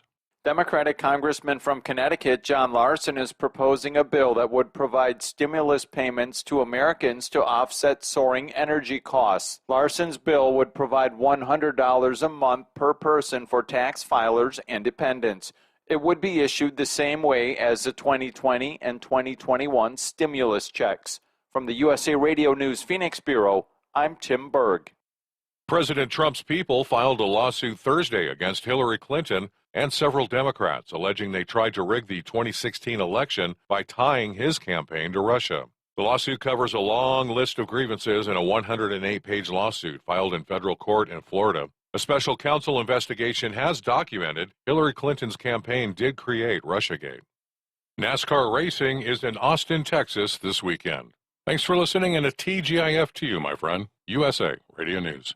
Bingo fun fact number 6. Americans spend over $90 million weekly on bingo. Why? When you can play Bingo Treasure for free. Go to BingoRadioUSA.com. Play from any device, your smartphone, tablet, or computer. The account is free. The play is free. Play one card, play more, chat with other players, meet new friends. All free at BingoRadioUSA.com. That's BingoRadioUSA.com. Bingo from any device. Hurry! Free accounts are limited.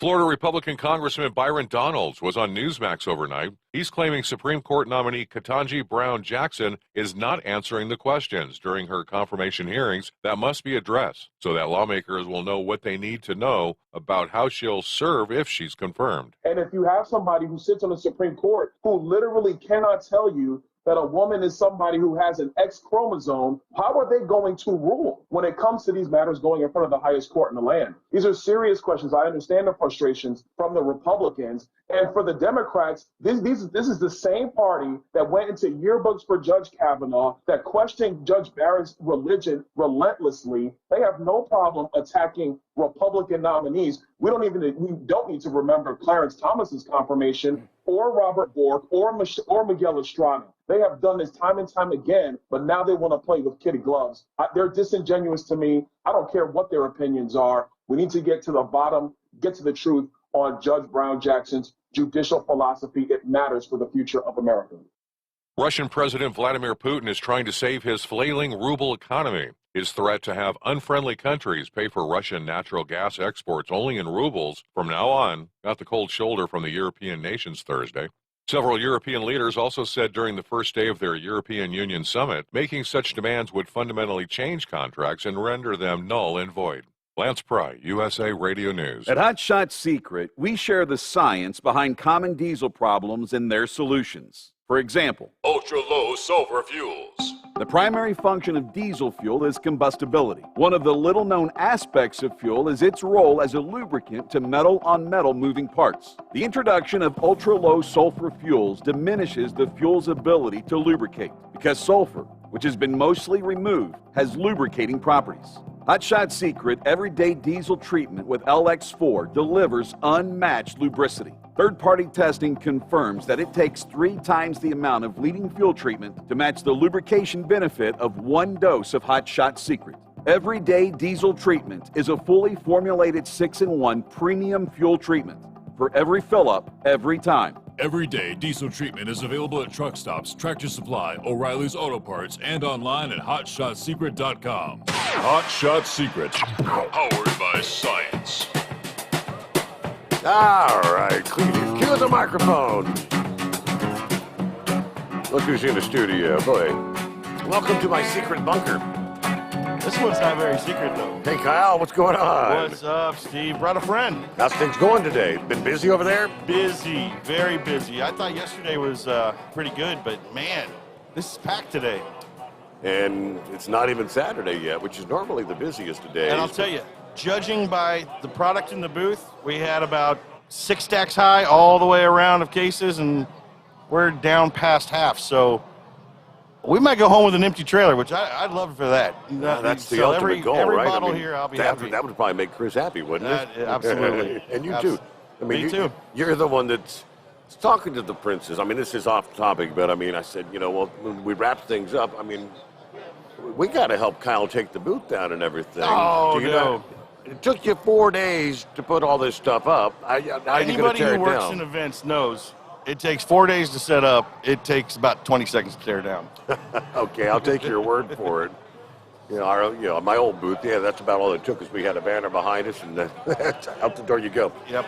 All right, so who'd you bring over here? We're going to talk some drag racing, some diesel drag racing. So I got a text just a little bit ago saying, hey, Kyle, are you at the match show? And none other than my good friend Michael Dalton from RLC Motorsports. You guys have heard me call in and talk about Michael before. He runs in our Outlaw Diesel Super Series diesel drag racing class in the Hot Shot Secret Pro Street class. So he's got a Pro Street truck. He's from RLC Motorsports, and he's a bad man. So welcome, Michael. I appreciate you jumping on. Thank you all for having me. So today we're going to talk about some drag racing and what it's like to go drag racing in our world. Or you name it. I think, especially from Steve's angle, he always gets interested. We had a bracket racer call in once, and he's like, discussed exactly what bracket racing is around a tree. Yeah. With this is what they always see on our videos that we show on Hot Shot Secret and everything. These are the big boys that are moving pretty darn fast. So first of all, tell us about the truck and how fast it goes, because this isn't your normal the bracket racing, or this is some serious stuff done with your normal engines that we see out there on extreme platforms. So tell us about the RLC Motorsports truck. How about, I'll start here. Walking around the show, I've noticed a lot of beautiful trucks out there, and I think they're making some horsepower. They are. Talking to these guys, it sounds like the Cat C15, the Cat C18 are very popular engines to make horsepower with. And for you gearheads that are listening, you're running with 15 liters. The engine in my race truck is 6.4 liters. Right. Industrial injection builds it. So a C15, from what I gather talking to the guys, they're making 12 to 1,500 horsepower with 15 liters. With 6.4 liters, we're making 2,200 horsepower. Wow. So, a little bit different there, but still impressive. The torque, obviously, that the guys in the big trucks are making is crazy compared to us. But we're taking a 4,500-pound truck and 6.4 liter engine, weighs, it's 4,500 pounds, 6.4, 2,200 horse. We're running 515 in the eighth at about 146 mile an hour. That is moving. And that's not, our audience knows the Hot Shot Secret S10 Fire Punk diesel one. That's in a Pro Mod class. So, and people try to understand the difference in the classes. The Pro Mod class, they're light. I mean, considerably speaking, they're about 2,900 pounds. Right. So substantially lighter than us. It's not the same vehicle. And the big difference, and sometimes people ask us why, we run 8th mile in this. It's because you don't want to see that much weight running that fast in the quarter mile. You can't, I don't know how you shut it down. It's a death trap if you try to do that at the mile an hour you're carrying. Right. And not only that, but to everybody listening, I'm sure you look at your EGTs as you're going down the highway, and where you're starting to get concerned at, say, 12 to 1,400 degrees, we're turning 2,250. So we are literally pouring fire out the pipe. Yep. And so if we tried to go the quarter mile under those, we'd burn the pistons right out of them. Yep. And I think that's a big piece of the puzzle is the whole truck. Example, one, we do run a fast fuel system, and Fast has been with us since day one and backed the truck. And Fast is here. Fast is here at the show. Fast is here also. They're in the West Wing. Absolutely. So maybe we can get Fast to come over and go get that'd on be the air great. tomorrow. Let's line that up. Absolutely. We'll talk to Jeremy and Brad and see if they'll come over and chat. And what I'm leading up to is, on the truck, we've been very selective with who we work with. And the reason being is because, just like anybody's truck, you want the best of the best. Fast handles all of our fueling system. Industrial injection does our engines. And then, obviously, Hot Shots, Kyle, will use your product because it's proven itself over and over. And I can't stress it enough that all of these pieces to the puzzle are what make that truck go down the track. It takes an army to make this happen. Yeah, we talk about that a lot. And even from my perspective at Hot Shots, we work really hard on producing a great lubricant and everything, and we're honored to be partnered with a bunch of great teams out there and a bunch of great trucks, but we're just a component of it. To be really successful in this, you need a team. It takes everybody. It takes an army, and it's really fun to work with some of these other manufacturers that are just doing awesome things. And like I say, we always try to stay in our lane. It's like, I'm a lubricant guy. I'm going to help out, give you everything I can from that. But you got different companies supporting the truck for all different facets. Well, and the more I learn about the heavy-duty world, big trucks, and talking to the owner-operators, and tell them what we're doing with our little race truck and making the power we're making, the more entertained they get because they're wanting to make 1,000 horsepower, 1,200 horsepower. And it's like, hey, everything we're applying in the race truck works in the big trucks also. Mm-hmm. So it's awesome to get to see these trucks and keep learning about it and then go back home. And well, speaking of big trucks, this guy, you know, they got to get these race trucks around the country. Right. You should see the rig that he pulls. I don't know what it is. Maybe you can tell me what your old rig was. Because I loved it because it's a weird looking cool thing, and I don't know the big rig that much. But then you got a new one now too, right? Yeah, so I have a problem. It's my friends. That's my problem. So my buddies have a YouTube channel called Semi Casual, and one of my buddies has been building a truck with them, Billy Restwich, and hang around those guys enough, and they make you want to get a truck, a big truck. So I had a Freightliner Sport chassis. That's what we were hauling the trailer with. And then over the course of the winter, I ended up picking up a 389, and we're tinkering with it, trying to get it ready for race season to haul the trailer. And you know, it's just so amazing to see what everybody at this show's done to these trucks. Yeah. Get you some ideas out here, and also it's expensive to walk around here because then all of a sudden those ideas become reality and you got to pay for them. So I thought drag racing was expensive. These custom trucks make drag racing look cheap. Oh yeah, for sure. So it's extremely impressive. For sure, absolutely. You want me to ask a question? What do you got? I don't have a question. Okay. I was just listening to the conversation. You know, for as much as I know about drag racing, it ain't much. Yeah, he actually was he watched a lot of circle track stuff. The dirt track. I like the super late models. Yeah, we don't like to turn left. If we turn left, we've had a bad day. Yeah, because you're in the wall, right? Yeah, we like to go straight. That's where we focus, going straight. Yeah. And you know, for us talking about diesel drag racing, it is becoming more popular year after year. Absolutely. And I think one of the big things with that is our fan base is growing. Major companies are starting to get behind us and support us from the racing standpoint. And it also, the race teams are starting to get more professional as time goes on. And it's being taken serious. I remember 10 years ago, 11 years ago, actually, when I started traveling racing, you know, a lot of people didn't have a very good perception of diesels drag racing. They laughed at us. They're like, you're an idiot. That's made to pull a trailer around. That's tractor power. It's my work truck that drag right. And then now you go to the drag strip and people are like, wow, I never knew that you could do that. Our race engine, we turned 5,500 RPMs with. Right. And people are like, how are you doing that with a Cummins? Well, I can ask this question then, because I know the Fire Punk, they go down and do the diesel versus the gas. Do you race against, do you do any of that? You race against gas guys? Yes, sir. And Yes, sir. How do they feel when you beat them? He ain't scared.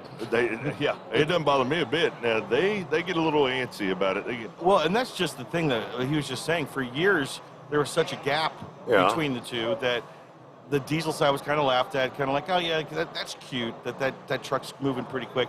Now it's kind of the point where we're competitive and can beat a lot of the gas applications where nobody wants to line up against one of these diesel trucks anymore because you don't want to be the guy to lose to it. So it's, you'll see them dodge you in the staging lanes and stuff, trying to line up against something that they would rather race. I can remember in 2013, I went to a big gas race and entered it and made one lick on the track, and next thing I know, they're kicking me out of the race because they said I was putting soot down on the track and it was unsafe for the other guys. Right. I got a laugh out of it and loaded my truck up and also left.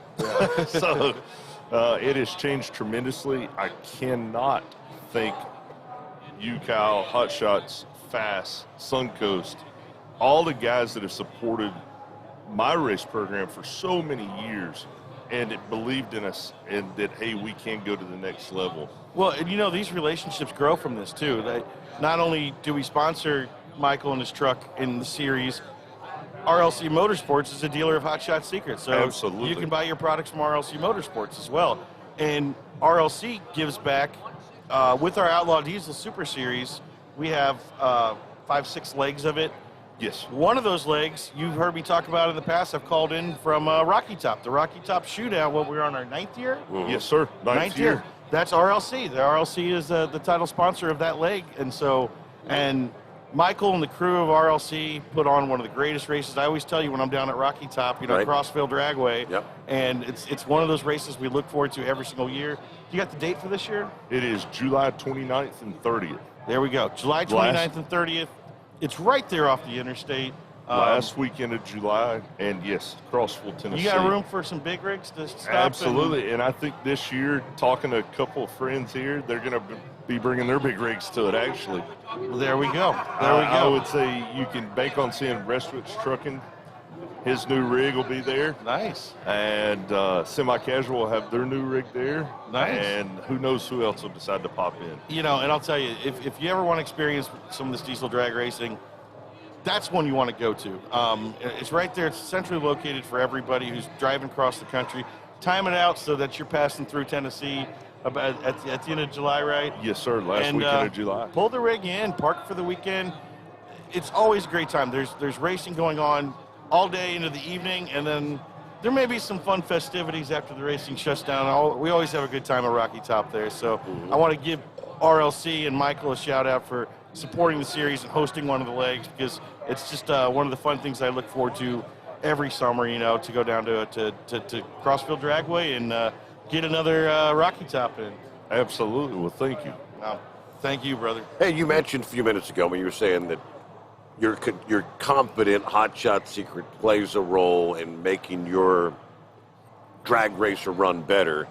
For the everyday individual out there, the Hot Shot Secret that they're buying here at this show, that they're buying at TA or they're buying at O'Reilly's, it's the same product that he's putting in his race car, right? Well, yes and no. We have a full line of adrenaline racing oils. So the level of his truck it's a full-blown race car. So we do, and he's using the same racing oil that we sell off the shelf and everything. So we're not giving him some special blend or anything. So exactly what that high horsepower diesel's running is available to everybody. These big trucks out here, they're not going to be running our racing oil, but we have plenty of our Blue Diamond. And to speak to that real quickly, it's actually the technology that we learned on the over-the-road trucking stuff that was the basis of our formulations for our drag racing, for our racing oils. And that comes down to, you've heard us talk about our Group 4 PAO or Poly Alpha Olefin base. That was first designed for the big rigs to go long intervals, because with the Group 4 base oil, you cannot shear that oil out of grade. And that's what Chris first started with when he wanted an oil that could go the distance. Now, it takes a combination of using a bypass filter on the big rig to keep the oil clean, doing regular oil analysis, and then a really unique product we have, our TBN booster, which revitalizes that detergent package and keeps these guys on the road. We got big rigs going 100, 150, 200,000 miles on an oil change interval, and it just blows people's mind. But we show oil analysis of why you can run that long on the oil. So when we got into the racing side of things, and we're targeted to say, how are you going to build a racing oil ground up? We were fortunate that we didn't start as some like racing company and we already had a tunnel vision of it. We took a brand new approach and we said, well, what happens to a racing oil? Well, number one, these guys can shear an oil out of grade in one pass. The tight tolerances of these engines, the huge horsepower that they have, can take a 50 weight oil or 40 weight oil, shear it down to a 30, literally in one pass. Wow. Which is the equivalent of putting 20,000 miles on that oil and you see it slowly fall out of grade. So we're sitting there going, okay, we start with the base oil. Well, we have this PAO technology that we use in the big rigs that goes 200,000 miles and still sits right in grade. Well, why don't we apply that to the racing oil? So that was the start. Our adrenaline racing oil that Michael uses in his truck is a pure PAO base, which means no matter what Michael does to that oil, no matter how many passes, no matter how tight the tolerance or engine issue, that oil is always going to be a 50 weight. He runs a 50 weight, and that I believe 40, yes. 50 weight. Yep. So it will always hold viscosity. It's always going to stay right in grade. That's big rig technology that we adapted over to the racing side of things. And then from there, we're using a lot of the same components. FR3, we talk about our friction reducer. Right. That's really our nanocarbon technology. We use that in the big rig oil. We use exact same dosage, 5%, everything to protect the engine. The only difference in the two is that with racing oil, we generally don't really beef up the detergent package because they're not going 20, 30, 40,000 miles. They don't need that much detergent. So whereas on the road, you want some extra detergent to fight the acids in your big rig oil. We use that. We pull the detergent out to add extra zinc, we use a lot of antimony, which most companies don't use, and a big calcium package to add extra protection to the engine because of that application. So there's a lot of crossover. There's a lot of the knowledge that we've learned from the big rig side that we use in the application of the formulation on these guys that are just hauling ass down the drag strip, and we're trying to protect those engines. Pretty cool. That's awesome. So are you here just hanging out at the show? Did you come down just to see Kyle and talk to him? Are you He like, wanted to be famous. See his badge? you're not just playing or anything. You just came down to check out the show, I guess. So I did come with my friends that have the truck here from Semi Casual. Okay. And Billy. That's out in the big lot outside, right? It is. But as soon as I realized that Kyle was going to be here, I cannot not come see Kyle. That's right. Like, that would be completely wrong of me. So, Yeah, and you know the people also from, who was it, FASS or Yep, what is they're it? here. Brad Is that and Jeremy. FASS? Correct. Yes, Fast Fuel Systems. FASS, okay. If you need a lift pump for your big truck or light duty truck or any kind of diesel truck, those are the only guys to go to. And they're in the Hands West Wing, I think. They're in the right? West Wing. Yes. Yeah, West Wing. Michael knows guys well. Maybe we can get him to come over and jump on air. Yeah, I'll see if I can get them to come over and chit-chat also. That'd be cool. Yeah. All right. Well, Well, all thanks, right, guys. Michael. Appreciate you Good to joining meet us. you, man. Thanks Yes, for coming sir. by. Steve, thank you for having me on the show. And I'll look forward to seeing you go down the straight line. Yes, no no left turns. No left. One of these days, live and in person. All right, our final hour is just ahead here. We've hit 4 o'clock Eastern Time, and we'll be back live from Louisville, Kentucky, the Mid-America Truck Show, the Steve Summers Overnight Drive. USA Radio News with Lance Pry. The Department of Justice charged 4 Russian government employees Thursday for their part in 2 historical hacking campaigns targeting the global energy sector in 135 countries between 2012 and 2018. The cyber attacks came from Russia's Federal Security Service against the energy sector conglomerates. So says Deputy Attorney General Lisa O. Monaco in a statement. She continues, Russia state-sponsored hackers pose a serious and persistent threat to critical infrastructure, both in the United States and around the world. President Biden, after meeting with NATO allies Thursday, said if Russia were to use chemical weapons in Ukraine, it would trigger a response from NATO. We would respond. We would respond if he uses it. The nature of the response would depend on the nature of the use. The European Space Agency has confirmed that it's indefinitely suspending its ExoMars rover mission with Russia's space program. USA Radio News. You've heard me talking for over 3 years about MyPillow and the great products they have. There's some great specials right now when you go to mypillow.com/radio specials. You can find Giza Dream Sheets as low as $39.99. 6-piece MyPillow towel sets, deeply discounted, $39.95. And, of course, half-price My Slippers, which make my feet feel wonderful. All sorts of great products, including the MyPillow mattress topper, a MyPillow for the rest of your body. Go to mypillow.com/radio specials. That's mypillow.com/radio specials. Use my promo code USA, or you can call 1-800-951-8175. That's 1-800-951-8175. mypillow.com/radio specials, promo code USA. One lawmaker says free money is the answer to high gas prices. Democratic Congressman from Connecticut, John Larson, is proposing a bill that would provide stimulus payments to Americans to offset soaring energy costs. Larson's bill would provide $100 a month per person for tax filers and dependents.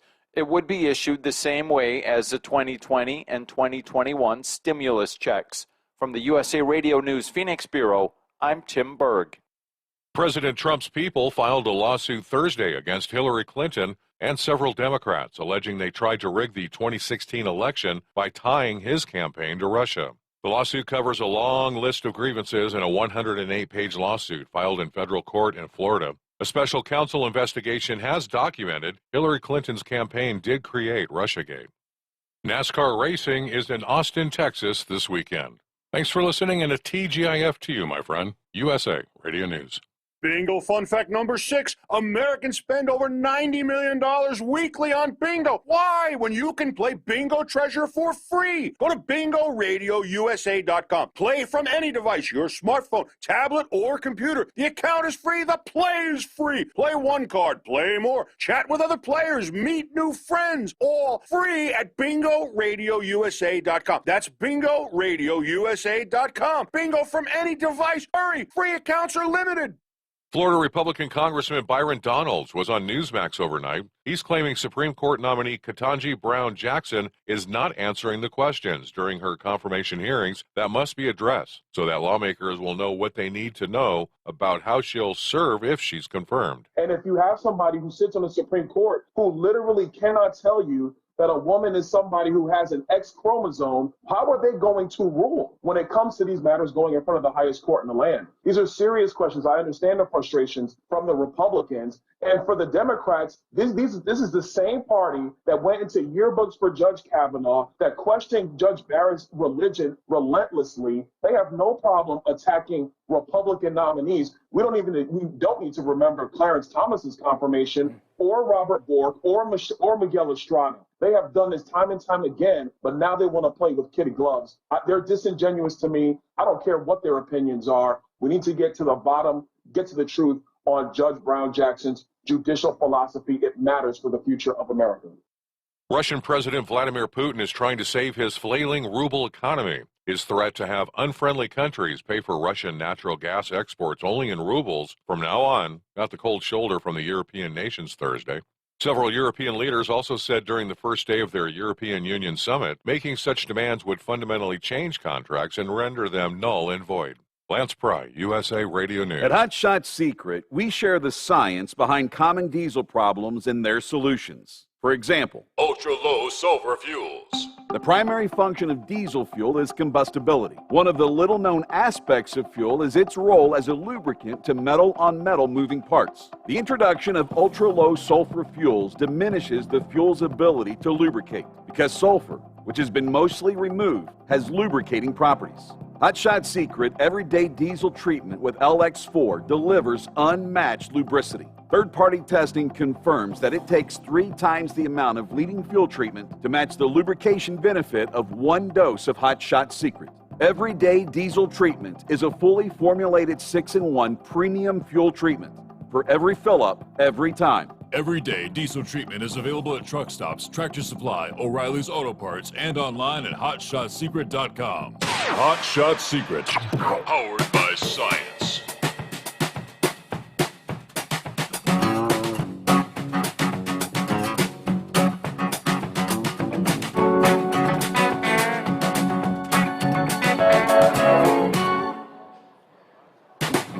All right, here we go. Back at it. Final hour. Off and rolling. What are we looking at? Hey, we gotta say Friday, day number 2, Louisville, Kentucky, 50th anniversary celebration, Mid-America Truck Show. Yeah, if you were watching on YouTube or Facebook during the break, yes, you saw the wife bring me a barbecue sandwich. That's the Kentucky Pork Producers. Those are good sandwiches. Thank you. Yeah, right now, Princess is pushing it. All right. Georgia Peach is over here. She's been working the booth with us all weekend. And she said, I'll let you have the barbecue sandwich in one condition. Gotta say hello to the grandkids, right? Wanda's grand. So I guess they're tuned in on YouTube or something. Is that the idea? Yeah. Okay. Yeah, they're watching Mama. You can wave at them there. You got Brock and Sadie, and Aaron. Oh, Sadie Aaron. And Lily Kate, that's Lily Kate Middlebrooks. The grandkid. Mama's having fun up here. It's a Mid-America Truck Show. And thanks for the sandwich. All right, what are we looking at? Yeah, let me real quick, before we get to our next guest. Rambler's been hanging in there. I'm going to pull Rambler up for a moment and see what he's got going on out there. Well, praise God, Steve, and hello, everybody of the daytime driving network this week. Praise God.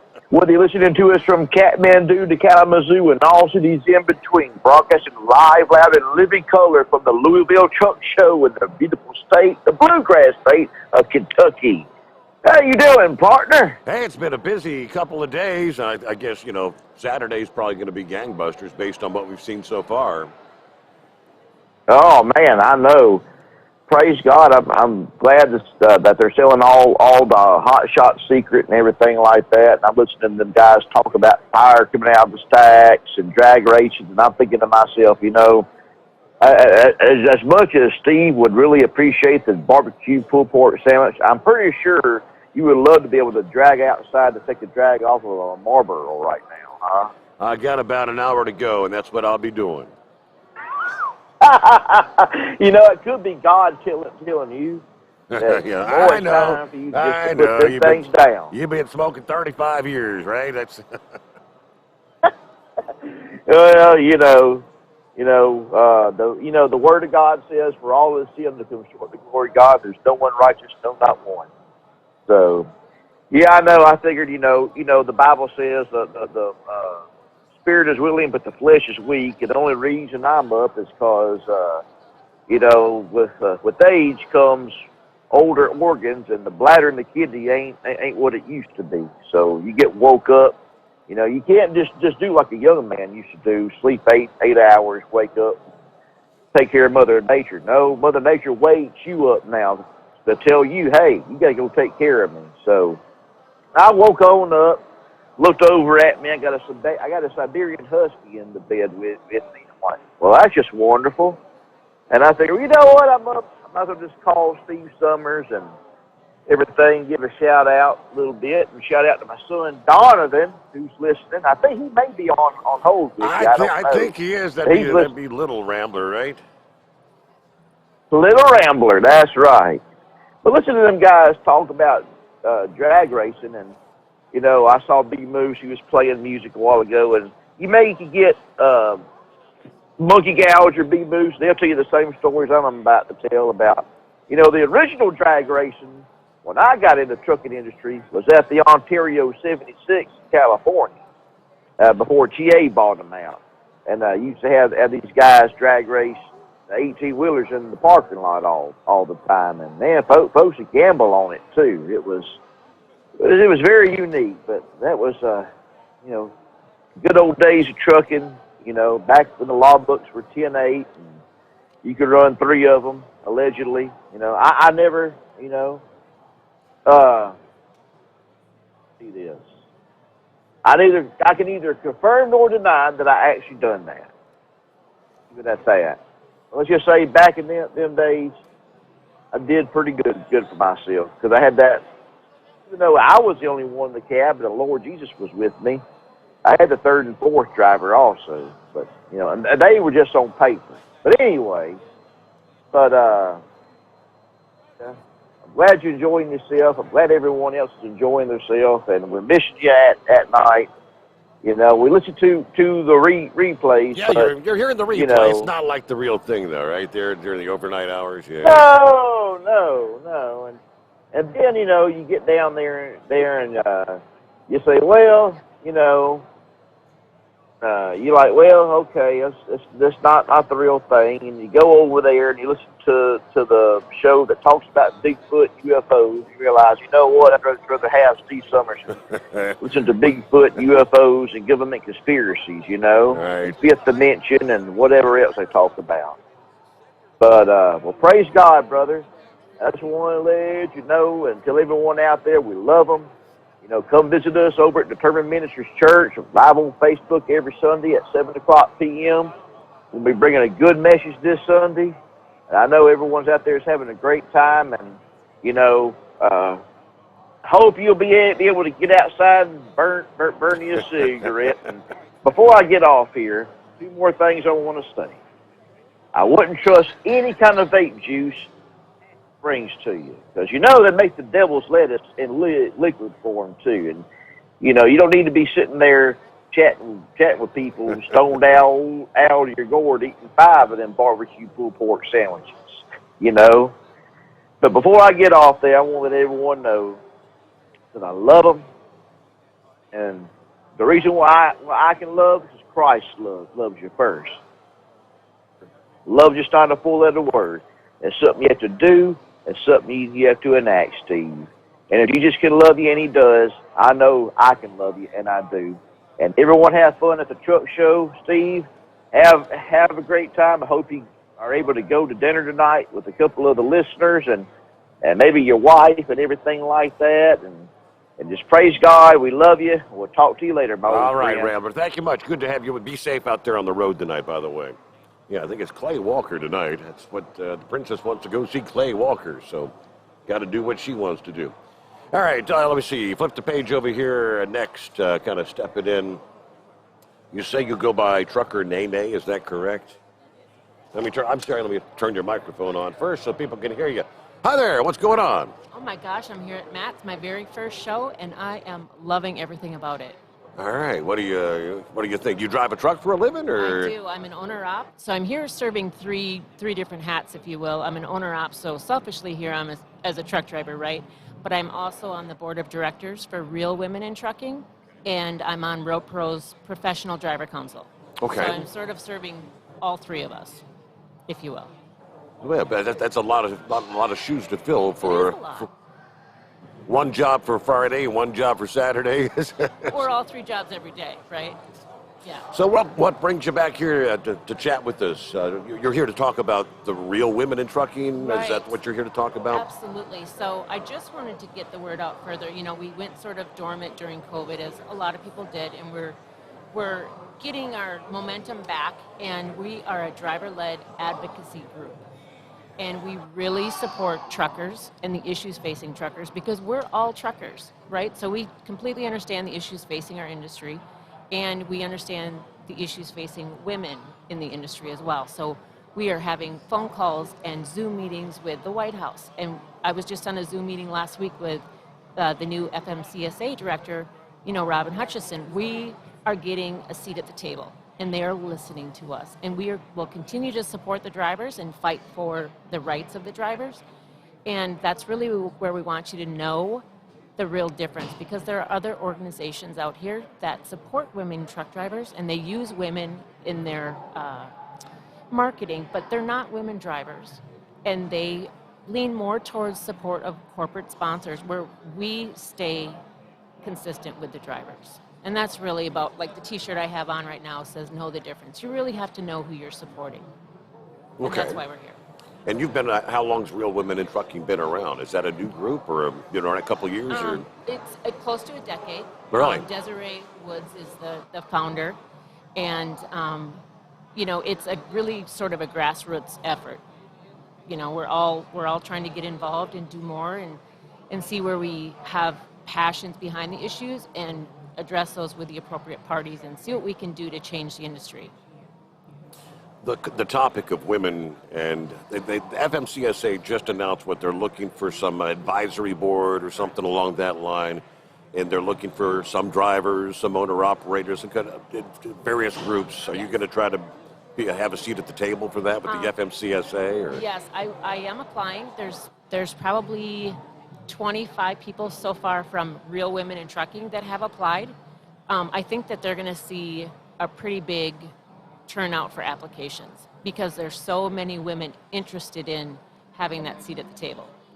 When I mentioned that story, because I don't know where I came across it, about a week ago when they first announced that, I had one woman driver that said it really kind of bothers her. Why do we have to separate things by sex? Why does it have to be women in trucking or men in trucking?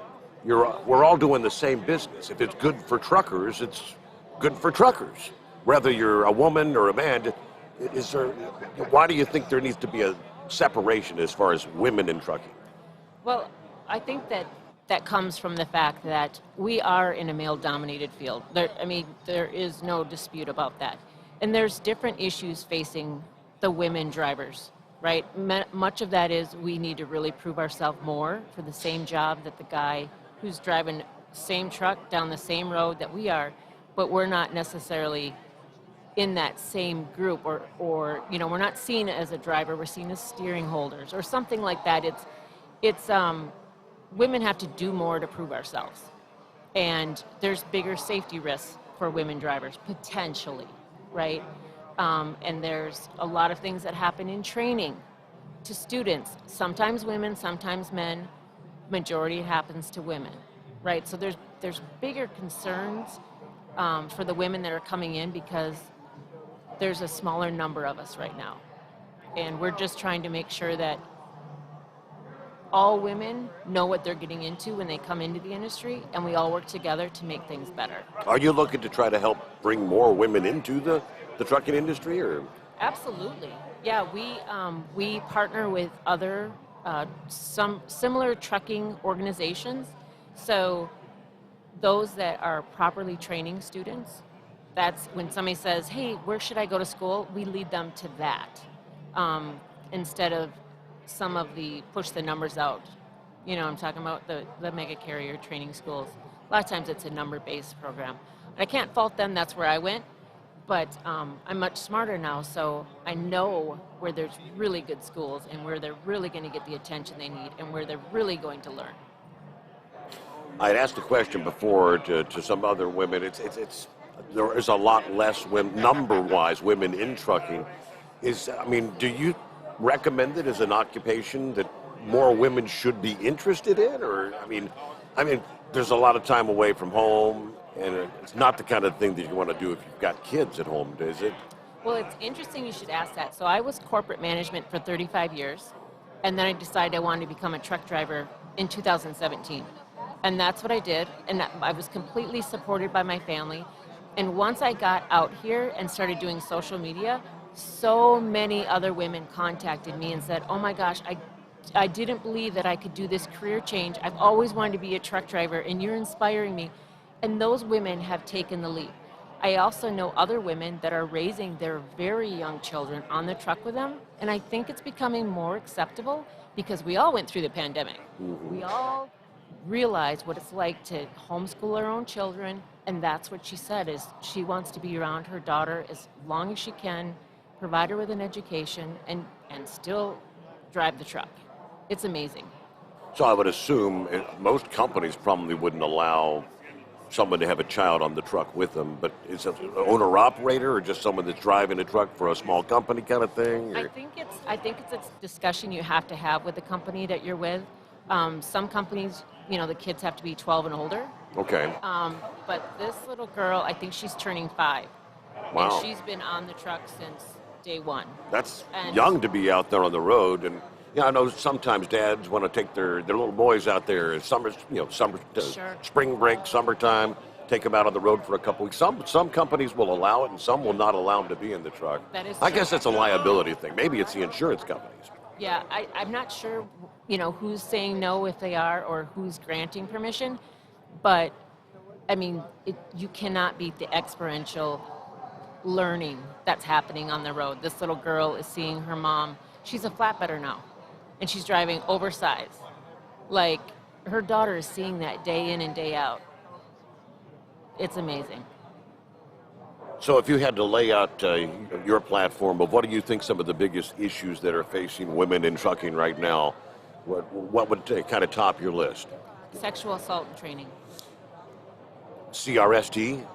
That would certainly make the big news. I say that because that was the story, last week in the industry headlines that, they're talking about CRST had this and that and ignoring accusations. They had the woman that had sued them, and I think they had a settlement of like millions of dollars last year. For turning a blind eye to a woman that was sexually assaulted during training, I guess it was. Yes. How do you address that? Should women only train with other women trainers, or how could you fix it? Well, that may help, but you still have same-sex on sex sexual assault. Men Okay. on men, Yeah. women. It happens. And there's also women predators that seek out men as their victim. You know what I mean? There is no stopgap as far as who will be the offender and who will be the victim, which is unfortunate. But we find that we have to have stronger avenues for victims to get immediate support. And that's one of the things that Real Women in Trucking is working on, is a specialized hotline that you call and they line you up with, because if you report it to your dispatcher, oh, okay, we'll bring you in. We'll get back with you or whatever. I hear that, and that I guess, do you think it's more widespread among some of the big companies and whatnot, that they don't want to address it because it gives them a black eye? Yeah. So they act like it doesn't exist. Yeah, I know it's huge. I would hear stories from females themselves, and the biggest problem is they do not want to report it widely because they don't want to be re-victimized by people not believing them or making fun of them or them, it's an embarrassing thing, or that they don't get to complete their training. That's the big thing. They've left everything they have behind to become a trucker, and then... You mean they feel like if they say something that they may not be able to get the job? The company will let them go, and then they have to start over again. So it's a real moral dilemma for them. Do I say something or do I not say something? And we're trying to create that vehicle, pun intended, for them to report and also get immediate support. Okay. Yeah. Interesting. And advocacy. I mean, they need it. They need to understand what their rights are and where to go to get immediate support. And you guys are trying to do that? Yeah. Okay. Absolutely. That's number one on our list right now. So sexual assault number one. Anything else? Well, we're working on truck parking. Everyone's concerned with that, across the board. Yeah. Yep. I just had a interview with TTI, who's doing a study on truck parking. They're I forget what their titles are, but they have PhDs. They're analysts on data for traffic transportation. So they're really trying to get involved and find something that works. And the things that we would say, like, for an example, I said rest areas. There is no reason why a car with a little U-Haul trailer has to park and take up a truck parking spot. They can fit on the car side, and the car side is never full. I mean, come on, how many times have you seen the car side full? Absolutely. I said, but because you have a sign pointing them to the truck side, that's where they park, and then a trucker comes in and really needs to take their rest, and you got a car with a little U-Haul because you have a sign. I mean, they're really obedient to the sign, so change the sign and repaint your lines on the car side to allow the RV parking. A little more, yeah. So it's simple things like that. They're like, oh, wow, it's really good to hear from truckers because we don't think that way. And I said, well, that's what we're here for. We'll voice our opinion to anyone that'll listen, right? We love to talk. So if you're looking for other women, how can they find out more and become a part of your group or whatever and support? Absolutely. Our web address is realwomenintrucking.org. We're a nonprofit. So you can go out there, find out our mission, what we're all about. You can become a member, which helps support all of these efforts that we're doing. We're on Facebook, TikTok, I mean, all the socials, right? We're big on Twitter. If you're a Twitter person, you can find us anywhere. Okay. We'd love to have more Real support. Women in Trucking, Yep. but it's .org. Yep, and you can be male, female. We just need the support. If you believe in women in trucking, if you want to support our efforts, please come by and check the website out. And we're at the booth across from the FMCSA here, this weekend. Yeah, I'll give somebody. We got a couple hours left today, but then all day Saturday for people maybe heading this direction. Right. Yeah, where can they find you? In the North Wing, South Wing? Where you at? The North Wing, right in the lobby area. Oh, North Wing lobby. Okay, that's where my booth was up there for years and years. It's first time I've ever actually been back here, so that's where we're it's a little at. different, Yeah, and as a matter of fact, we're giving away cash prize at 5 o'clock today. You got to be present to win, but $1,000 to somebody. Really? So get by that booth and get registered. That's like 30 minutes from now. I know. That's why I'm looking at my clock going, Okay. All right. Yeah. Well, it's great to meet you. Thank you for stopping by. Spend some time with us. Yeah. realwomenintrucking.org. And you'll find them here at the Mid-America Truck Show, Louisville, Kentucky. And we'll come back following a news break. We've got about 30 minutes yet to go before we wrap things up on a Friday afternoon. The Steve Summers Overnight Drive. USA Radio News with Lance Pry. The Department of Justice charged 4 Russian government employees Thursday for their part in 2 historical hacking campaigns targeting the global energy sector in 135 countries between 2012 and 2018. The cyber attacks came from Russia's Federal Security Service against the energy sector conglomerates. So says Deputy Attorney General Lisa O. Monaco in a statement. She continues, Russia's state-sponsored hackers pose a serious and persistent threat to critical infrastructure, both in the United States and around the world. President Biden, after meeting with NATO allies Thursday, said if Russia were to use chemical weapons in Ukraine, it would trigger a response from NATO. We would respond. We would respond if he uses it. The nature of the response would depend on the nature of the use. The European Space Agency has confirmed that it's indefinitely suspending its ExoMars rover mission with Russia's space program. USA Radio News. Balance of Nature's fruits and vegetables in a capsule, changing the world one life at a time. I really love this product. I really do. I do a lot of kayaking and hiking and skydiving and stuff like that. I'm very active, but I did notice that, hey, time was catching up. And, you know, I wasn't at the stamina where I was used to. But ever since I've taken this stuff, I feel great. I've been hiking a lot and even longer than I was usually hiking before I started taking Balance of Nature. I feel like I can go on all day long. It's a great feeling. It's just stuff like out of the Jetsons, you know what I mean? Here's the pill, boom, there you go. You got all the nutrients you need. Start your journey to better health with Balance of Nature right now. Call 1-800-246-8751 or go to balanceofnature.com for more information or to place your order. Shipping is always free. And don't forget to get 35% off your first order as a preferred customer by using discount code USA. You're listening to the Overnight Drive with Steve Summers. Drivers, you demand that your equipment's reliable and dependable, and that also applies to your headset for communication. Well, our friends at Stellar Electronic have you covered. The Pluto Duo headset bundle is the best communication headset you can find in the industry. No matter the challenging environment you're driving in, the Pluto headset will make you sound crystal clear all the time thanks to their 99% noise cancellation.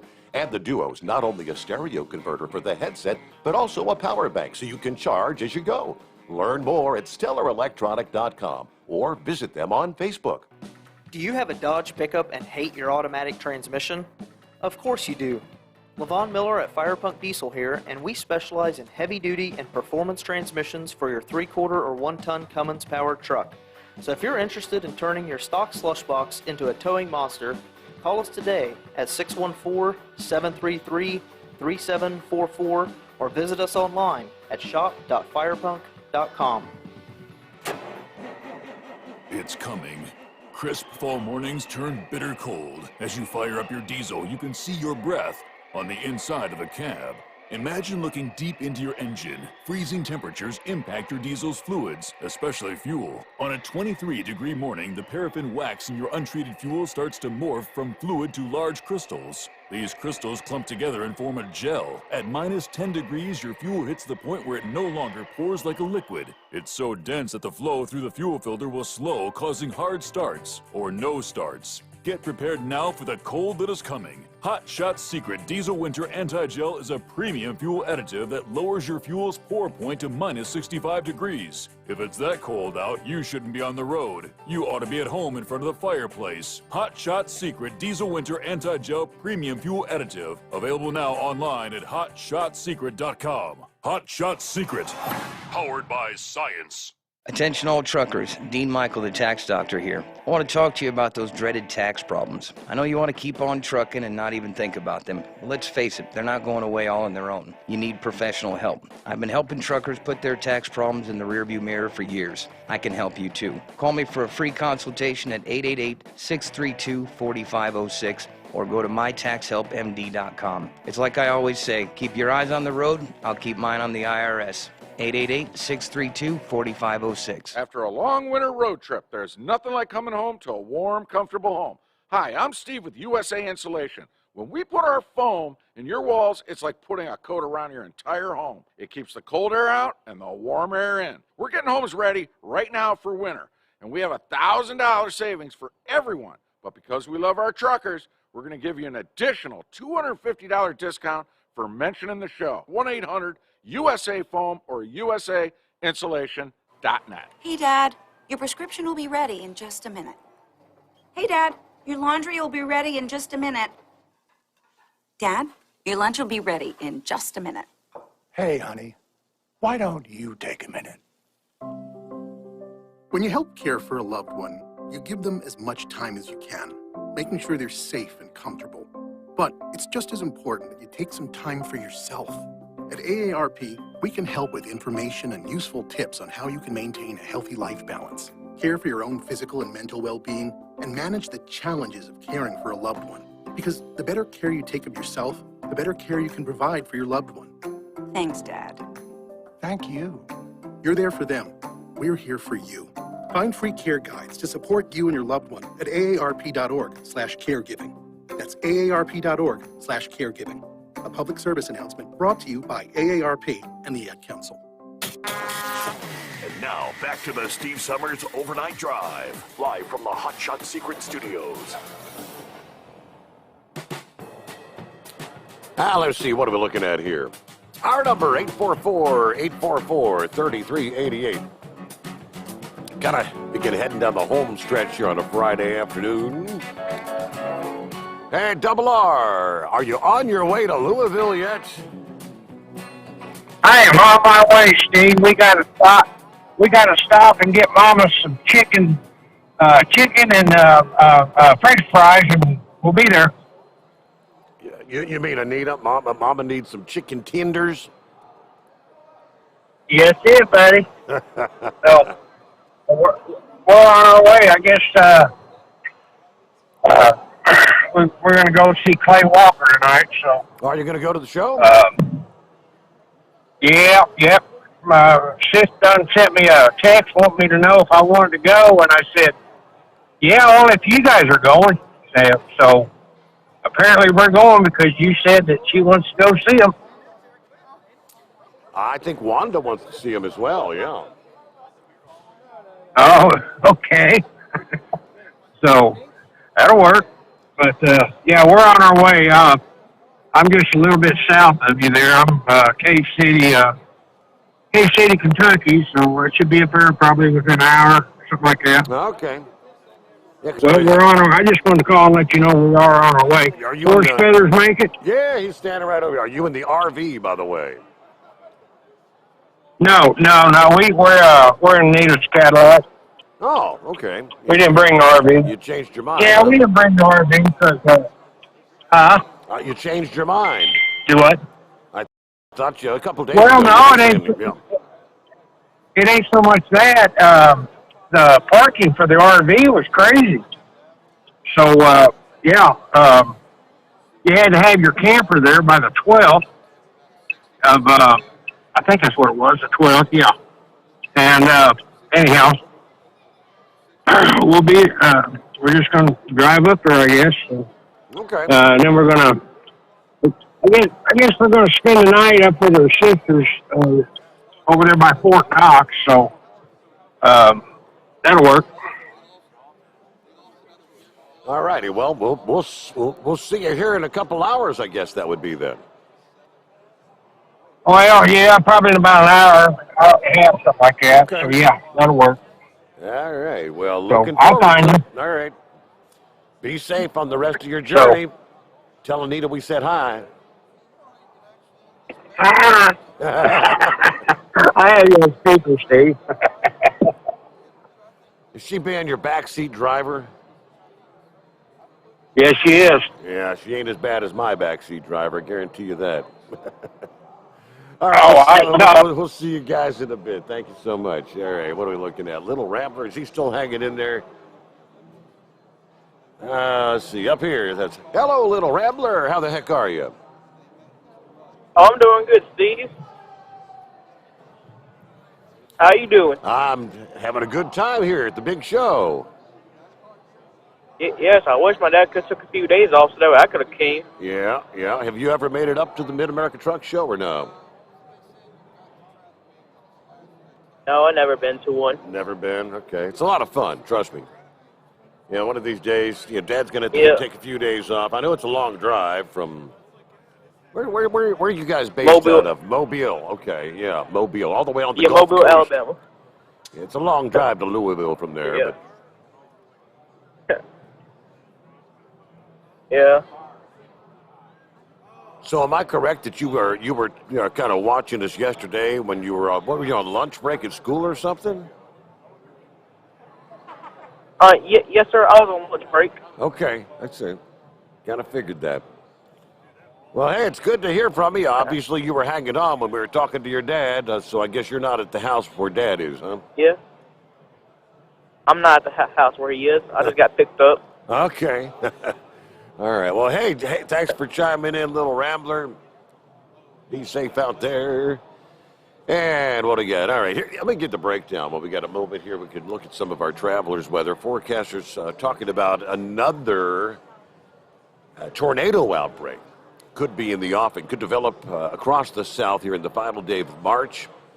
Impacted some cities and towns anywhere from Texas to Louisiana that are actually still cleaning up from the storms this week. Earlier this week, the deadly outbreak. Yeah, we had more than 50 confirmed tornadoes across the south this week. Widespread, destructive storms that tore through the region over multiple days. Now, at least 2 dead, catastrophic damage in parts of Texas and around New Orleans, which apparently they've actually been out there. The National Weather Service confirmed that was an EF3 tornado that tore through the New Orleans area. It looks like this weekend's weather should be relatively quiet across the south. Plenty of sunshine, low humidity, allowing folks, friends, and family to get out there and clean up, kind of pick up the pieces. But at the same time, you're going to be bracing for another round of potentially dangerous and damaging storms as the warmer air is going to gradually build into the region over the weekend. And as we head into early next week, Monday, temperatures, Dallas is going to be in the mid-80s, believe it or not. Further to the east, mid to upper 70s on Saturday should give way to lower 80s by Sunday in New Orleans. By Tuesday, here's where things get interesting. A potent storm is going to be racing from California to Kansas before slowing down its forward speed and then making that turn toward the northeast across the central states on Wednesday. This is first going to bring some beneficial rain to California Sunday into Monday, so they won't be complaining about this. But as the storm pushes east of the Rockies, going to be pulling all that moisture out of the Gulf of Mexico into that zone of warmth over to the south central states, and at the same time, high above the ground, the winds are going to be increasing. Those are the 3 ingredients that will likely lead to a significant outbreak of severe weather once again. So we're getting plenty of advance warning, just as we did for the storms earlier this week. It's going to bring beneficial rains to California, as we mentioned. Severe storms could occur maybe Tuesday night, with the biggest threat being hail and high winds. According to AccuWeather, storms Tuesday night could generally remain to the west of I-35. Places from, say, Abilene to San Angelo, Texas. However, storms could approach the metro area of Dallas and Oklahoma City toward daybreak. I'm looking at a zone which encompasses much of the south central states in that time frame for Tuesday into Wednesday of next week. The severe weather risk is all going to increase pretty significantly as it progresses eastward. As we look ahead toward Wednesday, the highest risk of severe storms next week, Wednesday night, shifting east of the I-35 corridor in Oklahoma and Texas through Arkansas, Louisiana, in some areas that were just impacted by storms this past week. Areas from near or say just east of Oklahoma City and Dallas and on to Tulsa, Oklahoma, Austin and San Antonio, likely to be affected by intense storms occurring east of these areas late in the day or into the evening. Main severe threat by Wednesday be the winds as the storm forms into a big-time squall line. But could still see a few isolated tornadoes and hail-producing storms at that point in time, but already looking ahead. I mean, here we are. It's Friday, and they're already looking ahead toward by late next week. Another round of storms from Alabama to the Florida Panhandle, Georgia, parts of South Carolina, areas again that were just hit earlier this week. Okay, back to the phones here. Who we got on the line? Kyle, I believe it is. Hello, Kyle. Hey, Steve. How's it going? I'm doing well. Having a good time here in Louisville. What's going on? Oh, man, I was on hold like 45 minutes earlier waiting to talk to you, so I hung up and called back. Well, what's happening out there, Kyle? Nothing much, just working on cars. I emailed you a couple of months back. I live out in Idaho. I'm a day walker. I listen to the podcast the day after, so it's really cool to get an opportunity to call when you're live. How about that, to actually be here during the daytime hours? Yeah, it's a little different for me, too. Yeah, it's pretty cool. I like it. I've never watched on YouTube or anything like that, and I've been watching it. It's way cool. So you're out there, are you actually working today, or you just... Yeah, I work for myself. I own my own auto repair business. Oh, okay. Good times. Yeah, it's pretty cool. So you're a first-time caller. Actually, we're in Louisville, so you know what happens for those first-time callers, right? That's why you're liking the fact that we're on during the day, because, hey, I can get one of those $60 codes for being a first-time caller, right? Absolutely. Aha! All right, so you know how it works, right? I absolutely, yes. You answered the question. You're familiar with Hot Shot Secret products, especially being a mechanic. Hopefully you recommend the product. Oh yeah, I love this stuff. It is honestly it's cured so many problems for vehicles I've had, and I have a bunch of power strokes. I've run the stiction eliminator in to clean them up. I have a 6-liter that it doesn't run unless that stiction eliminator ran in it. Mm-hmm. It's great stuff. Good deal. Well, I got your number down here, and I'll pass that on to Chad, and he'll get you that code for $60 off your All right. purchase rather. Cool. Thank you. All right. Well, thanks for listening in. Thanks for being a supporter of the program, and you have a great day. There you go. First-time caller, Kyle. Hey, what are we looking at? About 16 before the hour. It is 844-844-3388. Yeah, Clay Walker tonight. Let's see. Friday night concert, Mid-America Truck Show. And here's the details. 7 o'clock. I was correct. 7 p.m. Eastern Time tonight. Of course, it's almost 5 o'clock now. And if you want to get those tickets, head on over to the DAT Freight and Analytics booth, which is booth number 65216. DAT Freight and Analytics. So they're obviously the sponsor of this 50th anniversary Mid-America Truck Show Friday night concert. So you got Tony Justice, of course, opening things up, followed by Clay Walker. What else we got coming up? Oh, yeah, we'll get an NTPA update here, and that's, of course, for our truck and tractor pooling. Tomorrow night, Saturday night, for the first time in like 30 years, when things wrap up here in Louisville at 4 o'clock Saturday afternoon, come 6 o'clock in the evening, truck and tractor pool taking place in Freedom Hall. We're going to be, I think $25 a ticket price is the best I saw this past day. And it looks like plenty of tickets still available. Trying to scroll down and get the very latest here. All right, here's the deal. It's actually Saturday, it's 5 p.m.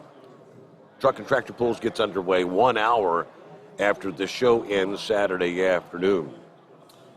Tickets on sale to Mid-America Truck Show attendees only. That was earlier. Okay, public sale started here a few weeks ago. But there you go. Hot rod semis, not your average over-the-road truck. Pulling with DOT-approved tires. The hot rod semis, a fan favorite all over the country. Many of the competitors running multiple turbochargers. Yeah, they say that particular class is known for thrilling performances. And we got the mini rods, a mini rod tractor. They call them pocket rockets. The pocket rocket of the pooling world, where you got a small chassis paired up with a huge amount of horsepower. These 2,050-pound machines piloted by elite drivers who will attempt to harness over 2,500 horsepower from their supercharged Hemi engines, looking for that first place distance. Pro Stocks, that's some of the big boys there. The unlimited super stocks, strap into 8,000 pounds of high-flying fun. The unlimited super stocks. They've got a 650 cubic inch max Yeah, these guys can boast up to 4 turbochargers all staged together. Then you got the methanol pumping through the engines, ground-pounding power. So you kind of got to put your fingers in your ears so you don't go deaf when these guys put the pedal to the metal. So it's the Mack Trailer Winter Nationals coming up Saturday night, 5 o'clock at Freedom Hall here in Louisville, Kentucky. We'll be back right after this. The Steve Summers Overnight Drive live from the Mid-America Truck Show, Louisville, Kentucky.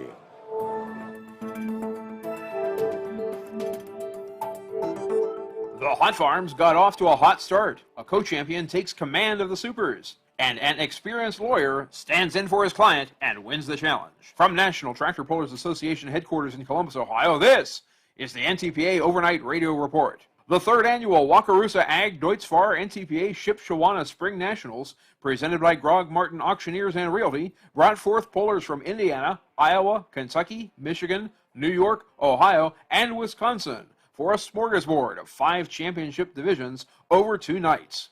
As usual, the track was bitey, the gorgeous machines a feast for the eyes, the competition spicy, and the winning runs savored by both the grateful competitors and the appreciative fans. Also, the soft pretzels were amazing. But where was I? Oh yes, the fans were kept entertained with this delicious foretaste of the summer to come on the NTPA Championship Pulling Circuit. That regular season is actually heading into its second week of point-earning contests in the southeastern corner of the United States. Friday and Saturday, March 25th and 26th, the South Carolina Multiplex in Neces, South Carolina, will host the Orangeburg Truck and Tractor Pull with 3 NTPA national classes on the roster: Super Farm tractors, 2-wheel drive trucks, and modified minis, as well as several Mid-Florida Tractor Pullers Association state classes.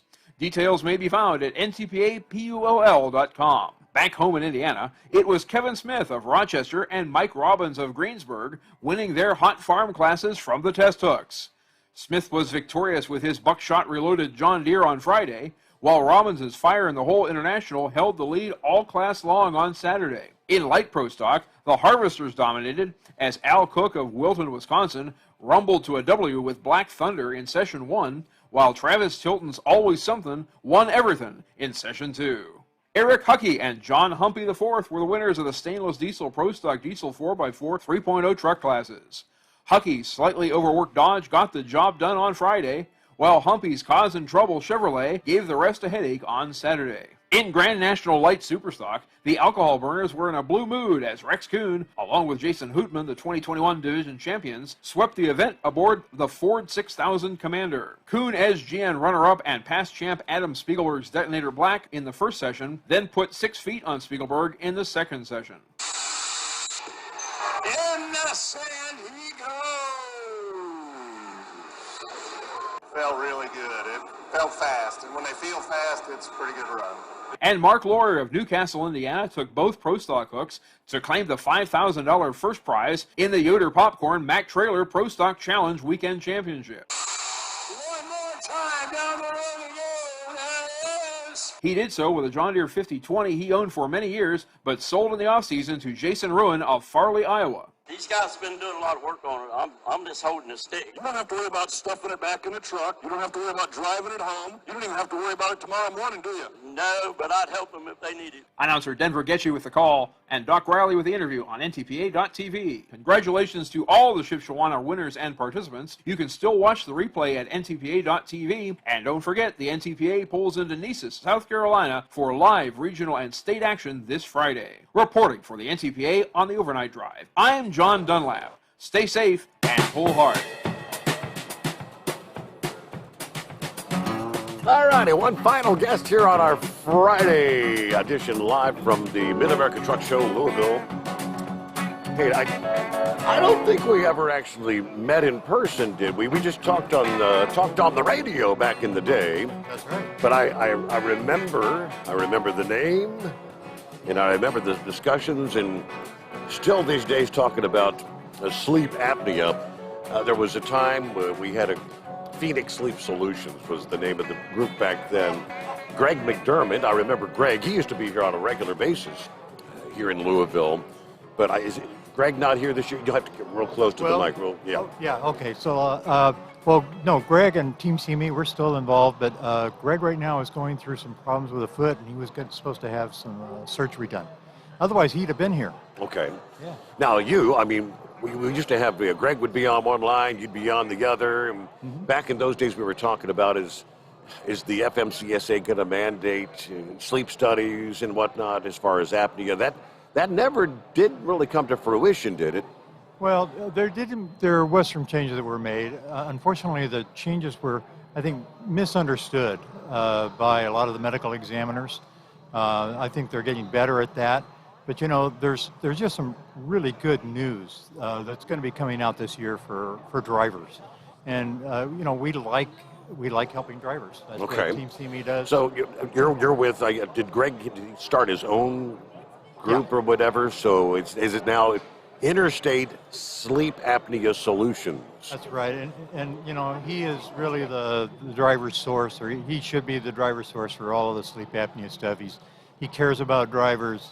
He works with drivers. He does everything that is possible to get a solution for them to be able to manage their sleep apnea, be able to sleep with that equipment, and help drivers. Yeah, and he's got all the help that he needs. He's got the sleep specialist to be able to give clearance to the drivers.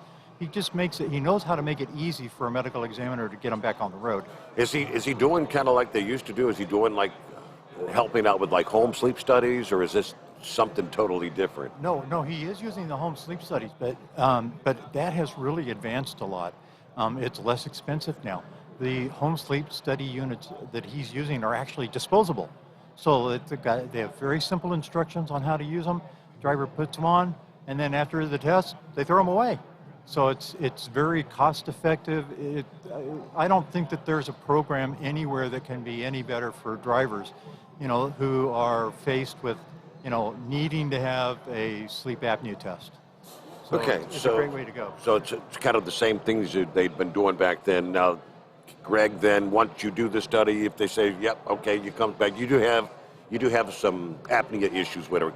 Can he help you with the mask and fitting and all that kind of stuff? Yeah. As far as he's got over 400 different kinds of masks, and he is unrelenting until he finds the mask that'll work for a driver.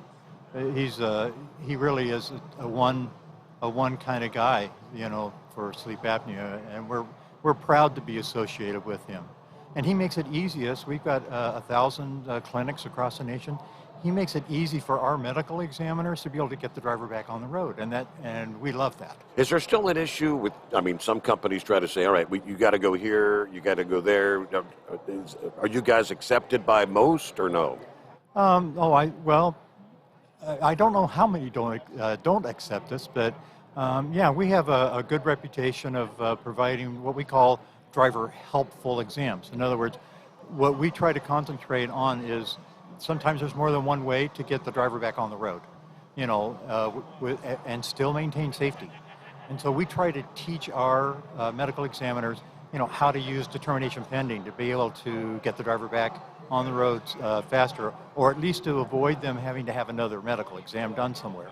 So we kind of concentrate on some of those kinds of things. Of course, we train them all ourselves, and we keep them updated with the newest stuff. And part of the new stuff is just so exciting is that, you know, there's going to be a new medical examiner handbook come out this year. It's getting close to its final review, and there's just really great news in there for drivers, especially for the number one reason for why they're not getting a medical certificate, which is hypertension. Hypertension. So the new stuff that we're seeing that we expect to be in there is going to make it so that drivers that before would have only gotten a 1-month certificate, they'll get a 1 year right out of the gate. And they will actually be able to continue getting a 1 year every year, even though they do have an elevated high blood pressure. Okay. But there's other great news too. You know, if the drivers have been paying attention about, you know, the ending of the exemption programs that FMCSA has, you know, that's been a great thing. That's been a wonderful thing because drivers weren't having to wait for 2 or 3 months for FMCSA to go through and get their exemption. Now the medical examiners are going to be doing that, and it can be done in just a couple of days rather than 2 months. So there's just really, really great news that for drivers, and we like that. That's good. Well, it's great to see. I mean, we kind of just threw you in here at the last minute because I only had a few minutes left, and we'll close things out at 5 o'clock here. So maybe if you're going to be here tomorrow, maybe we could get you over here and talk more in depth about some of what's going on if we get an opportunity, or if you'd have the time to come back over and join us. I'd love to come and share this information. Well, I've got with your drivers. card and whatnot, so I can get a hold of you probably through the TMC, Team CME. Yeah, but I'm going to give you a direct There you line go. number. Direct line, that'll work. All right, well, thanks for helping us fill up that final segment. And for the listening friends out there, we'll close things out here, day number 2. We got one day to go. Now, tomorrow, things a little different. Saturday, final day of the show. We'll be firing things up here live from the show 10 a.m. 10 a.m. till 3 p.m. Then we'll be broadcasting live. The show itself runs 9 a.m. till 4 p.m., but that'll be our 5-hour slot. Hope you'll come back and join us once again. OvernightDriveRadio.com, TNCRadio.live, and we'll see you then. Have a great night. Be safe. The Steve Summers Overnight Drive live from Louisville, the Mid-America Truck Show.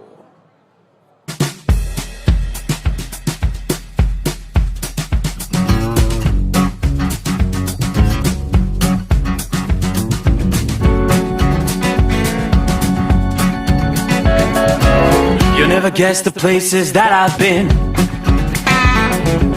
You never guess the places that I've been. 'Cause everything is like a dream, yeah, but only in that dream that I live in. I'm never gonna let the day begin. Never gonna let the day begin. 'Cause everything is like a dream, yeah, but only in that dream that I live in. Oh, don't wake me up before you go, and I'll just make this bed my home. Oh, darling, please just let me sleep. Give me my dreams.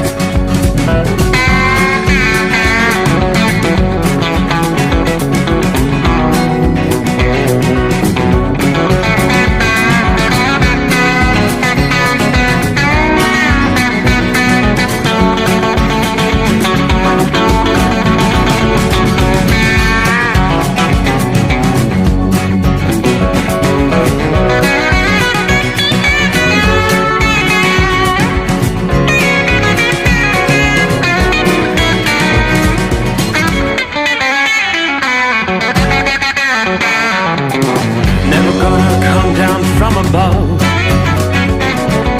'cause everything looks better from above. Nothing's ever as it seems, yeah, except in that world that I dream of. Never gonna lose the ones I love. Never gonna lose the ones I love. 'Cause everything is like a dream, yeah,